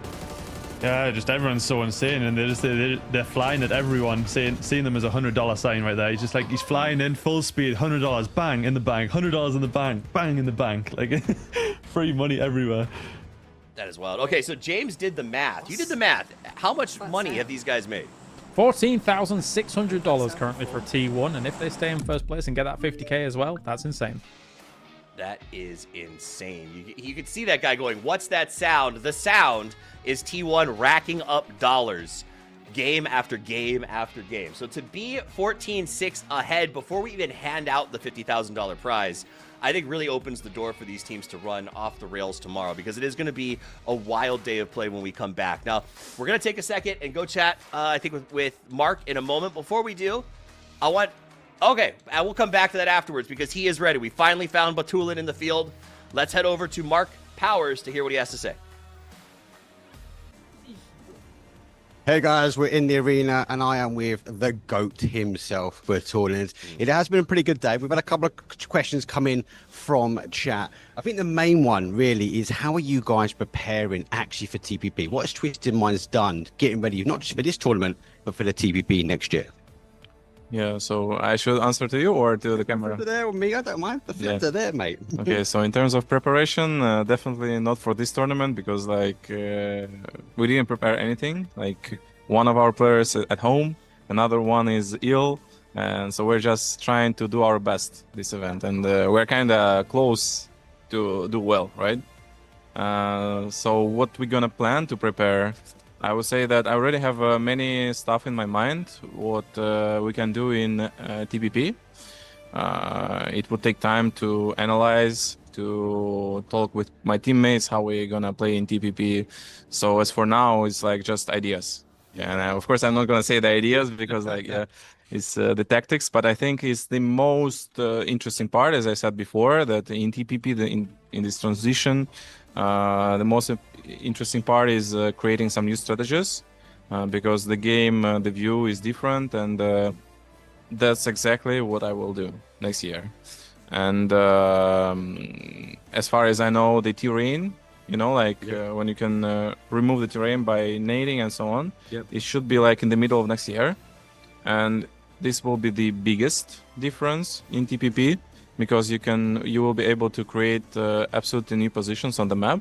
So it's also going to be the most interesting part. Yep. Batul is digging his way to victory is what we hear. Another question obviously coming in from Kalaris. That Tego game, where it was yourself, CDG and Bego Pardo, 4 versus 4 versus 4. The guys felt it was pretty close, but I wanted to know, was it winnable from your position? Because you guys went down pretty quick after that. So in terms of TPP, I don't know if we're supposed to win this or not, but like we were absolutely in the same situation in FPP like a year or 2 years ago, and it was winnable. So in my opinion, we just made some mistakes. We didn't have enough smokes in the end. So if we would have like 2 more, and we would not lose my position where I got knocked in the end, it would be easy win. But we didn't do that, so I would just say we just lost. We just worse than other 2 teams in this situation. That's all. Appreciate it, mate. Any final words or any final thoughts though so far before we get ready for day number 3? Thanks to every single viewer who is with us. Yeah, I know that this transition to TPP is not easy, especially mentally. Yeah, maybe to watch is fine. I don't know like how it mentally feels, but hopefully we will deliver nice performance, nice games in the future, and you will enjoy watching us. That's all I can say. So we're just gonna do our best and hope you will enjoy it.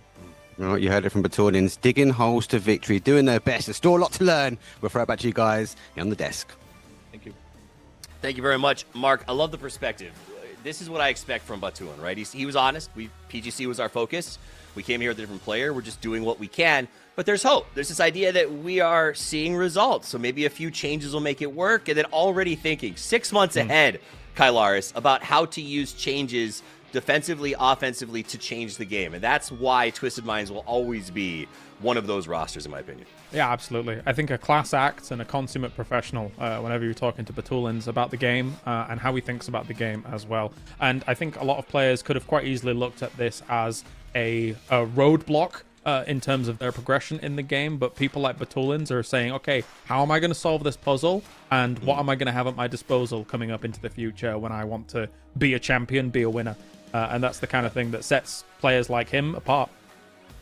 And I think we'll drive teams to the next level next year. I do want to give a shout out to Sarah Rux in Twitch chat for the question that I think was great. It really drove Batulin into a spot where he could sort of let us know what his team's planning, where they're coming from. I think that's a lot of the teams. I feel like we're sort of seeing that here, Michael. The teams that took the time to prepare for the transition a little earlier are sort of thriving, T1, etc. And teams who were hyper-focused on PGC, who really were on the kit to win it, seem like this is an event where they're sort of sinking their teeth into it for the first time. Yeah, I mean, I think all the Koreans have a head start because I played with some Koreans just in public games in PGS in Malaysia, and I was like, oh, we're going to go play FPP rank. They're like, no, we're going TPP.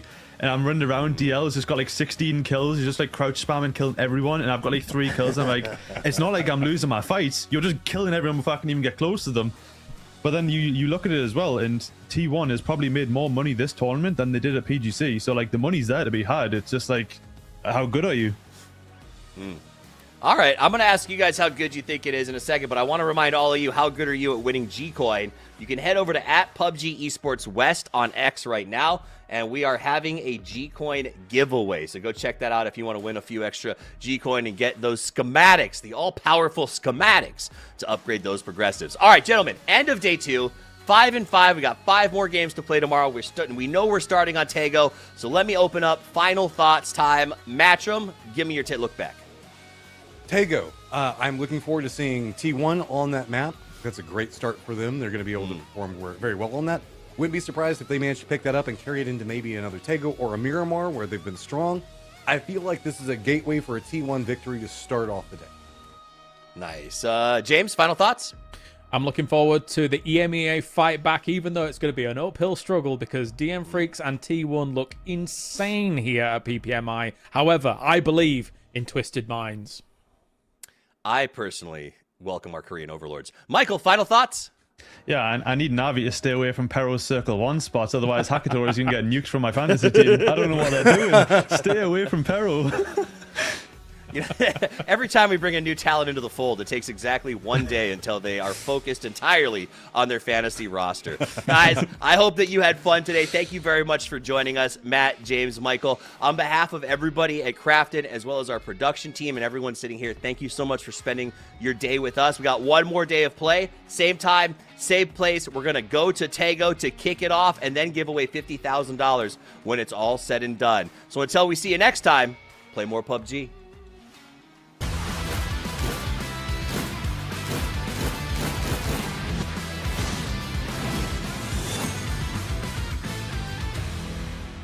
안녕하세요. 배틀그라운드 e스포츠 팬 여러분.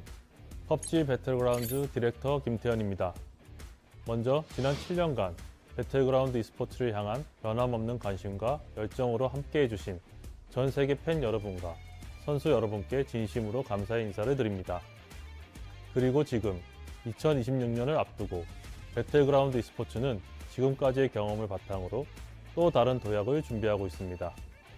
그 변화의 시작점은 바로 3인칭 배틀그라운드 e스포츠의 시작입니다.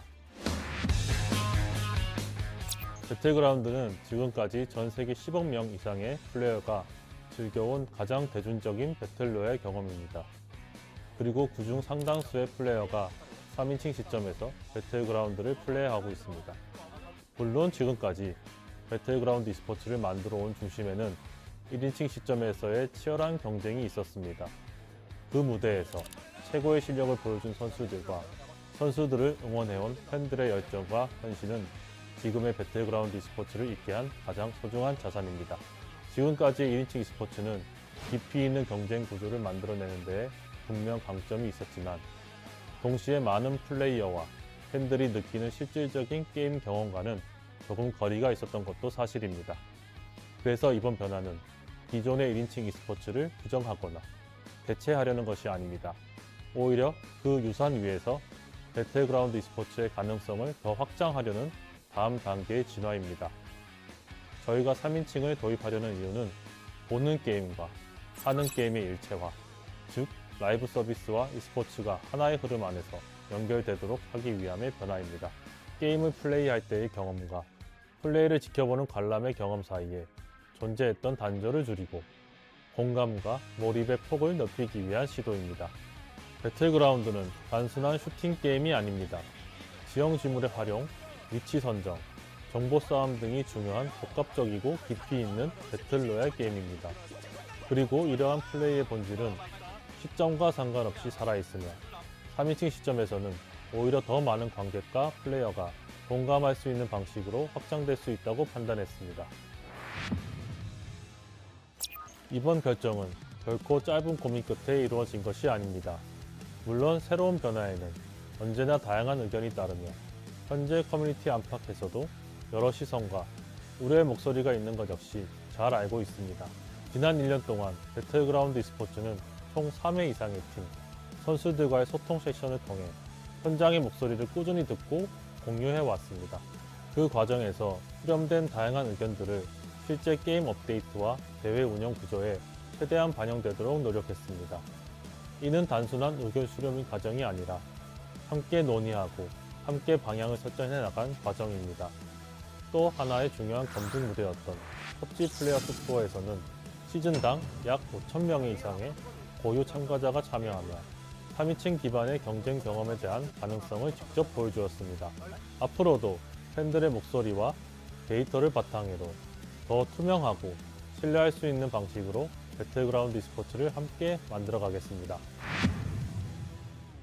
Switching to TPP hopefully should bring in more viewers because the casuals, we know that like I think more than 80% of the players play TPP worldwide. 프로 선수들이 또 3인칭을 적응하면서 스크림을 많이 하다 보면은 똑같이 잘할 것 같아가지고 크게 걱정은 안 하고 있고요. Mình nghĩ là mình sẽ cải thiện về vấn đề đi bo và khả năng giữ người ở trong bo tốt để có thể giao tranh với tất cả các team khác. I think this new change is going to bring some new ideas to us, and we're just going to work hard as always. I'm excited about the transition to TPP in 2026 because it's going to give these players a new challenge to try and kind of figure out. And for us, as the talent, obviously we are going to be along for that ride to see how it's all going to work. 많은 유저분들께서 또 선수로 도전하시기에도 최적인 그런 기회의 장이 열리지 않았나 싶고요. 观赛的门槛会变低一些。至于最后的结果，我觉得还是要看实际的比赛效果。 2026년 배틀그라운드 e스포츠는 3인칭 전환과 함께 보다 정교하고 체계적인 글로벌 대회 운영을 이어갑니다. 시즌은 3월 TGS 개막전으로 시작됩니다. 2026년 PUBG 글로벌 시리즈는 대회 수와 경기 수가 대폭 늘어납니다. 총 12회로 확대될 예정입니다. 글로벌 파트너 팀을 포함해 지역 리그를 통해 진출권을 획득한 다수의 팀들이 함께 출전하게 됩니다. 6월에는 2025년 최고 시청 기록을 세운 PUBG 네이션스컵이 다시 한번 개최됩니다. 그리고 12월 최고의 팀을 가리는 PUBG 글로벌 챔피언십으로 한 해의 여정이 마무리됩니다. 2026년 배틀그라운드 e스포츠는 대회 수 증가뿐만 아니라 글로벌 파트너 팀과 진출팀에게 지급되는 지원금과 상금 규모 확대 통한 투자 강화로 생태계 전반에 걸친 지속 가능한 성장 기반을 마련할 계획입니다. 이는 선수와 팀에게는 더욱 안정적인 환경, 그리고 팬 여러분께는 새로운 도전과 더 큰 즐거움을 약속드리는 변화입니다. 배틀그라운드 e스포츠는 2026년이 그 어느 해보다 더 특별하고 더 오래 기억에 남을 시즌이 될 수 있도록 다양한 변화를 준비하고 있습니다. 저희는 앞으로도 팬, 선수, 팀의 의견과 데이터를 기반으로 끊임없이 고민하고 더 나은 방향으로 개선해 나가며 선수와 팬 모두가 신뢰할 수 있는 경쟁 환경을 만들어 가겠습니다. 2026년 배틀그라운드 e스포츠의 다음 장을 향한 도전에 여러분의 응원과 참여를 부탁드립니다. 감사합니다.